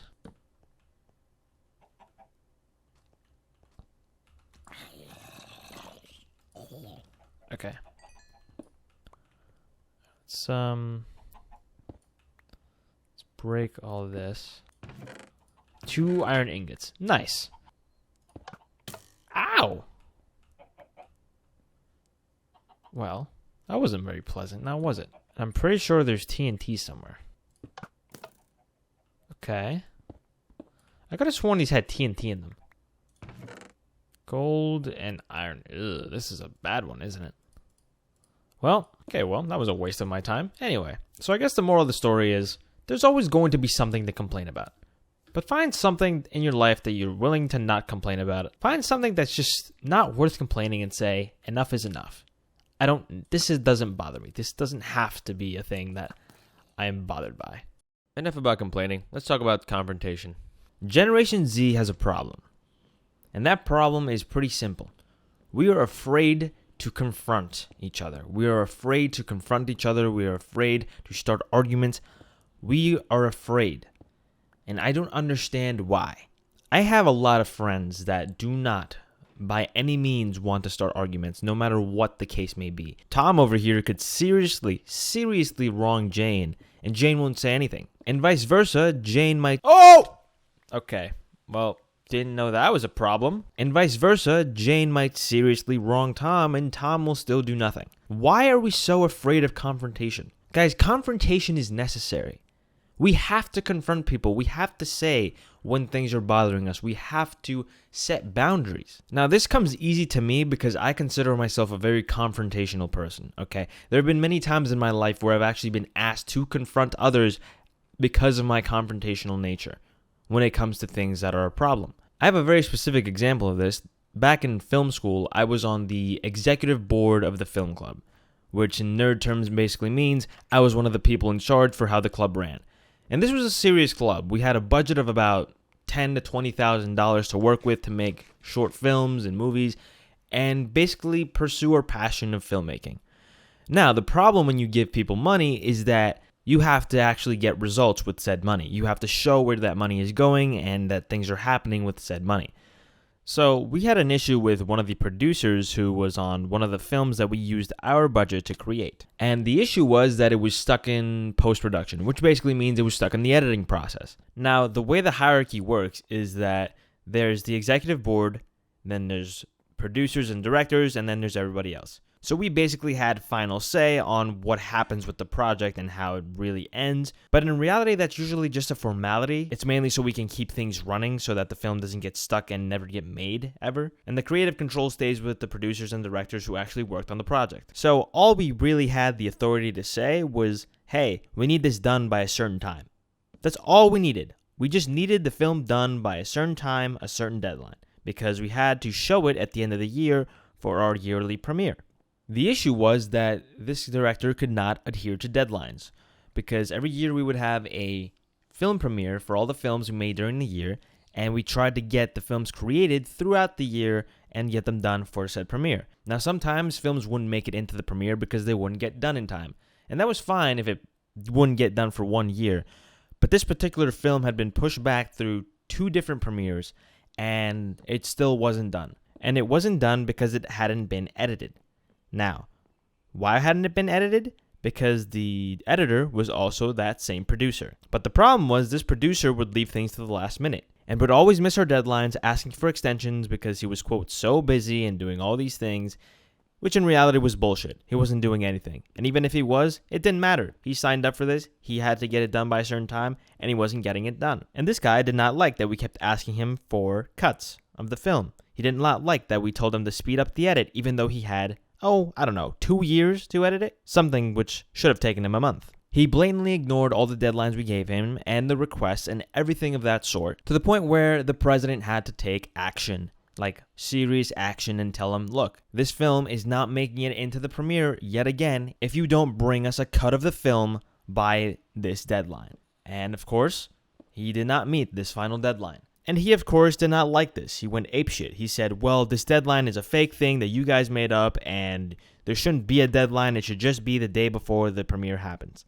And, of course, that's not how things work. We have to watch over the film, make sure you didn't leave any major mistakes, make sure you didn't, start blasting porn in the middle of it or whatever the hell, because we don't know what you might do. You might be crazy. You might be X, Y, and Z. We can't show the club something that we haven't vetted first. Because at this premiere, there could potentially be children. We have to make sure that everything is either appropriate or inappropriate. So we had to have an intervention with this guy. And now, there wasn't really an issue with this intervention, but the president at the time asked me to help intervene because she knew that I was good at confrontation and she was not as good at it. And of course, this is not to hate on her. She did great as a president. It's just that certain things, certain people are not great at. So I was asked to be at this intervention. And of course, the intervention started well and, it was all cordial and whatnot, but it very quickly developed into something that wasn't as cordial. And it required me to put my foot down in ways that I think a lot of people wouldn't these days. It required me to say in a professional manner, look, man, your film is not making it in because you keep blatantly ignoring us.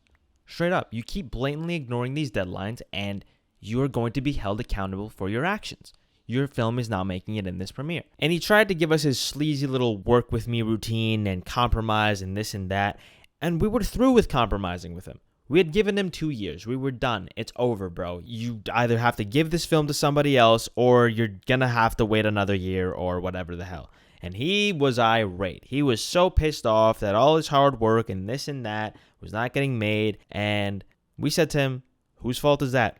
If it isn't the consequences of your own actions, pal. And then the intervention ended, the call ended. We had this whole back and forth on emails and accusations and threats, like such man-child behavior. It was insane.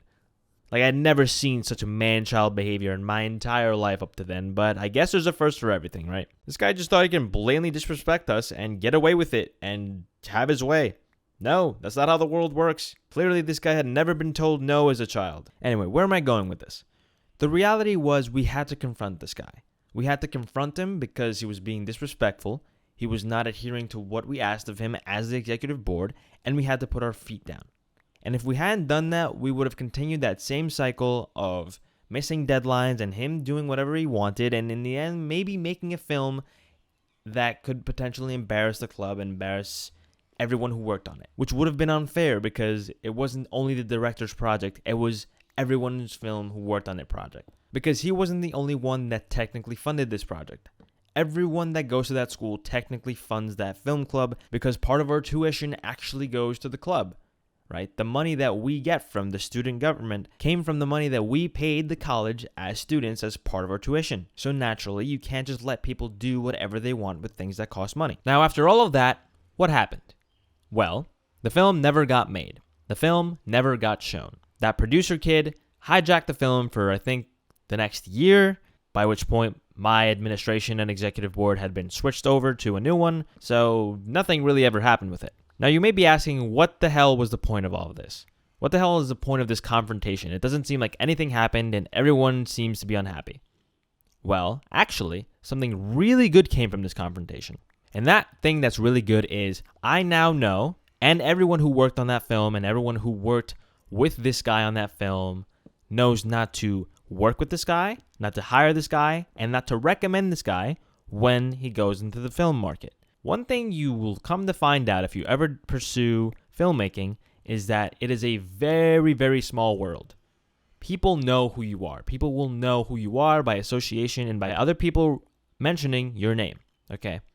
If this guy were to ever ask me for a job at some point, let's say I'm a big film guy, big film director, and I have my connections and I got all my friends from college to work on this big $40 million film. If this guy asked me for a job, I would not give it to him. Why would I? He caused so many problems for me when I was in school with him. If this guy asked me to be on a job with him, I would not join him. I would not help him because I know how much of a pain in the ass he is. If somebody asked me about him and said, hey, is this guy good? Should we hire him? I would say, no, he's not. Because, yes, he might be good at X, Y, and Z as a skill, but he's a pain in the ass to work with. That is like career suicide what he did. And while it was career suicide for him, it was a great thing for us to know before we spent a huge amount of money on something. Because in the film world, the budget that we had given for his film, I don't know, I think it might have been around $2,000. $2,000 in the film world is nothing, okay? So I'm glad that it happened there instead of on a huge film production where we had actual people's jobs on the line. Now, was the outcome a good outcome? Not necessarily. But was the outcome a necessary outcome? Yes. So I guess there's two lessons in one here. Confrontation is necessary. And part two is if you deal with that confrontation in a way where you will not compromise or you will not be considerate of what the other party has to say or wants to do, you will end up burning bridges, which is not a good thing in life. You don't want to burn bridges, okay?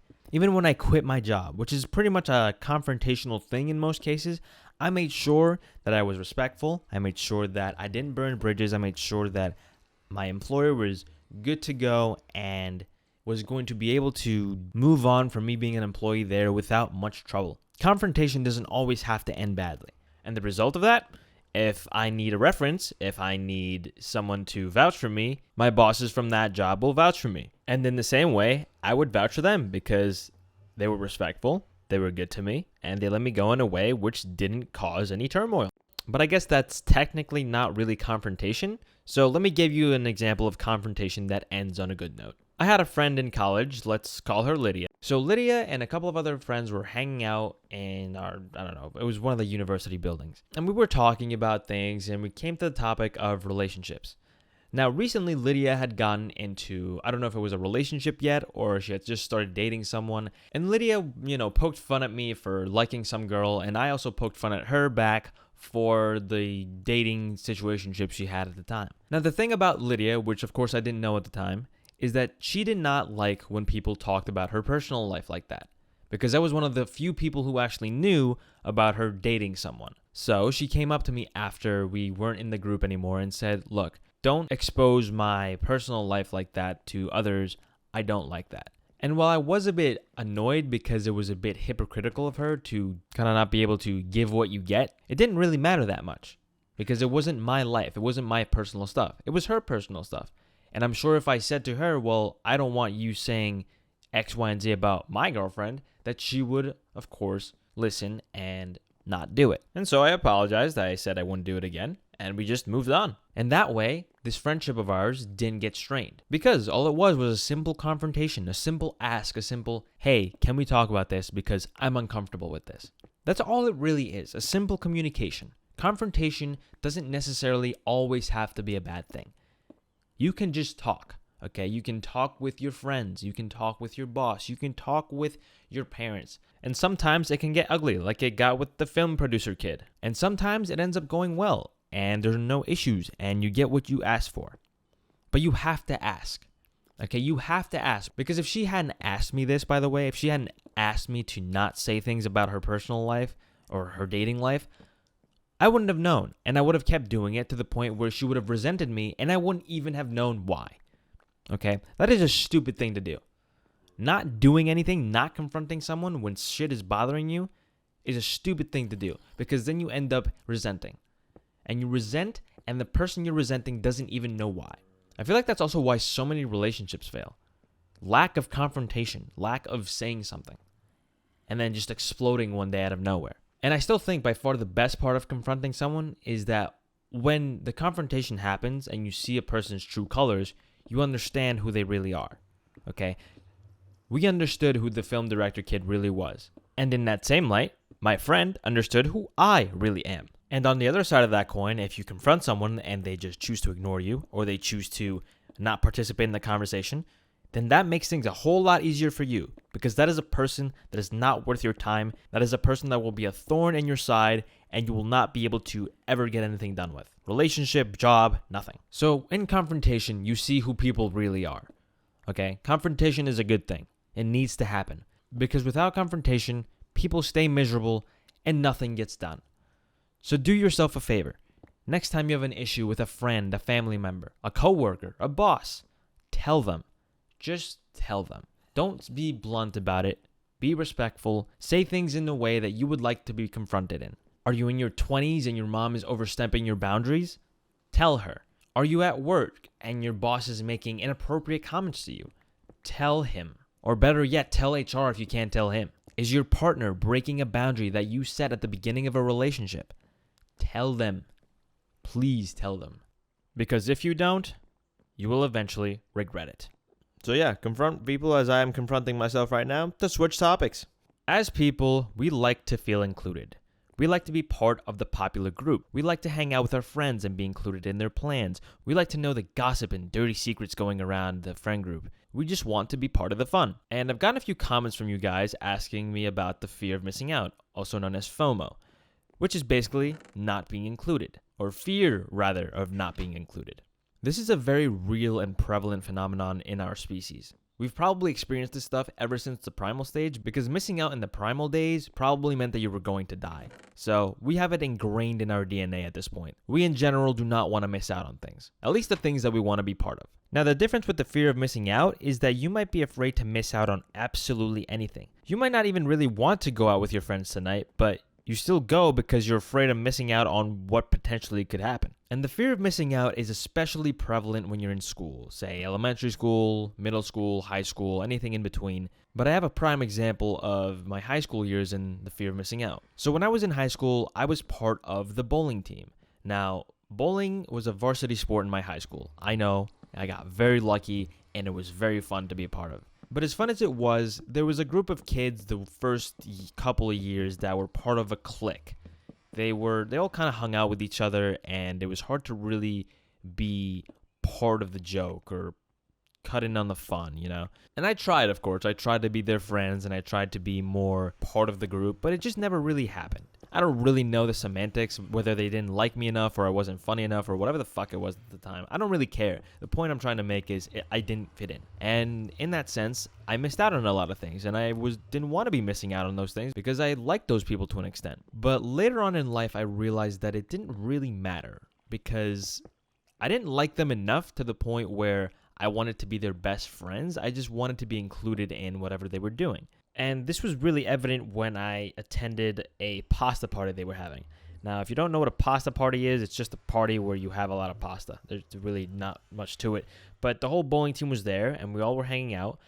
And I actually got to be part of the group for once. I got to be part of the cool kids or the function or everything that they were doing. And I found out it wasn't really all that. It was just a small get-together. The kids, while they were friends and all, didn't seem to have that much in common, and even the stuff that they had in common with each other, I didn't really have in common with them. So it was kind of like, oh, I was afraid of missing out on this because why? I didn't care in the end. In the end, it didn't matter. I didn't want to be part of it. I didn't realize I didn't want to be part of it, but it ended up not wanting to be part of it. Now, this could have gone a different way, of course, but it goes to show that you don't have to be part of every event/function. You don't have to always hang out with your friends. You don't always have to do what everybody else is doing. You can miss out on a few things and you'll be fine. Trust me. I'm not saying miss out on everything, but it's okay to not go out with your friends once in a while. It's okay to decide to stay in and watch a movie instead. It's okay to not go to this big party because you feel tired. It's okay to work on your passion project instead. The one thing about missing out on things is that you sometimes miss out on things that you actually want to miss out on and get to do something that you know you like, or you get to do something else instead. I think a general rule that I have when it comes to these things is I don't attend events or I don't ask to be invited to things I'm not invited to. At the most, I'll maybe ask about the event that is happening. So let's say my friends Josh and Steve are on their way to a bar and they start talking about it openly. I'm going to say, oh, which bar are you going to? And they might say, oh, we're going to this bar, and just leave it there. I'm not going to really ask to tag along because I wasn't invited. Now, it's not a great thing to talk about your plans with somebody else in front of other people, but it happens sometimes. Now, if on the other hand I ask, oh, which bar are you going to? They might say, oh, we're going to so-and-so bar, would you like to come with? Then I'll say, oh, sure, because I was invited, okay? I was invited to the outing, I was invited to the cookout, as they say, and it's fine and it's comfortable and you don't have to bother. Whereas if you kind of ask like, oh, can I come along? They might not really want you to come along and say, oh, sure. That to me is 10 times worse than not being invited. Because not only are you not invited, they are indirectly saying to you, oh, well, we didn't really want you there, but I guess you can come. It just makes you feel bad about yourself. It makes you feel like you're a burden. It makes you feel like they really don't want to hang out with you. Whereas if you use my method and ask them specifics about the outing and then they invite you to come with, then everything is fine because you didn't ask them to be part of the thing. You kind of just asked out of curiosity. And then they might think, oh, wait, this guy actually should come with us. Why didn't we invite him? Or whatever else could be going in their head, and they ask you. And it feels good because you didn't have to make things unnecessarily uncomfortable. And you don't really have to apply this method to everyone. Like if it's your best friend in your inner circle, you don't really have to do all that. But I like to do it because I think it works regardless of the group you're in. But let's say in this hypothetical that I didn't get asked to go hang out with them at the bar. They might be going to the bar and hanging out for a very specific reason. They might have to talk about something important. They might have to discuss something about work that is confidential. They might want to watch a pro golfing game and know that I don't want to watch pro golfing. Or there could be a myriad of other things. It really doesn't matter, okay? Because it's none of your business why they're hanging out or the fact that they want to hang out by themselves. And I have another prime example of this with my previous job with my ex-bosses. I would be in Discord calls with them all the time. And sometimes they would ask me to leave and say, look, we have to discuss something in private. Could you please step out for a bit? And of course I would. It's none of my business most of the time. It might have been business, or in cases where they were laughing, it might have been something private about one of them. And I didn't know them that well. Now, did I want to know what they were talking about? Of course I wanted to know what they were talking about. Did I ask them sometimes? Most of the time, no, unless they were trying to prank me and I knew it or something like that. And on the other side of that coin, there's things that I wouldn't tell them because I wasn't that great friends with them, right? There's things that I wouldn't share with them or wouldn't really feel like talking to them about because I had a different friend group for it. I have friends that I like to hang out with on one day and I don't like to hang out with on the other day. I have different friend groups for different things. Like I have a couple of friends where I'll say, oh, we should go to the bar. And I have other friends that I'll say, we should game. Because I know that I like doing one thing better with one group of people, and I like doing the other thing better with the other group of people. It doesn't really have to be that deep. I remember I had a friend in college who had a massive FOMO. Like, she would do everything. She would go to the student government meetings. She would go to, let's say, I don't know, engineering club. She would go to Bible study for whatever I care. She would go to everything. And what started happening was she had no time for herself. She was bored with most of the things she was doing and eventually stopped doing anything because nothing was interesting to her anymore because she did too many things that she didn't want to do. So she was like, what's the point of me going out and doing another thing I don't like? And that's because she tried to do everything with her friends, roommates, whatever, because she didn't want to not be part of the equation. She wanted to feel included. Well, here's what happens when you're too included.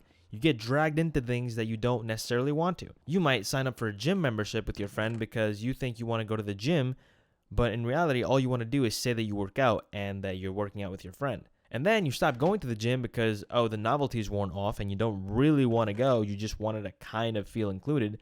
Well, now you're paying for a gym subscription that you're going to have to pay a stupid amount of money to cancel. It's funny to think about because that's one of those issues where people overcommit too much. We all like to talk about the fact that this generation doesn't like to commit to things. Well, there's people in this generation that like to overcommit to everything and then end up committing to nothing. In general, don't be afraid of missing out on things, especially things you're not invited to, especially things that you don't think you even really want to do. Now, what I will counter with is if you're feeling that you're missing out on your friend group and your friend group is not inviting you to anything, like anything at all, then I would say, okay, I'm missing out. This is annoying. But at the same time, that just means that you really shouldn't be hanging out with them, okay? Because if you're missing out on all of their events and their stuff, start inviting them to things, okay? Let's say you want to go to a cafe and just hang around for a bit, okay? If you invite those friends of yours and they say, oh, I'm busy and this and that, that's okay the first time. The second time, it's a little annoying. The third time, well, you just don't ask them again and find different friends. Because if they're not inviting you to their events and they're not coming to your events, that means that they probably don't want to hang out with you anymore. And it's a harsh truth that you're going to have to accept. Now, you could confront your friends about this. I did make a whole video about confrontation the other day. Go watch that as well. You could confront them and say, what the fuck? And from there, you go and figure out what's going on. But if it's just occasional events and occasional things that are happening, don't be afraid of missing out, okay? Now, I want to bring your attention to another side of FOMO. There is a side of FOMO that's actually a great motivator. So, let's say, for example, you heard that your friend works at Madison Square Garden in New York City. Now, for those of you who don't know, Madison Square Garden is this huge stadium where all kinds of sporting events, concerts, and other things happen. So let's say your friend works there, and by working there, this friend gets all these perks. Maybe free tickets to certain events. Maybe they get to have free parking in New York City or something. There could be a myriad of things. And maybe they brag about this to you once in a while. This might make you say, damn, I want to do that. I want that job. That sounds sweet. That might motivate you into trying to figure out the best way to get this job because of the perks and the things that you can do at said job. Maybe it incentivizes you to do research faster to achieve that goal, or maybe it incentivizes you to ask that friend for a reference and say, hey, could you put in a good word for me to your bosses? Maybe I could also get a job there. It could be any number of things, but there are positives to the fear of missing out. But don't try too hard and think of those positives because in general, I think it just causes more anxiety and distress rather than a hunger for, achieving a goal. There's always other things to do or that you might rather be doing. Now, if you really struggle with the fear of missing out, like it's not that simple for you to just get over, you might want to consider where this stems from. It might have come from your childhood, from actually missing out on things all the time because of different factors, whether it be your parents not being able to afford a field trip, or your friends not really being your best friends, or it could be something completely different, right? You might just have this genetic predisposition to fear of missing out. That's one of those things that you might want to consider consulting a therapist or some licensed medical professional about, because it's not always that simple of an answer. In any case, don't be afraid to miss out on things, okay? I'm sure you have other things to worry about. Things like getting rest, which is actually what we're going to talk about next. So today I woke up sick, okay? I have a sore throat, I'm coughing, I'm fatigued, and yet my stupid self is here trying to make a YouTube video. What I really should be doing is getting rest. I'm one of those people who hates getting rest. I hate sleeping. I need to never, if I could never sleep, I would do it. Surely because I think it's just a waste of my time. But the reality is that it's not a waste of my time, okay? All humans need rest because that's how we regenerate. It's how we regenerate our minds, our spirits, our muscle, everything. Everything regenerates with sleep and rest. So then why am I here preaching for you to get rest while I myself am not getting rest? That's a great question, Johnny boy. Let me explain to you the mathematics of my stupidity. Ever since I was in high school, I would rather go to school with a fever rather than miss class and have to get all the homework and deal with all the catching up work. Basically, I don't like having to catch up. And this, of course, moved on into college, where I would multiple times go to class with a fever that was not manageable. And one time I went to class with a fever during COVID. And I wasn't showing positive or anything, and I don't even really think I realized I had fever at the time, but I was definitely feeling a bit off. And this might seem a bit extreme. I didn't always do this, okay? There were times where I didn't care about missing class, or times where I didn't go to class even when I wasn't sick or anything of the sort. And I'm sure it wasn't only the fact that I didn't want to play catch up in class. There's probably some more subconscious trauma response to this entire thing, but I'm too fucking sick to figure that out right now. So now you might ask me, why are you making this video anyway? You're not working anywhere. There's nothing for you to miss. No deadlines, no nothing. What gives? Well, the reality is there is a deadline. I post every week. I want to have at least one video a week go up, and I will have that video go up on a Wednesday. And I already had to catch up because I was away for about a week on a trip. And of course, I woke up with a fever. Fun stuff. But I actually haven't been sick in a while now that I think about it. Probably at least a year. Although it's pretty crazy that I haven't gotten sick because I've led a pretty unhealthy lifestyle overall the past year. Before I quit my job as an editor, I used to not give myself enough rest. And what I mean by that is that I would just work and work and work nonstop. And in many cases, I wouldn't even take weekends off, mainly because I didn't have time to take them off. Or rather, not I didn't have time, but I just wanted to be ahead of it. So if I wanted to, I could take a whole week off. And sometimes I would get a random day off that I didn't take off because I was afraid that I would be behind if I didn't do something productive. What that caused you to do is that caused you to burn out, no matter what you do. But when you're sick, it does not matter, okay? It does not matter how much you try and push through it. Your body is telling you no, okay? You will be miserable no matter what if you're sick and you try and get through a day of doing work and stuff. Now, I will say I've successfully done work many times throughout a day, even though I've in some cases had a high fever. But it's not healthy. It's not a good thing to do for you or the people that surround you. In fact, I think I went to class one time during COVID with COVID, which was a very stupid idea of mine, but I don't think I even realized that I had it at the time. I just was in denial because I didn't have a test that was showing positive. In any case, if you don't get the rest you need, especially when you're sick, things start to not work very well. In some cases, you'll be sick for longer. Another thing that happens is that you will basically be off your game. Right now, I'm off my game. I don't know in what direction this video is going to go. So I'm going to use my lack of clearness and consistency with this, or my lack of being able to stay on topic, to show you how important it is that you get your rest and that you do things the proper way. I think a good example of this whole get your rest thing is from Mike Menzer. Mike Menzer was notoriously known for doing the least amount of work and getting the most amount of rest when it came to bodybuilding. Apparently, when he was training for Mr. Olympia, he would only work out 30 minutes a day, 4 times a week. Can you imagine that? Arnold Schwarzenegger would have fucking lost his mind if he heard that back in the day. When Mike's other bodybuilding counterparts would work out 5 to 6 times per week, 2 to 3 hours per session, Mike would just train 2 hours per week total. That's it, because he worked smart, not hard. And you can of course apply this to other things as well. If you force yourself to work 12 hours a day while feeling sick and not being in the game, you'll probably get an hour's worth of actual things being done. But if you choose to work 4 hours a day and you're locked in the entire time, you'll probably get 4 hours of work. It's not necessarily about the amount of time you put in, it's about the efficiency and the actual usefulness of putting in that much time. So no matter what I say, no matter how much I think that I don't need more rest than I actually do, I most definitely do need it. But I'm a stubborn bastard, and I don't like getting rest. So this is me telling you, don't be like me. Get your rest. Do what you're supposed to do. Because otherwise, you will have a higher likelihood of failing. Don't go to school with a fever like I did, bro. It's okay. You can catch up. You can miss a day. This is one of those do as I say, not as I do type of situations. I hate having to point out my own hypocrisies in life, but there we go, you know? Also, fuck being sick, dude. I went out one time, okay? I went on a small vacation, and I got sick instantaneously. And for all of you that are about to jump at me for complaining after I made a video about not complaining, I don't care. Jump at me. Today, I'm making an exception. In any case, here I am making another video because I love doing it, and I'd rather do this than to just sit on the couch and do nothing.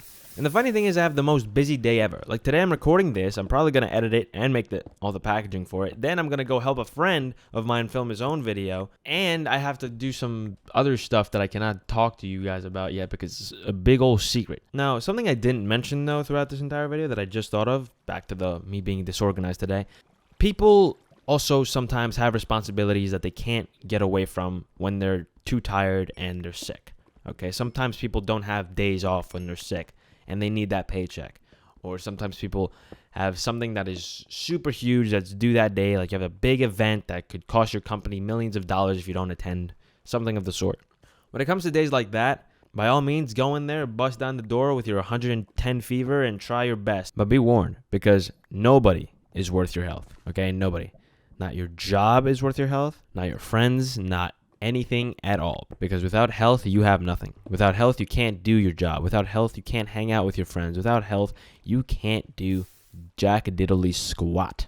If you're a professional basketball player, you break your arm and you try to get back out there too quickly, you run the risk of never playing basketball again. And that applies to any other kind of thing. If you work in marketing and you're about to lose a client because you have a deadline that you're going to miss because you're sick, that client and his business is not worth you being sick for an extra month, 2 months, or however long because you made the stupid decision to go into work that day. So if you have an unhealthy relationship with being sick and getting rest like me, here's what you should do. First things foremost, sleep. I had a friend back in middle school who apparently would get a fever, right? And then he would proceed to sleep for a full 24 hours, and no matter what, he would be ready to go back at it again the next day.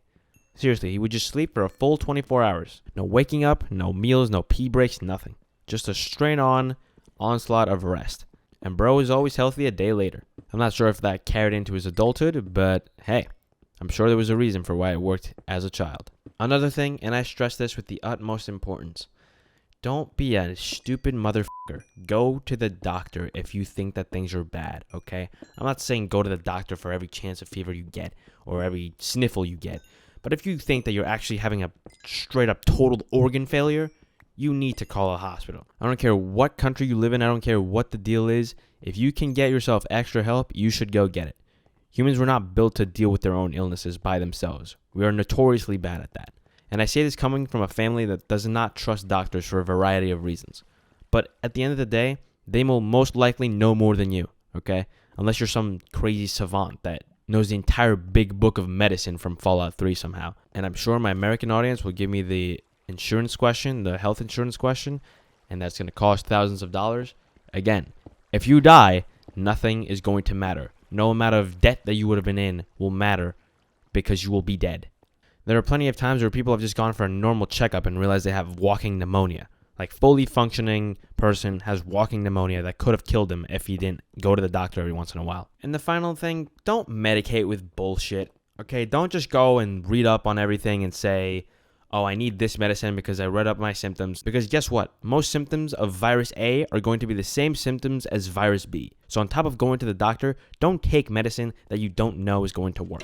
Okay, don't go buying over-the-counter medication for no reason if you don't have any clue what you're trying to treat. Now, does that mean don't take fever medication or cough syrup? No, that's not what that means. But don't go buying some crazy thing that you saw online because the fucking medicine guru said it to you. Go to a real doctor. Anyway, I don't really have that much else to say about this right now. Just get your rest. Don't fucking be stupid like me and ignore your body and the signs and the warnings.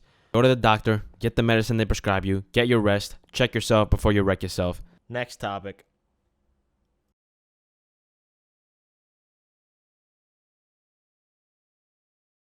So a few months ago I made a video about privacy and how it's important. And I'll link the video above, but it basically talks about how I had an invasion of my privacy online and how certain things got leaked and I didn't want them being known. Ever since then, everything's been smooth sailing, no major invasions of privacy, mainly because I've been more careful, I've concealed certain things about my life, and I don't have them online anymore. But what I realized is no matter how much I conceal these things, sometimes people might just get access to them regardless. And I realized this because recently I found this video by Virtually Vain called African Rebel Horrifies Gamers with Their Real Location. I'm just going to show you a clip of this video explaining what I'm talking about. What is your name, huh?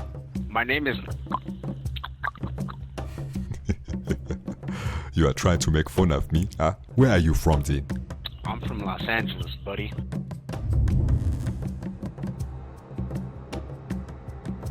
You told me you are from Los Angeles, but you are not. Where am I from, then? It says here you are from Claremont. Yeah, I don't know about you, but that's pretty scary. To be fair, I think this video is very entertaining because this guy was being a total jerk to the voice impressionist here. And this got me thinking about something that happened to me a few years ago. You see, when I was in college, I was in a Discord call with a couple of people. Now, these people were in a public Discord server. I didn't know them. I had just met them a few days prior and, I was casually talking with them and one of them sent me a video link to my DMs. So now I'm sure you know where this is going, but I clicked the link and little did I know this link contained an IP grabber. And this was of course a little concerning, I'm not gonna lie, because he straight up said, "You're from X location, right?" And of course I played it off because I was in a college dorm room with the potential of being any one of the 200 rooms between 3 different buildings. So, safe to say I didn't really care if this guy came to my dorm, good luck getting past campus security and whatnot. But I no longer live in a college dorm. I no longer have campus security to come to my aid if somebody shows up at my door, especially now that the channel has grown to 90,000 subscribers. I'm sure at least one of you would like to show up to my door like a weirdo. So this got me thinking about different ways that I could protect myself better online. And I stumbled upon a bunch of different things, such as creating strong passwords and making sure my firewall is enabled. But I also found out that VPNs seem to work pretty decently when it comes to people just straight up finding out your location. Now VPNs are great and all, but that's not the only way you should be protecting yourself online. You need to be very careful when you're online. You have to be very careful about what you're doing because it seems to me these days that people try really hard to get themselves in trouble. Like my mom was telling me this story about this coworker of hers who gave his bank information to this dude who claimed to be, I don't know, some sort of anti-hacking or virus person, basically trying to sell your information is breached. Please provide us with all the information that was already breached so that we can help you and assist you. And we will require payment in Google Play gift cards. I'm sorry, but if that doesn't sound sketchy as shit to you, then you are probably brain dead. I'm not going to lie to you. Now, of course, certain older generations won't get that. If you're 80 and this happens to you, you probably don't even know what the Google Play Store is. And this is a real fear of mine considering my grandfather has a smartphone now. And he is 87 years old, mind you. In fact, fun story about that, he got a smartphone because his other senior friends got smartphones and said, "Look how cool this is. You don't have one of those." Seriously, that's the actual reason he got a smartphone. Because his friends had the smartphone and he needed to show off. It's actually the funniest thing I've ever heard in my life. So you can only imagine that I'm a little concerned that some Google Play Store hacker is going to figure out how to get my grandfather's information. And stories like that are kind of head scratchers, but it gets worse these days. It's kind of impossible to avoid some version of data leaking and hackers because it happens all the time. I mean, how many times have you heard that some bank has gotten their stuff leaked or some event happened which caused people to lose so much information? It happens too often for you to not really be aware of it. So besides VPNs, what can you do, right? Well, the one thing that I see a lot of people avoiding these days is people don't really change their passwords. You know how people will make passwords and then you'll get a prompt to change it every 3 months, and then instead of making it different password, so your password is I like Minecraft 1. People will make that password I like Minecraft 2 and then expect to be safe. Well, I hate to break it to you, but you're not safe at all. So the way you do it is you make a new password, but you make it a completely different password. Better yet, you should use two-factor authentication on every type of important password at least. I have two-factor on pretty much anything that is important that uses my credit card or money or anything of that matter. So if you want to buy Robux tomorrow, make sure that your Roblox account is protected by two-factor. Another friend of mine who used to work in like cybersecurity type stuff told me that make sure that you don't put your credit card in anything that doesn't have two-factor authentication, because that's the only real way to stop people from getting into things, by making it unlockable with two different devices. Now, I'm sure eventually there'll be something such as three-factor authentication, because two-factor might become less secure, but until then, two-factor is pretty much your golden standard for not getting your stuff yopped. And if you want more proof about this two-factor stuff working, I get emails all the time from my Microsoft accounts that people are trying to log into said account. But it doesn't matter, because even if they have my password for that account, which is unique to my Microsoft accounts, they need to get through two-factor authentication. And it stops there, because they need to confirm via text or a certain code and emails and whatnot about this whole two-factor thing. And I'm curious, comment down below if you have any stories of people hacking into your stuff, because I'm curious to see what everyone else is experiencing in terms of this. Another thing I love watching is like those, when you see those interviews that podcasters do with hackers, and they're like, oh yeah, by the way, I'm hacking your Wi-Fi as we speak. Like, as I walked into the building, I'm hacking your Wi-Fi. Like, that's how crazy shit has become when it comes to this stuff. So do yourself a favor. If you don't have two-factor on everything you own that's important, do that. And also change your passwords to be unique for every single website. Unless it's stuff that you don't care about. Like, I'd say, for example, that I don't really care about my, I don't know, Epic Games account because I don't buy games there. I've never put my credit card there. Then that's fine, you know? Just use a very easy password there that you don't have to bother about remembering. But you can always have something else remember it for you. You can always have, like, Google authenticators instead of just having actual passwords you have to remember. Because guess what? If you can't even remember your own password, imagine the hacker trying to guess what that password is. In other news, if you're wondering what I'm doing in this cave, is I'm looking for diamonds because I lost all my stuff last week, or 2 weeks ago at this point, in the advice giving live stream. Also, something else I just remembered. Don't download third-party antiviruses. Like, if you're downloading Norton antivirus, you're basically downloading a virus to your computer that makes your shit actually less safe. Windows Defender is perfect for this stuff right now. You don't have to download any third-party stuff, and it works just fine. Now, I know what you're thinking. Since when is Windows Defender any good? Trust me when I tell you, bro, in the past few years, they've made Windows Defender pretty good. Like, it's actually a force to be reckoned with for once in its life. Because I remember the days of having to have, you know, what was I using back then? Kaspersky or whatever the hell? Yeah, I don't need that stuff anymore, okay? The only exception to this rule is that Malwarebytes is pretty good if you want to do like a scan or something of your computer, because it's really good at finding stuff. But overall, you don't really need the third-party antiviruses anymore. Let's go, gamers. In any case, be smart with your internet usage. Don't go putting your credit card anywhere that it shouldn't be, and especially online. And yeah, time for some hot takes on the friend zone and how to get out of it. People love to talk about being stuck in the so-called friend zone. This place where potential relationships go to die before they even begin. But the truth is, the friend zone as you know it is not real. It's fugazi, it's a wazi, it's a woozy, it's a fairy dust. It doesn't exist. As Matthew McConaughey just said, this is all just fairy dust. It doesn't exist. But before I go deeper into this, today's task is to move all of these cows and animals to a bigger, better farm that I'm going to make down there, so that I have, well, more food. You're gonna get eaten, little buddy. In any case, the friend zone, as you know it, is not a real thing. If you're friends with a girl or a guy, whatever you fancy, I'm gonna go with girls for this example, and say you ask this girl out after being friends with her for many, many years, and you decide that you like them a little bit more than just friends, but they don't share the sentiment. People will go and say, oh, she put me in the friend zone, she just wants to be friends, whatever, this and that. But there's one thing that's wrong in that entire sentence. And that thing is that the person you asked put you in the friend zone. That is all false. They did not put you in the friend zone. No. You put yourself in the friend zone. Now, bear with me with this because it's very important that you distinguish the difference, okay? The friend zone is not something anyone can put you in other than yourself. You have to get there by acting friendly, by being friendly. You have to treat people like friends to be placed in the friend zone. So the next time you ask yourself, why did Melissa put you in the friend zone? Ask yourself this. Were you being her friend? Were you pursuing her as a friend? Or were you pursuing her as a potential partner, a boyfriend, a girlfriend, whatever? Why were you pursuing Melissa? Okay, or how, rather, were you pursuing Melissa? And when you sit and ponder that for a second, you're going to get a couple of answers that you probably don't like. Okay? Because you might realize that, oh shit, I wasn't actually pursuing Melissa as a potential partner. I was pursuing her as a friend, as someone who is going to be there for her when she's crying and, have a tea party with her or a play date or something like that. That's why you're in the friend zone, my friend. That is why Melissa sees you as a friend, because you yourself are treating her as a friend. I'm going to let that sit with you guys for a second. You yourself are the one putting yourself there. So you might say, okay, smartass, then since I'm putting myself there, how do I get myself out of it? Well, that's a great question, Johnny boy, and let me explain something to you.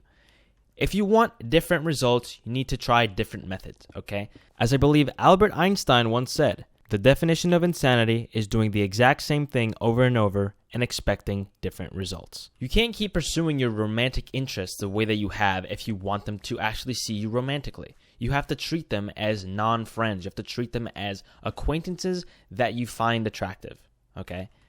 When you change that mindset, that mentality, you'll see that things become a lot more clear. For example, let's say you and Melissa have been best friends for many, many years. You and Melissa have memories, experiences, all these fun things, but Melissa is just not interested in you. She's not interested in being more than just friends. And of course you know this because you have gone up to her already and expressed your feelings and said, look, I want you to be my girlfriend. I have feelings for you. And she says, I'm flattered, but I'm sorry. I see you as a friend. So at this point, you're going to have to make a very difficult decision. Do you want to maintain that friendship? Or do you want to actually make it a relationship? And when I ask this question, I genuinely mean it. You can't just say that you want to make it a relationship because you're going to have to take some drastic measures to make that a relationship. Now, keep in mind, there's a very big chance that you will lose a friend by trying to do this. I'm not guaranteeing that your relationship will go unscathed if you pursue this route, okay? But the truth is, you don't want a friend. You want Melissa to be your girlfriend, okay? You want Melissa to be your person. But she can't be your person and your best friend. Or rather, she can't be that in the way that you've outlined it for her. And once again, this is for both men and women, okay? This works both ways. So, okay, you wanna calm down, pal? Yeah, that's right. Take that knockback, you baby zombie. Oh my god, I hate those things. As I was saying, you have to make that decision. You have to make the decision of potentially losing a friend to gain a girlfriend or a boyfriend or whatever. So, if you've decided that it's not worth it to do it no matter what, then that's fine. But you don't have to watch the rest of this video. But as I suspect, most of you are not going to just give up that easily. So, what should you be doing? Because Melissa might like the way you treat her. Melissa might like the way you are a friend to her. She might like the fact that she can call you up and tell you about her problems with other boys or girls. And she might like that you're dependable and all this stuff. And she might like all these things about you to the point where she even says, damn, I wish I had a boyfriend or girlfriend that's like you. And that's like the biggest kick in the head. Okay, that is the most annoying, frustrating thing that someone you're romantically invested in or romantically rather interested in can say to you. Because you're like, why can't it just be me? Well, it can just be you. Okay, it can just be you. But in order for it to be you, you have to employ what I like to call the free trial boyfriend method. Now you might ask, what does this mean? Well, a free trial boyfriend is basically someone that is doing all the boyfriend activities, all the boyfriend responsibilities without actually being in a committed relationship with the person he's interested in. Okay? You're sitting there doing all these things like being on late night calls and being there for her when she needs you all the time and dropping everything to be the knight in shining armor. You're dependable, you're being good, you're treating her like your mother told you to treat her, you're treating her like people treat each other in movies and stuff, and it's all fun and dandy until it hits you that she only likes you as a friend because of that. But the funny thing is, she actually likes all these attributes about you. That's why she is your friend. That's why she likes you. But she doesn't want to date you. She just likes having that attention. She likes having a person who she can just have at her disposal whenever she wants. And of course she does. Why wouldn't she? It's the same way that a golden retriever would treat its human. We love it, right? We love it because they're giving us attention and they're so happy to see us and all this fun stuff. And this is exactly where you employ the trial method. After you've asked her out, after you've explained to her what you want, she's not giving you what you want, so you're not going to give her what she wants anymore, okay? She's not going to get the boyfriend package for the friend price. So her free trial of having a boyfriend is over. You're not going to be at her beck and call. You're not going to spend every living moment with her. You're not going to answer her every single time when she's having problems and this and that and wants to vent to you. And you're never, ever going to entertain conversations that have to do with, oh, this guy I'm trying to date is giving me issues and why isn't he responding to me? You're never going to entertain those conversations. You will either switch the subject or you're going to straight up just say, oh, I'm sorry, I have something to do. Maybe we'll talk about this later. And you will never talk to her about this, ever, because you have to switch it up. You want to not be her friend? You want to be her boyfriend? You have to not act like a friend. You have to not give her any of that stuff. If she wants all these things, if she really wants to maintain all these things, she has to make a commitment to date you. Because I'm sure that nobody else gets this treatment from you. I'm sure that this is the only person that you're willing to basically sacrifice time and effort into for no results. Because let's think this is your other friend. Let's call him Bob. And you're not romantically interested in Bob. Do you spend the amount of times and sleepless nights talking to this guy? Do you sit there and listen to all of his relationship problems 24/7 or, lack of relationship problems? You probably don't. Because you probably don't want to hear all of that because you don't want to date him. You don't really care that much about him, okay? But you do care about Melissa like that. So you're going to treat Melissa like you treat Bob on a consistent basis. It might be a little bit hard to do in the start because you're, like I said, moving away from the friend category and going into the, more than friend category. You're trying to do more. Or rather, you're moving out of the best friend category and you're going into the acquaintance category, I guess. So when you put yourself in this acquaintance category, you will find that things are very different. You'll find that you don't spend as much time with this person, even though you might want to. And things are going to be annoying for a bit. And you're also not going to be totally happy about this because, like I said, you like this girl. You want to talk to her. You want to be with her. And now that you have all this extra free time and you're not spending as much time with this Melissa, you're going to spend time with your other friends. And you might even find yourself spending time with other girls, other women that you might not necessarily have to like romantically. And those girls you can basically just be friends with. You can go kind of friend zone, but you might also benefit from being flirty with them. Seeing them as more of a potential partner as well. Now, of course, you don't want them to be your partner, but, practice makes perfect. If you flirt with more women, you'll get better at flirting with them and you'll get better at getting yourself out of this friend zone. And you'll see how that dynamic changes because they won't look at you as Michael, their best friend. They're going to look at you as, oh, Michael, I kind of like him. He's cute, or he's funny, or he's interesting, anything of the sort. And once you start giving other girls attention and those girls reciprocate that same attention back, Melissa is going to see this and, of course, get jealous because she used to get all of that attention from you, and now she's not, and she wants that attention back. So she's going to now try and figure out a way to get it back, or she's just not going to be bothered. If she's not bothered, chances are she really doesn't care that much, and she even doesn't care that much that you're her friend. And if that reigns true, like you're confirming that reigns true, then you might actually want to consider flirting with these other women for real and talking to them for real, because I don't think Melissa is going to really ever be that into you. But once again, this is case-by-case basis. Take everything I'm saying with a grain of salt in terms of how she feels, because every person is different. So anyway, Melissa gets jealous, and she's getting even more pissed off now, to the point where she might even call you out about it and say, why are we not hanging out? Why are you hanging out with Anna so much? And you might say, oh, sorry, I've made some new friends and I've spent some more time with them. And we can hang out more, say tomorrow, say next week, or even make specific plans, like force it to be a planned thing because you're more busy now. And even if you're not even necessarily that busy, just do that and see how different, again, the tone gets. Now, she's going to be even more annoyed, and she might not even really say anything about it past that point because it's going to hurt her ego, especially if she knows that you like her, right? Especially if she knows after that you've asked her out that you want to be with her, and she kind of holds that card. She's going to start now thinking, wow, does he even like me anymore? Like, what's going on? And I have a personal story with that. That actually happened to me.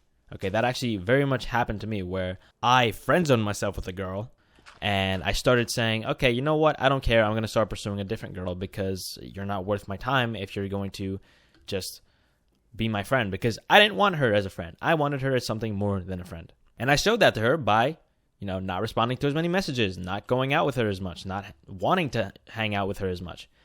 And she got livid, to the point where she started saying to certain friends that I was fake because, I showed my true colors and what I really wanted. And to that, I will say now, yes, Those are exactly my true colors. That is exactly what I wanted. I was only interested in you romantically. I was not interested in being your friend. And there's nothing wrong with that, by the way. People stigmatize that. It's like, oh, you show your true colors. Like, oh, you only want to date me. You don't want to be my friend. You don't really care about me. Well, those don't have to be mutually exclusive. I can care about you, but not want to be your friend. Okay, can you get out of here? Yeah. That's what you get, kid. So anyway, back to, there are monsters nearby. Please tell me another one didn't spawn under this thing. Bro, what is it? Why is this a spawn point? All right, here's what we're going to do. We're going to put a torch here, okay? And then we're going to just yoink. I'm nuts. Did I not knock him over? I didn't knock him over. Who are you? Okay, we're going to have some issues, aren't we? So back to Melissa. She's annoyed, okay? She wants to get that attention back. She wants to do X, Y, and Z. And what you're going to do is you're going to keep going out with your other friends. You're going to keep talking to other women. You're going to keep leveling up with your hobbies, your gym subscription, whatever you're doing. And you're not going to completely stop talking to her, okay? You're not going to go no contact. But you're going to talk to her more casually. You're going to be less close with her. Maybe you'll even try and flirt with her once in a while. But not too much. Give her just a little bit of the attention, because after all, her trial has ended. And by this point, the tides have drastically turned in your favor, because she's going to be thinking about you now. You're going to be in her head rent-free, and she's going to question so many things and so many changes, and for once, you're going to be the one that she talks to her friends about. Why is Mike not talking to me that much anymore? And, oh, he's talking to this bitch Alyssa who's not good enough for him. And slowly but surely, she's now starting to see you in a different way. She's starting to see you as a romantic partner. She doesn't really have that idea of you being her friend that much in her head. She's kind of pissed off that now she can't really have you in that same way. She might have even developed the notion in her head that if I can't have him, nobody can. And this is going to build and build and build until one day she can't take it anymore. She's going to send either the text or she's going to say in person to you, we should talk. Now from this point on, there is no return. From this point on, Melissa has made a decision. Melissa has either decided that she doesn't like you anymore, she doesn't want to be your friend, and you're in her head and you can't be bothered and she's pissed off and she hates you. This is where you basically lose the friend. Because she doesn't want a friend like you. And that's basically what you're going for. This is the risk of this method. Because even though she might be thinking of you in a different way, as more of a potential romantic partner, as more of a person that's not best friend material, it doesn't always mean that she has a positive notion or she has a notion that she still wants to date you. She might not want to date you still. That is a possibility, and I'm going to warn you about it now before you come at me later and say, I lost my best friend, and I don't even get a partner out of it. But the other side of this coin is that Melissa might come around. She might actually say something along the lines of, look, I miss you. I want to talk to you more. What can we do? What has changed? Why are you treating me differently? And this is where you're going to be completely honest with her. You're going to say to her, I don't want to just be your friend. I want to date you, okay? I want to be in a relationship with you. I'm not going to treat you like you're my girlfriend without you being my girlfriend. And the exact words and the way you say this might differ a little bit. You might even choose to be more flirty about it if she's not as serious. But be honest with her. Just say to her, I don't just want you as a friend because I can't just have you as a friend. And from that point on, she might be willing to try. She might be willing to try for a relationship. Because through you not being around her as much, through you not being her shoulder to cry on, she might have actually developed romantic feelings for you. And entirely changed her view on you and want you back in an even bigger way now. Because as they say, absence makes the heart grow fonder. And you might not love this. By the way, you might not love the fact that you're doing this to this person, but this is truly the only way. This is truly the only way to actually get what you want here. Because the truth is, if you stay friends with her long enough and don't do anything about this friendship, you're going to get really hurt. Okay, you're going to get really hurt when she eventually finds a boyfriend or a girlfriend or whatever she's interested in of her own. And you're going to stop being friends with her anyway, because the reality is, and you're going to realize, is that you didn't want to be her friend. You wanted to be her boyfriend. And trust me, it's 10 times worse to do that. It is 10 times worse to go from being friends to being not friends because of them getting into a relationship. Because then you can't even do anything about it. You can't actually do the acquaintance thing that I'm talking about right now, this trial boyfriend method. And you might say, well, that's fine. I guess I'll just be friends with her and just be her best friend. And boy, are you in for a ride. Because the same thing I've just been describing of pulling away and being less close to her is going to happen from her side now. Because now her time is going to be taken up by this new boyfriend. You see what I'm putting down here? It's almost inevitable for you to stop being as close friends with each other, especially if there's a one-sided romantic interest. Or she's just going to come cry to you and talk to you about her boyfriend problems every time she gets into an argument with him, which you and I both know that you do not want. And come to think of it, this reminds me of a personal example. There was this girl that I had a crush on for the longest time. The longest time. I'm talking like elementary school into middle school, and it was ridiculous, okay? That was the turbo friend zone. That was not going anywhere, no matter what I did. And this went on, I saw her date different guys or have like hookups or whatnot with different guys. Of course, they were like the bad boys and whatnot. And I was fed up. I was fed up with it. And I didn't really care to be her friend that much because I didn't want to just be her friend. So I changed the way I went about it. I didn't necessarily employ this method that I'm saying to you right now, but I became more flirty and less friendly. But I moved away from my hometown, right? So it was kind of inevitable. But regardless, when I went back, and visited the hometown and would hang out with her every once in a while and, other friends in that group, the dynamics had changed, okay? And she knew the dynamics had changed. And she confronted me about it, just like I was saying to you. Because she would text me, whatever, she would try and reach out and continue to be friends, but I wasn't having any of it because I did not want that. I had no absolute desire. To the point where she said to me, you're being a fake friend.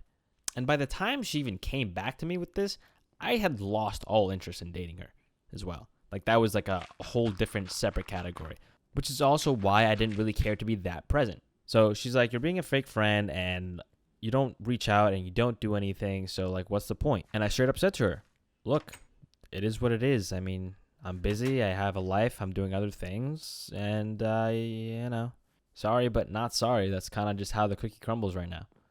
And this is not one of the success stories, right? This is one of those stories of it kind of didn't work out for me. It kind of dragged out too long to the point where I lost interest. And that could possibly happen to you if you don't make a move earlier. But I have another follow-up story for you. And this is about one of my exes. When I had originally asked her out, I hadn't known her before. I wasn't in the friend zone. But I asked her out and she said that she had a boyfriend. And that sucked, whatever. But I chose to stay friends with her because we were in a class together and there was, someone to talk to, whatever. So one day we were hanging out. I was, being casual friend, whatever. And she had mentioned that, it was her birthday in a couple of days. So I was like, oh, okay, cool. So those couple days passed and I'm like, oh, let me wish her a happy birthday, And she was like, thanks. And we chatted a little bit. And then she mentioned that her boyfriend had not wished her a happy birthday all day. Keep in mind, it was like 5 p.m., okay? And little word of advice for all you guys in relationships, just a quick little tip. Remember your girlfriend's birthday and call her / text her happy birthday. Because if you don't, as you see with this example, somebody else most definitely will. In any case, she tells me that her boyfriend has not called her / texted her to say happy birthday yet today. Now, this is where the crossroads came. This is where I could either make the decision to say, oh, what a douchebag or whatever, and this and that, and you deserve better, and, just be like that friend, that shoulder to cry on. What I actually did was say, look, I'm sorry to hear that. Maybe he's just busy, but I hope you have a happy birthday anyway. And I just left it there. I didn't want to be a shoulder to cry on for yet another woman. I gave her my trial of remembering her birthday, and the trial ended the moment she needed a shoulder to cry on. I didn't entertain the whole my boyfriend is an asshole thing. And at that point, I had actually given up on pursuing. I wasn't trying to home wreck or anything. I wasn't trying to take her from her boyfriend at the time. But I also wasn't putting myself in the friend zone. I was kind of in that weird acquaintance neutral zone. See what I'm putting down here? And after that, slowly but surely, the relationship ended and, my relationship with her started. And there's a lot more there, but honestly, it's not relevant to this whole friend zone thing. I'm simply using this as an example of you have to act like someone who's interested romantically. You cannot act like someone who's interested platonically. And that's the only way you're getting yourself out of the friend zone. You do it by taking friendship off the table and by leaving only the prospect of a romantic relationship. But that's all I have for that. Now let's talk about money. People love to complain about the fact that they're broke. It doesn't matter who you are, what country you live in, or what social circle you're in. There is always someone who has trouble retaining their money. And chances are, that person is you.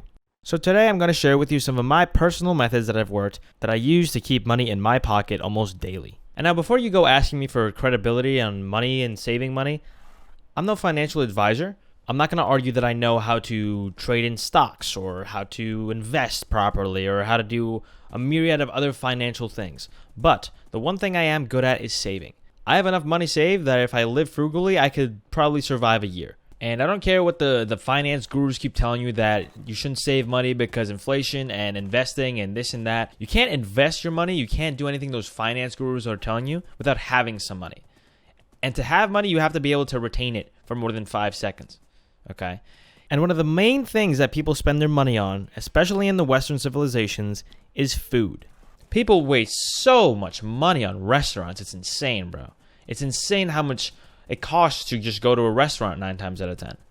Okay? If you go to a restaurant in the United States, on average, you're probably going to spend, let's say, if you're going to a fast food place, you're probably spending around 10 to 15 bucks, depending on what you're getting. If you go to an actual like diner or some mid-range restaurant, you're spending anywhere between, $15 to $20 a person, maybe $25. And depending on what you're getting, it could go upwards of $30 per person.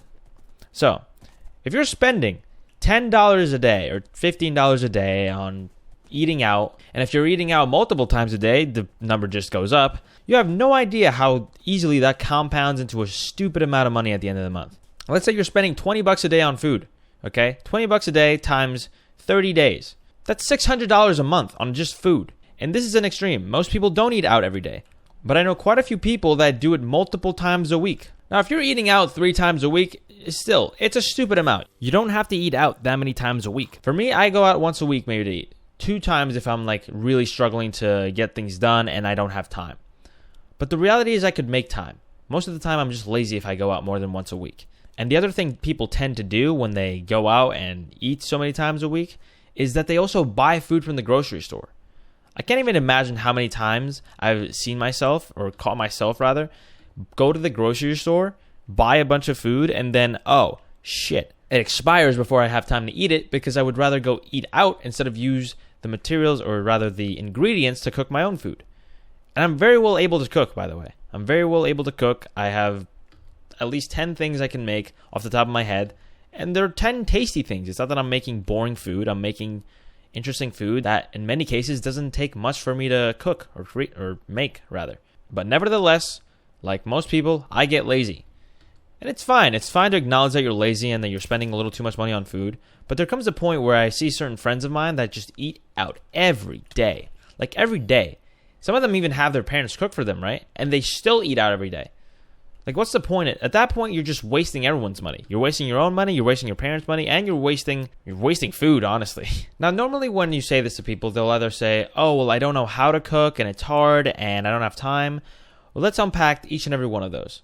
Not knowing how to cook is not an excuse. You take the time and learn how to cook. Learning how to cook is not that hard.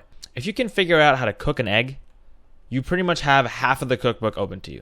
Because you can make omelets, you can make sunny side eggs, there's so many things you can do with eggs that make your food interesting. If you learn how to cook rather eggs and pasta or spaghetti or whatever you want to call it, you can make carbonara if you learn how to cook eggs and pasta. You could cook higher quality ramen with hard-boiled eggs in it, which I love to do. You can make deviled eggs. There's so many things you can do with just eggs, and most of it is relatively easy. All you need is a pan and some creativity and some ingredients. You want to make your eggs more interesting? Add some onion into them. Add some garlic powder. Add some spices and seasoning. You would be amazed to see how the most boring of foods just become so much better with some spices and seasoning. Another great food to make is anything with chopped meat. I make tacos so often. You know why? Because all it is for tacos is putting it in a pan for 6 minutes, cutting up some tomatoes and some onions.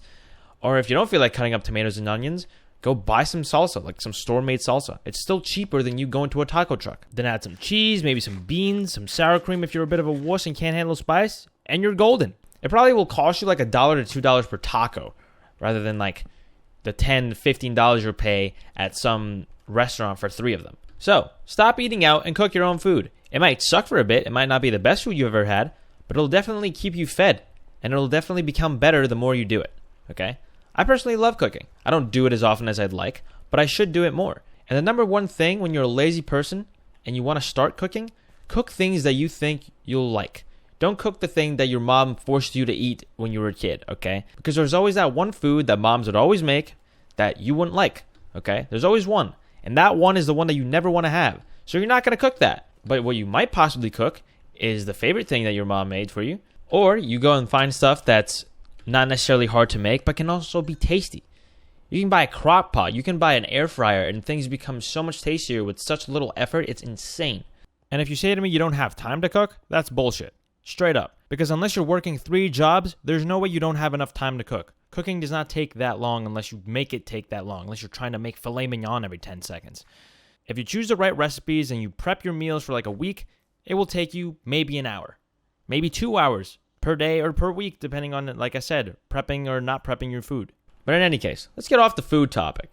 Because some people might not eat out. Some people might be aware of the fact that eating out is a problem and you shouldn't do it all the time. That's fine. Well, here's number 2. Number 2 is you don't need to go out with your friends every single time they invite you to go out. Okay? You don't have to go to the bars, to the clubs, to the rock climbing gym every weekend because that costs money. Okay? You can do things that are cheaper with your friends. Or you can just skip a day.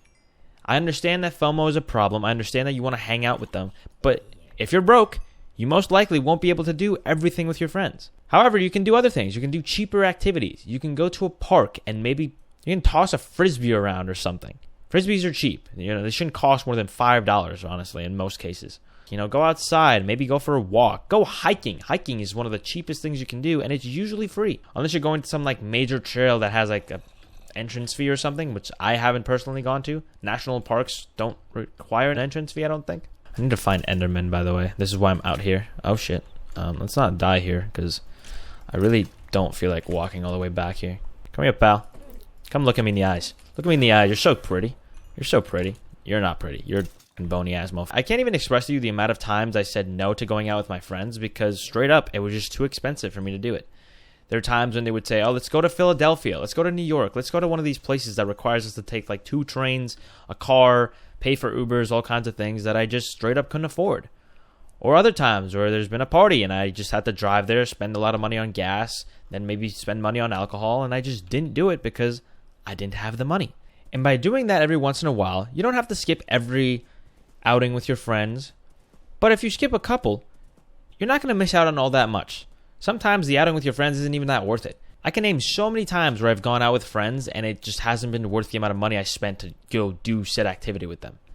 And there's other times when I've gone out with friends that we didn't do really much of anything other than hang out in a park, and it was 10 times more fun. And if your friends aren't understanding of the fact that you don't always have money, well then you need to start hanging out with different people. Or you need to explain to them like, hey, I'm not as breaded as you guys are right now. Can we please do something else? Method number 3 of saving more money.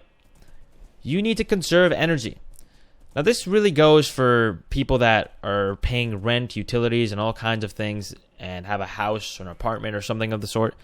But when you leave a room, turn off the lights. There's a reason your parents used to yell at you every time when you left your lights on in the room. Turn off your fans, turn off your computer, turn off your monitors, turn off anything that you use that requires power. You'll save energy, which means you'll save money in the end. And this is especially for the more Western developed countries. If you leave your air conditioner on 24/7, you're going to spend so much money on that power bill. It's insane. Like, I remember when I had an apartment, or not an apartment. I rented a house in my last year of college, and we had internal air, like internal air conditioning. The first air conditioning bill, because we left that thing on 24/7, was astronomically ridiculous. Like, the guy whose name was on the bill for that was livid because I think it was like $2,000 that month or something, because we were stupid and we didn't realize how much we were spending. We had to go on a payment plan to pay off that bill. So don't leave your shit on. Another great thing that's been instilled by my mother. Shop for things on sale, okay? There are sales happening all the time. There are sales that are happening with coupons. There are sales that are happening with just straight up stores wanting to sell more items, or like they have too much of some certain stock and they'll put it on sale for 50, 20% off. When you're looking to buy things, buy them on sale. And by the way, don't buy things that are on sale just because of the fact that they're on sale. Buy them because you want them and they also happen to be on sale. You don't have to buy everything that's on sale just for the sake of it being on sale, okay? That's the mistake. That's the trap. But if you buy things that are on sale when you want to actually buy them, or like you remember that you want to buy this thing and it's on sale, that's an actual way to save money. A way I save money is on video games. Every year, I really wait for the Steam sales to happen so I can buy certain games that I don't think are worth the amount of money that they're selling them for at full price. I bought the entire Half-Life collection for $4 on this Steam summer sale. You know how much of a steal that is? And that wasn't even really a necessity. That was kind of a want. Now, there are certain countries where you can't rely on sales for things. Not every country has the amount of sales that, say, the United States have. But let's say in my home country of Greece, we have sales twice a year for like major things like clothes, and I think there's like a summer sale, and then they do like a Black Friday thing these days, I think. And that's when my mother would buy clothes. That's when my mother would do all her shopping for that type of stuff. And I'd follow up on the clothes part. You don't have to buy name brands, okay? Name brands are literally just logos on the same quality of clothing as the non-name brands. And you may not believe me, but it's true. The only difference between the name brand and the non-name brand is the logo.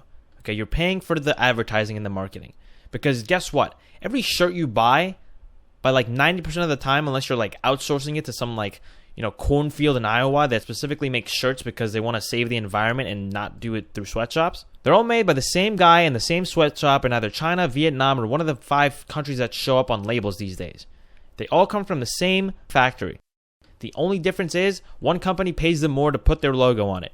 That's the main difference, okay? And of course, it's not exactly that black and white. You, of course, can't trace it to the exact factory, but I'm sure there's like 5 or 10 factories in a row. One of them is the Adidas one. One of them is the Adidas discount brand version, which happens to be the factory right next door and uses the same schematics and the same fucking everything other than the logo. And if you do want to get brands, go to thrift stores. Go to thrift stores. Not every country has access to thrift stores, but there's pretty much every country has some sort of second-hand market, okay? We didn't have thrift stores where I grew up, but we did have this bazaar that would happen every year in October, and they would sell, name brand things. Some of them were fake, some of them were real, and they were just either used or they were just, discounted or whatever the hell. And if you're really stuck on buying the name brands, just wait a little bit for them. Buy things when they're out of season or when they've existed for a year already and they're not as, popular. Sure, you won't have the most newest Nike swoosh shoe or whatever the hell, but you'll have more money in your pocket, that's for sure. And speaking about things that are, a little bit older and you buy them secondhand or buy them, a year later, you don't need the newest iPhone every damn year, okay? iPhones don't change. They have been the same thing every year with the exception of a better processor by 0.5% and a better camera by another 0.5%. Most consumers don't need 8K video and photo. Okay, consumers don't need that stuff. Leave that for the professionals. What are you going to do with it? What are you going to do with the 47 cameras that the iPhone has, the newest iPhone has, versus the one that was the year before? Or whatever, the quality that it has. What are you going to do with the fact that it's the newest one? It might last you maybe another year extra, and the warranty might be a little bit better. But in reality, there's no difference. It's the same phone with minor differences to the average consumer. Better yet, buy an Android because in almost every way other than iMessage and FaceTime, they're better. Why are there so many creepers around me, bro? Like I could build a crater. You know what? Let's build a crater. This is what an iPhone is going to do to your bank account. Okay, the crater is not working very well, but you get what I mean. And by the way, this is not just about phones. This is about anything technology-wise. Like do your research and see. Okay, why is this better? Why is this one better? Don't just buy an Alienware computer because it's an Alienware computer. Buy the HP computer maybe because it has better specs and better output and better whatever than the Alienware actually does have. So, don't buy the latest iPhone. Buy the one that is, a couple years old. And if it's a Droid, buy the, an older Samsung or Huawei or whatever the hell phone brand you use. I've had a Samsung Galaxy S20 ever since 2020. And before you ask me, yes, it did come out that year. but it was given to me by a different YouTuber for free, and I've kept that phone for 4 years. And I could buy the same phone today and be completely fine with it. I wouldn't need to buy a new phone for a while because this thing is still so good and honestly has treated me great. Now, I might upgrade sooner or later to something new, but I don't necessarily have to. And last but not least, the best way to save money on things is to learn how to do things by yourself. Okay? Recently, I posted this picture of my computer, and I was pissed about it because I had to buy new parts for my computer. Okay? I had to buy new parts and replace them because something was wrong with it, whatever. I had to buy specifically a solid-state drive and new cooling for my processor because it was overheating. And now the purchase itself cost me about, $180-ish, $190 with tax. And I spent another $40 diagnosing the computer with what issues it had. Now, I wouldn't have even spent the $40 on the diagnostic if I knew what exactly the issue was. Because normally I can figure that stuff out myself. But unfortunately, this was one of those times where it was worth, spending money on figuring out what the issue was exactly. And luckily I'm tech savvy, and I've always have been. I found 0 Endermen in this entire video. Like, what? Where are they? But other than the parts themselves and that diagnosis on the issues, I didn't spend any money putting it together because I taught myself how to do it through YouTube University. And that's right, I learned how to build my first computer, and I learned how to upgrade my other computer a couple of times just by looking at YouTube videos. And it was so much cheaper to do so because had I asked for somebody to install these things for me, I would have probably spent another $100 to $200 just on installation fees for something that would have taken, in most cases, probably an hour to do because it's not too hard to install computer parts because all it is like knowing where to plug certain things in and maybe a couple screws here and there. Sure, there's a couple of delicate pieces like you shouldn't bend the pins on your motherboard for the processor, but that's not that big of an issue. You learn to be careful with things like that. So $200 is a stupid amount of money to save on something that would have taken you an hour or have taken some professional an hour or two to do. Plus I would have waited like 3 to 4 days for them to do it because I'm not the only customer, right? They have other people that they have to accommodate before me. So learn to do things yourself. I understand that there's certain things that you can't do yourself, but there's a hell of a lot of things that you can do yourself. And it also makes you feel so good about yourself. It's so much more rewarding. Like it makes you feel like you have this new skill when you learn how to do things yourself and this new usefulness as a person. It's insane. I have not found more than 1 Enderman in an entire Minecraft night cycle. What the Alright, enough of that. Next topic. It's so refreshing when you finally meet your people.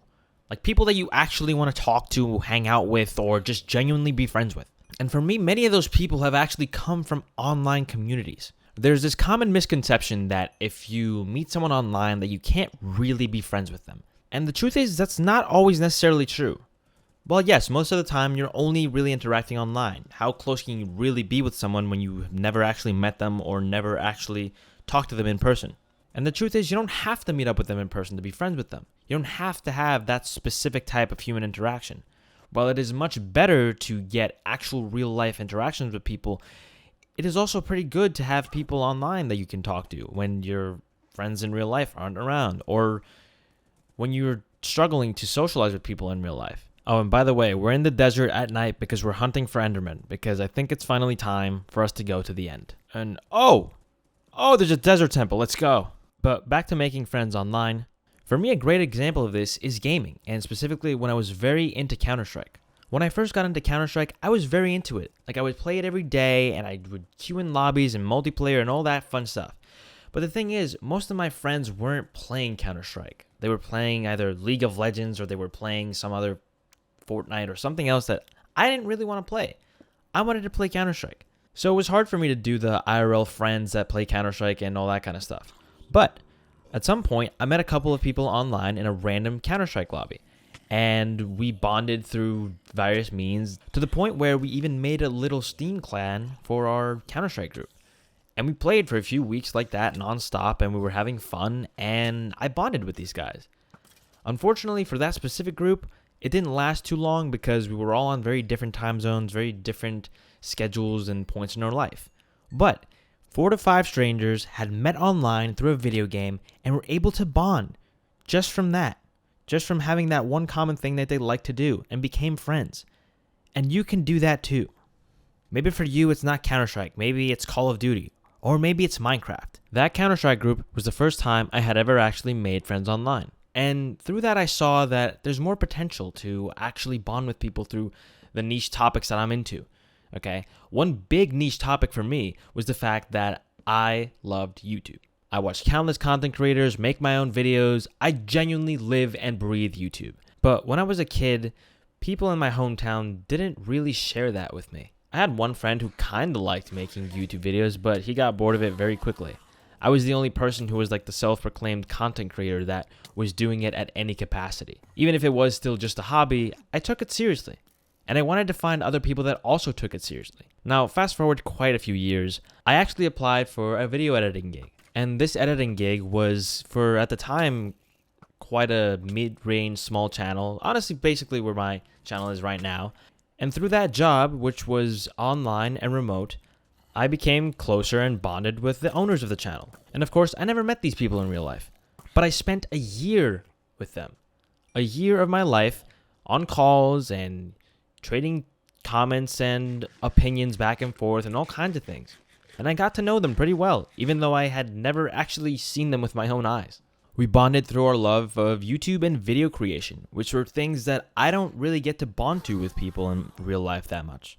In any case, through working with these guys and bonding with them, I was then open to their inner circles, and I met people that they knew that were also content creators, and I got to bond with them, and I actually even met up with some of those people in real life. That's right, I never actually even got to meet my bosses in real life, but I got to meet the friends that I made because of those bosses in real life, which is one of the coolest parts. Because nobody says that you can't hang out with people in real life that you had originally met online. Now, of course, this is easier said than done. People online are sometimes different than they are in real life. Sometimes people online try to harm you. So that's why you kind of need to wait a little bit or quite a bit to meet people if you've met them online. In addition to that, it might be hard for you guys to meet each other because the distance is just huge. I've had my fair share of issues with that as well.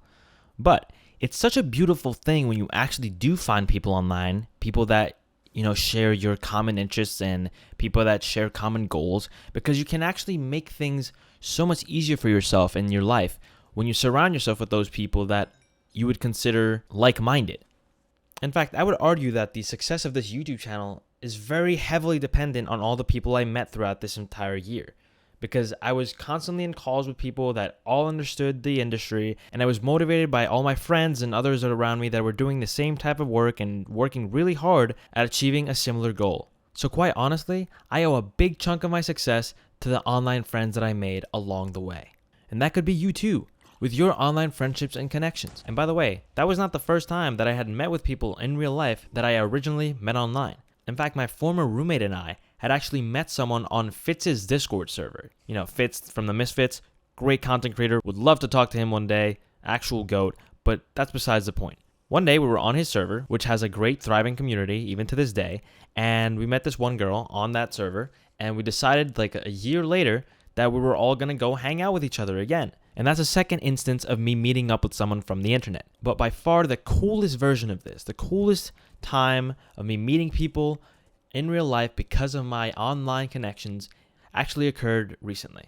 About a month ago, I went to this event in New York City, and the only way I found out about this event was actually by being in a Discord server. The Discord server in question was Colin and Samir's Discord server. And if you don't know who Colin and Samir are, they're two great content creators. If you care at all about being a YouTuber or a content creator at all in the creator economy, you should go definitely watch their videos.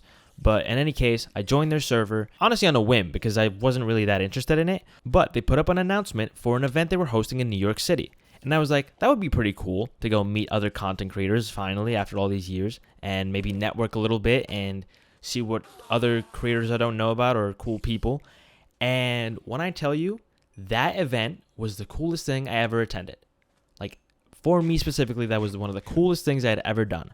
Because I was finally surrounded by people who had the same obsession and thing that they wanted to do with their life as me, right? Everyone in there was some version of a content creator, YouTuber, TikToker, Instagram Reels poster, anything at all was in that room. And I met a few people that even recognized me. I met up with a guy that knew of my content, and I also knew of his content, which is a crazy concept to me. Two people that respect each other in the content creation world kind of just met up by accident at some random free event, by the way. This was a free event. So anyway, I talked to a bunch of people there, took down a bunch of Instagram, social medias, whatever, and I talk to these people now on a weekly or even daily basis. People from that event that I, again, only joined because I was in the right Discord server at an accidental time. And to take that a step further, I actually, this past weekend, got breakfast with a creator that I had met at that same event. And the creator in question is a tech YouTuber that goes by nothing but tech. Great content. You should definitely go check her out. But we got breakfast together, had a great conversation, time flew by, and we might even actually collaborate on a video. Now, I don't know about you, but that is insane to me that I joined a Discord server, decided to go to this random free event, and met up with someone that I am bonding with and having a good time with and potentially collaborating on something that we both love to do. Like, how cool is that? All from a push of a few buttons to there. I think that's literally the definition of the butterfly effect. One small action leads to a crazy and much larger, complex other action. In any case, this has become a little too YouTube specific. All you basically need to know is, if you're careful and you understand how the internet works and how people are a little bit, you don't have to be afraid of online strangers, because those online strangers can become friends, business partners, and everything in between if you just put yourself out there in this digital world we live in. Whether you join a Facebook group about people who like hiking in your area, or you follow an Instagram page that posts about all these garage sales that you want to go to and buy things from, or it's a Discord server or Reddit, anything from all the various social media tools that we have to our disposal, you can do it too. You can have digital relationships that can be added onto or even become some of your most precious real life relationships. But anyway, let's talk about rejection a little bit. So this week I'd been feeling a little, bored. Wanted to have some excitement in my life. So I decided to do something that I don't often do. I went to a bar, but I didn't just go to a bar. I went to a bar that I'd never been to before, and I also went to that bar by myself. Now, I don't think I've ever gone to a bar by myself. At least not willingly. I think I've gone maybe one time to kill time, but it was in the middle of the day. I was kind of just there getting a drink by myself. But this time it was more of a social reason. It was kind of awkward at first because, I was alone. Lone 23-year-old guy, no friends around. Just got myself a drink. Kind of scoping out the area, scoping out what I'm working with in terms of people to talk to and whatnot. And by the way, I went to this bar to make some friends and meet new people. I wasn't specifically trying to get with any girls. I wouldn't have been opposed to it, but that wasn't really the end goal. In any case, the night started progressing a little bit. People were drinking a little bit more. There was a band, pretty decent band, but they were just playing covers. They weren't doing anything original, I don't think. So as the night progressed, people started getting more comfortable and more talkative, and including myself when I had some alcohol in me. And I started talking to women. I started talking to them just to, and genuinely, I would go up to them and say, "Hey, what's your name?" Looking to make friends, no intent other than that. Although that might have been kind of a stupid move, because I don't think women buy that most of the time. I think they kind of see right through it. I'm sure they get that a lot. But in any case, I was trying to be genuine with that intention. And I'm sure some of you in the comments are already saying massive cap, to which I say, you don't have to believe me. I don't really care. But the point I'm trying to make here is that even in the eye of trying to make friends, I got rejected. I got rejected a lot. I talked to, I think, 3 different groups of girls, and most of them were like, "Oh, we have boyfriends." And I was like, okay, that doesn't matter. I'm not here to chat you up and rizz you up, as they say. I'm just here to talk to new people. And now you might be wondering, why didn't you talk to the guys? I don't know. I think it's just sometimes hard for me to talk to guys in that setting. It's somehow more awkward. I don't know how to explain it. And I don't know. I also have very bad resting bitch face. That could have been not helping my case. But it got me thinking, though, because those rejections didn't really feel good. And obviously it never feels good to be rejected. There's no point in your life where you're going to get rejected and it feels good. But what I am here to say is that rejection is important. And it's important because that's how you sort of understand things you're doing wrong. You understand what people are receptive to, I guess is what the word I'm looking for is. We get rejected every day in things. People get rejected from jobs, get rejected in relationships, get rejected in a myriad of different ways. And I think people are so afraid of rejection. But the truth is, after I got rejected multiple times that night, yeah, it felt kind of shitty. But I was still having fun. I was still hanging around, doing my thing, talking to girls. Met some guys that seemed pretty cool. And through all that rejection with girls, I made a friend, a guy. And dude was chill. I tried to help him. I tried being his wingman for a bit, and I think I succeeded. I think he may or may not have secured the bag, as they say.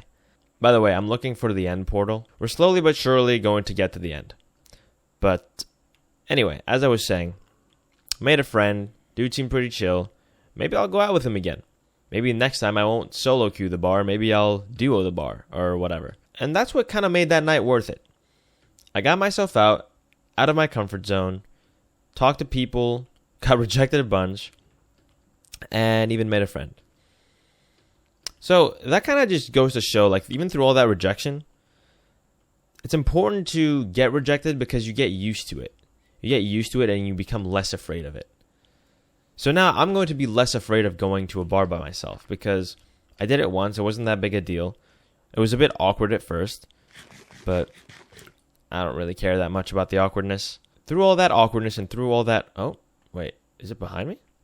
Oh, no, it's this way. Through all of that, something good came out of it. It's also a learning situation because clearly what I was doing wasn't working with a lot of these girls. Now, in fairness, most of them did say they had boyfriends, but most of them probably lied. So it doesn't really, matter in that case. So another big reason why I did this is because I've been talking a lot recently about, just go out, just go meet people and you'll be fine. And I found myself kind of being an imposter because I don't really do that much. Not these days anyway. So I was like, okay, let me put my money where my mouth is. Oh, okay. It has to be close. It has to be like right here. Yeah, it's right here. Okay. So I found that in putting my money where my mouth was, the experience wasn't that bad. There's nothing really to be afraid of. I mean, the awkwardness is like, it can be a little unpleasant. It's not always great putting yourself in situations that you're not used to and uncomfortable in. But that's how you grow, and that's how, you move on in life. You become better at things. So in getting rejected now, I know, okay, maybe I need to be, maybe I need a different approach when I'm looking for friends. Because I think talking to girls with the intention of being their friend, they get kind of suspicious about that. So maybe I don't play the friend card. Maybe I just talk to them as I would when I'm trying to flirt with them, I guess. I don't know. It's very interesting. It's very interesting how that works, how that plays out. And of course, it might have just not been interested anyway. Why is there bedrock here? We're not at bedrock level. We're at bedrock level? Bro. What is happening? I just randomly found diamonds. Anyway, what I learned from this experience is that the more you do it, the more you try, the more you practice getting rejected and whatnot, the easier it gets. Look, I just found another diamond. Like, I'm not even looking for diamonds, and they're just kind of spawning. I had a whole live stream where I was looking for diamonds and nothing would show up, and now they're just popping up. It's always when you're not looking for shit, dude. That's another life lesson. Whenever you're not looking for something, that's when it pops up. It's always how that works. Maybe that's part of the wrong part of my strategy. Maybe because I was looking for friends, I wasn't finding them. Dude, it feels like I'm getting rejected by this damn end portal. God damn. Where is this thing, bro? Is it here? Oh, finally. All right, so here's the end portal. Let's see how many eyes we need. Oh, it has only one, so I literally have to leave and come back. Well, that sucks. Okay, well, see, this is what I'm talking about, guys. This is like a form of rejection, in my opinion. This right here, getting rejected by the end portal. Sometimes you just need to work a little bit more to get to what you need, right? In my case here, I need to work to get 5 more Eyes of Ender. So, when you get rejected, use that rejection to work on yourself. Use it to kind of figure out what you need to do and where you need to go from this point forward. And then when you come back from that rejection, you come back stronger. You come back more educated. You come back knowing more than you did before. And then after that, after a few times, of getting rejected with that girl, with friends, with anything of the sort, you'll eventually come out on top. Just like I'm coming out on top right now. Well, technically. First I have to go kill some more Endermen. But, I don't know. Just don't fear rejection, guys. Don't be afraid to go out and get rejected, because it's part of life. And trust me, when you do actually get through those moments of rejection, you'll be fine. Everything is fine. Feels shitty in the moment, but you'll feel much better having tried and then getting rejected, rather than not having tried and never knowing if you would be rejected. So ask the girl out. Walk up to someone and see if they want to be your friend. Because you never know. You never know what might happen. And by doing that simple task, you might find a raise, you might find a new group of friends, you might even find your soulmate. But anyway, let's move on to something else. So the other day, I was coming home from a friend's house. I'd slept over there, and this friend lives about an hour and a half to 2 hours away from where I live. So, of course, I get in my car, get ready for my trip, put in my GPS coordinates, and then I notice that on my phone, I have 8% battery left. And I was like, okay, no problem. So I try to plug my phone in and not think about it. And then I noticed my phone started making this weird noise, and all of a sudden I read, "There's been moisture detected in the charging port. Please unplug your phone." I'm like, well, that's not good. Good thing this feature exists on my phone so that I don't burn it out. So I, try and clear out the charging port, blow into the charging port, try and, stick the little thingy for the SIM card in there and just clear everything out. Wait a couple of minutes, and then I try again to plug the phone in, and it still doesn't seem to work. And I'm like, well, this is a problem, because I was already on the highway when this had happened, and I'd already put in my navigation, fully expecting that this would have been resolved a few minutes later. But it wasn't resolved a few minutes later. And then I sat to myself and thought, this is a bit of a predicament. I'm going to get lost if I don't have this GPS on right now. So what I did what any normal person would do, and tried my best to memorize the route from my friend's house all the way to my house. And luckily, my friend actually lives next to where I went to school, like university. And I'd actually made that drive back and forth many times to the point where I had actually memorized it. So I'm like, okay, I'm going to use it just to get on the highway. And then as long as I'm on the highway, honestly, it's pretty simple from there. I just have to follow the road for quite a few miles. So I kept on driving. My phone was slowly running out of battery. I was just still going. And I was genuinely contemplating a lot of things in that moment, because I realized how dependent I was on my phone for things. And then I went even further and thought about the fact of, damn, look how dependent I really am on technology. Look how dependent the world is on technology. We use our phones to call people. We use our phones as GPSs. We use our phones to keep notes. We use our phones to scroll through social media. We use our phones for banking. We use our phones for literally everything right now. These tiny devices that live in our pockets that can shatter at any moment if they're dropped on the floor are where most of our important things happen. Okay, 20 to 30 years ago, this wasn't an issue. 20 to 30 years ago, you used maps if you wanted to navigate to places. 20 to 30 years ago, you wanted to listen to music, you used a Walkman, or you used a cassette player, or whatever the hell. 20 to 30 years ago, you called someone on a landline, or you called someone on a payphone. There were different items for different tasks. And while mobile phones, smartphones have made all of this convenient, I can't help but wonder, what happens if one day they all just stop working? And you might think this is a bit of an irrational thought, but it isn't really that irrational, because recently we also had the CrowdStrike issue, where every Windows computer that was in any corporate office anywhere in the world was giving out blue screens of death, meaning the computer would just not turn on, would crash, and people couldn't do their work. People couldn't do anything, because worldwide, this was a problem. It was a digital pandemic that happened instantly, just from one update that they made to this software that is used, I think, for protecting the computers, funny enough. So I'm thinking about all of this as I'm driving on my way home, and I wake up out of this little La La Land fantasy world of the world ending because our digital devices aren't working, and I try to plug my phone back in. And surely enough, it actually worked. I was able to plug my phone back in at about 2% battery power. But I decided to not use the navigation. I decided to not use my GPS, and I decided to just straight up drive and see.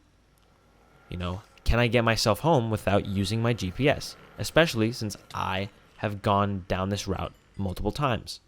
And I actually did.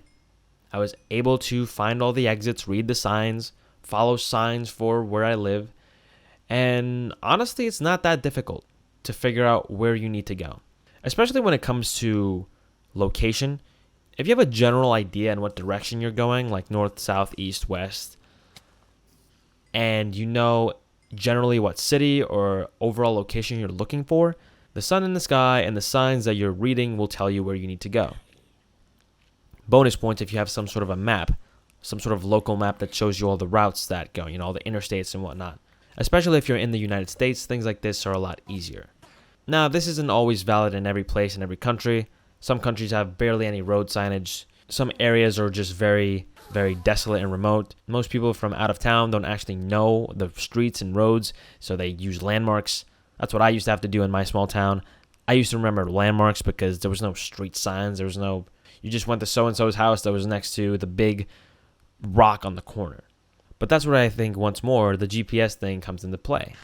There are places like that don't necessarily have the best GPS coordinates or locations or accurate data because they're kind of desolate and don't work too well. But I digress. I memorized the exits, used the signs to get back home, and just like that, I was able to drive without a GPS. After that experience, I think I'm going to try being more aware of how much I use technology and how much I depend on it. Because if I really think about it, my job right now being YouTube is on the internet, is on YouTube, dependent fully on the fact that I have to upload videos that require internet, that require devices that are digital. So that is already a lot of digital dependence, okay? So I want to try something new. I want to try using less of my technology. If I can do something that doesn't require my phone, I want to try and do it. If I can go somewhere without using a GPS, I want to try and do it. If I can avoid asking, Google, Siri, Alexa, any of those home assistants, I will try and do that. And I urge you to do the same thing. I urge you to sit down one day and actually sit and think, how much technology are you using and how much do you need to be using? How much is just a convenience and why? Think about it and see what you come up with. Because I think that all of us almost overuse technology. And I think most of us overuse it and overdo it, especially in the entertainment department. Matter of fact, you're watching a YouTube video right now. That is entertainment that is dependent on technology. 21st century technology, that is. So maybe instead of watching this video or instead of doom scrolling for the next 3 hours, you sit and read a book. Something that doesn't require you to be on a digital device that eats energy. And by the way, not saying that reading a book isn't, again, using technology. The book you're reading was obviously created by a printer, printing press, whatnot, technology that has existed for many, many years. But it's its own entity. If my internet goes down, I still have access to this book. Whereas if the internet goes down, no matter how many computers I look through, I don't have access to an online Kindle book. Maybe instead of playing, Counter-Strike or any other online game, you go out for a walk. You go out and play a sport. Because once again, without the internet, without a digital device, you once again can't play an online video game. I guess you could go to the single player route, but again, you still need a device for that. Maybe instead of listening to music on Spotify, you turn on the radio. Because Spotify needs internet, radio just needs sound waves and a analog device. I mean, most radios aren't necessarily analog anymore, but they can be. And they don't have to be connected to the internet. And another thing about this whole dependence on the digital stuff is how digital cars have become, how much like computers they've become. An example of this is I drive an old car. It's a very analog car. It's, over 10 years old. So most of the digital doohickeys that exist in new cars aren't in it right now. And I like it that way because the only digital thing on that car realistically is the clock. There's a digital clock on the speedometer. And there's certain aspects of the dashboard that have like digital stuff, but it's mostly analog. It's so analog that I had to get one of those little Bluetooth connector thingies so that I can, connect my phone. Now, would I have liked to my phone to be able to just connect via Bluetooth? Sure. But if my electronics in that car go down, like the stereo and all that, the car will still work. There's no major issue. But in cars that are newer, I find that the dashboard is in most cases just a tablet now. There's no buttons really. So if that thing stops working, if you break that screen, sometimes you can't control your heat, you can't control the radio, you can't control any of the above. If you go down the Tesla route, Teslas are the worst. Because if that screen fucks up, you got to take that thing straight to the dealership. Teslas are like notoriously bad when it comes to how electronic and dependent on the digital stuff they are. I think it's weird that cars need updates. You know what I mean? As much as I'm into tech, I'm very tech savvy. I like new and improved technology. I always kind of get a little like irked by how much we depend on it. And I'm sure that everyone before me has gotten irked on how much we depend on stuff. Like I'm sure 100, 200 years ago, people were, a little concerned about how dependent we were on steam engines. And then after that, how dependent we were on horses. And then after that, how dependent we became to cars. Anything that's new is always a bit scary. But I think we're in a weird position where the current new is so intertwined with everything else in our lives that there's no escaping it. I feel like eventually we're going to be screwed if some very crazy smart hacker figures out how to just disable the whole world because it's all so connected. Anyway, I don't really know where I'm going with this. I was just kind of really thinking about how technology is affecting us on a day-to-day basis, especially because of that little phone fiasco I had the other day. So, once again, be mindful about what you're using your technology for. Be mindful how much you're using it. And try your best to not fully depend on it because sometimes the worst case scenario does happen. And when that happens, you don't want to be caught with your pants down. Anyway, got one last topic for today, so let's get into it. Whether it's your childhood ending at 18 years old, a vacation ending when you get back home, or a marriage ending when a partner dies, all good things come to an end. I say this now because this Minecraft world is going to reach its end. Or rather, I'm going to reach its end by killing the Ender Dragon today. I've gotten all the things I need, gotten all the extra Eyes of Ender that I didn't have last time. And of course, it's raining because what else would it be doing in this type of video? Recently, I've been thinking a lot about this concept. The concept of things ending and other new things beginning, and overall, transitional periods. I've had quite a few transitional periods in my life. When I was 15, I moved from Greece to the United States. That was a major transitional period for many, many reasons. When I graduated high school, I went to college. Another huge transitional period. And then finally from college to, whatever I'm doing now, I guess. Work life or just adulthood. Because college doesn't necessarily feel like full adulthood. It's like you take one of the two training wheels off, but you're still using the one just in case. And then adulthood is just take both of them off, raw dogging it, I guess. And college being my most recent transitional period, or I guess good thing coming to an end, it has me thinking because there's no clear direction from this point on. There's nothing that's going to start and end necessarily for me in my life that I'm going to be able to predict. Because I always knew when I was a kid, right? You do 12 years of schooling, then you go to college, and that was basically the goal. Getting to that college milestone, and then after college, you're kind of just, I guess, existing. And of course, throughout college, the whole goal is realistically to graduate and get a job with the help of that degree. But no one really warns you for the fact that there's no clear path. There's no just straight line. And now it's just all turns and curves and different paths that you can go down. It's like those video games that give you 10 different options, and the only difference here is that you can't quick save and figure out which one you prefer the best and go back and try again. Whatever you choose is what you chose. That's basically it. And this is becoming even more prevalent when it comes to this YouTube channel. Right? This YouTube channel for me started as a passion project, as a way to speak my thoughts and feelings without really trying too hard, because I was working full-time at the time. I was doing editing full-time. And a few months ago, I quit that editing gig to pursue this. But I realized that I can't just do this. It doesn't fulfill me, right? This channel, while being a great way for me to express myself, is not the only thing I want to do. I want to do more than just yap. I want to make some content that is more funny or edited or scripted, just more creative. Sort of like that 2-week Minecraft phase video I made a few months ago, or a month ago. I don't even know at this point. I want to make more like that, but I don't think it fits on this channel. So what I think I'm going to do is make a new channel, or possibly even go back to the one that I mentioned many times before that I've kind of just left to die at this point.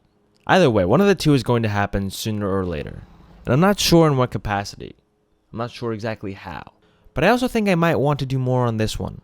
It's all very just kind of up in the air right now because I feel the need for a transition and I can't really explain it. And with that transition, there might come less of these videos. Less of these yapping videos, less of the life advice streams, less of a lot of what I'm doing right now. And that doesn't necessarily mean I'm going to end the yapping series, but it might come in a different way. It might come through different means. I think the symbolism of going to hunt for the dragon, or killing the ender dragon rather, is kind of that. My world, my Minecraft world, is going to go through a transitional phase. Hell, the world itself might even end. Maybe I'll start playing more in the niko SMP. Either way, expect some change. Expect change from me, and honestly expect change in your life. Because change is good. If things lasted forever, people wouldn't enjoy them or appreciate them as much. Think if you celebrated Christmas every day of the year. Would you care? Not really, because you get to celebrate it 365 times in a year. Which, over the course of your life, if you live 80 years, is, let me bust out the calculator, is 29,200 days. But that's the thing, you don't get to celebrate Christmas every day of the year. You celebrate it for one day a year. Okay, across 80 years, that's 80 times. That's a lot less than 29,200 times. And that's what makes us cherish things. The whole concept of nothing lasts forever is the reason I think that most humans even do anything in their lives. Right? If we lived forever, I don't think anyone would ever do anything. If I knew that I had infinite amount of time on this earth, I think I would probably be less industrious, less productive. I would probably just sit in my bed for a millennia just for the sake of I don't feel like doing anything. I don't have to do anything. The only thing that really keeps us going in that case is the survival instinct, which sure I would get up to eat and maybe go to the bathroom. But other than that, I would probably just sit there and do nothing. Doom scroll on TikTok for as much as I could until there was nothing on TikTok because people like myself wouldn't make TikToks. They would probably just do the same. Which is why I believe that's what makes life so much more interesting. The fact that at any moment it could all end. Anything that you're doing, right? It doesn't have to necessarily be life itself. It could be the fact that you might lose your job tomorrow. And you might love your job. So that's why you keep trying your hardest to do good at that job so you don't lose it tomorrow. You might lose a loved one tomorrow and wish you spent more time with them. Maybe spend more of those countless hours you spent doing other things with said loved one instead. Now, on the other side of that curse of good things coming to an end, bad things also come to an end. Those hard and trying times in your life will eventually not be so hard and trying. Things will change. If you broke your wrist, you might have to be in a cast for 8 weeks. But those 8 weeks shall pass. You have one more year of college that you just can't wait to finish. That too shall pass. That year will fly by. Stuck with roommates you hate? At some point, you're gonna move out. That too shall pass. And when that time comes for the passing and transitioning into whatever the hell the next thing is, make sure that you're conscious of what once was. Make sure that you're aware of, okay, this was fun or this sucked. Let's go to the next thing with a open mind. An open mind of change, an open mind of whatever good and bad might come to you. Anyway, speaking of transitions, here's a not so smooth transition out of this yapping session into more of a let's play. No, dude, I just got up here, you bastard! I'm just gonna break it. Hopefully I don't die. There we go. Oh my god. That was annoying. Let's go see. Are all your little towers down? I think they might be, little buddy. No, you want to say hello. Yeah, come closer, you little bastard. It's time for you to die. It's been a year, man. It's been a year that I've let you survive in this world. I've given you time, but it's time for you to be no more. It's time for me to end this world. It's time for me to end you. Another time in my life that was pretty significant of an end was, actually it was elementary school. I think elementary school was that first time that anything had ever significantly ended in my life. Because the friends I had there was only 16 kids, right? There was only 16 kids in my elementary school class. And all that was happening is that we were going down the road to middle school. But for some reason it felt like, I don't know, it felt very significant. There was no graduation or anything. There was no actual ceremony, I think. There was probably some level of ceremony. I don't remember exactly. I remember that there was this little canvas that that was made with our teacher. There was like some picture that we took, all 16 of us. And there was like this pact that we would all meet up again in like the town square playground in 2023, which happened last year. We never actually met up. That didn't actually happen. None of us, I don't think any of us even realized that that was still a thing, but I did remember it. But I wasn't sure I even really wanted to partake. Yeah, it's very strange. It's very strange when you pass dates of certain things. Like, even if you think of it in terms of video games. Like, I remember, wasn't it like Call of Duty Black Ops 3 that takes place in 2025 or something? Or Black Ops 2? And then the Modern Warfare series took place in like 2015, 16 or something, like the original one. And we passed every single one of those. These pseudo futures that we so created in our video games, and it feels very close. It feels very close in time, even though it could be a year, 2 years, a decade. And for the first time, I'm starting to see a lot of those. Starting to see a lot of those good times that came to an end, those good things that came to an end. And sometimes I kind of miss them, but not really, because when we think about those good times, you only remember the good times. You don't remember the bad times that came with them. Elementary school was fine, but I didn't have the best time in elementary school. I had a decent time. I was still bullied a bit, and then pretty much a lot at that point. But I don't think about those times. I don't think about the times I got bullied. I think about the times of like, damn, like I had some decent times as a kid. I played with my toys, had a friend, a best friend or whatever, and we spent time together. Played some video games, Minecraft. In fact, I was introduced to Minecraft in elementary school. I think I started playing in 2011 or 2012. It's pretty early on, but whenever 1.5.2 came out, I gotta say the newer Ender Dragon is way more interesting to kill. Like, as far as like we get stuck on this whole nostalgic thing of old Minecraft, this is basically what the whole channel is based on. I kind of like the new versions of Minecraft. Maybe I'll start playing more in those new versions. Maybe the Niko SMP will be the place I start doing more of that. But I think it's about time that we say goodbye to this dragon right here.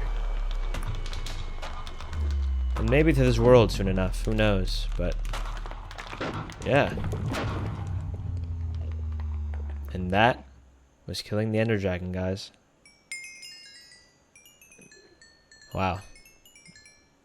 It feels weird. It feels weird having done this at this point. Wait, can I... How do we... I don't remember how you get these. Don't I have to, like, put a torch or something? Yeah, don't I have to put something under it? No, there's a way to get this thing. Yeah, there we go. Dragon egg. The torch. Cool. Anyway. I guess, just want to say thank you all so much for watching. For the past year, for the past however long, and however long this is going to keep going. Thank you for sticking with me, and thank you for listening to my yaps. Like I said, these videos aren't going anywhere, but I feel like this is a good season 1 of the Niko Yap series as I fight this Enderman to the death. So as always, good night and good luck, everybody.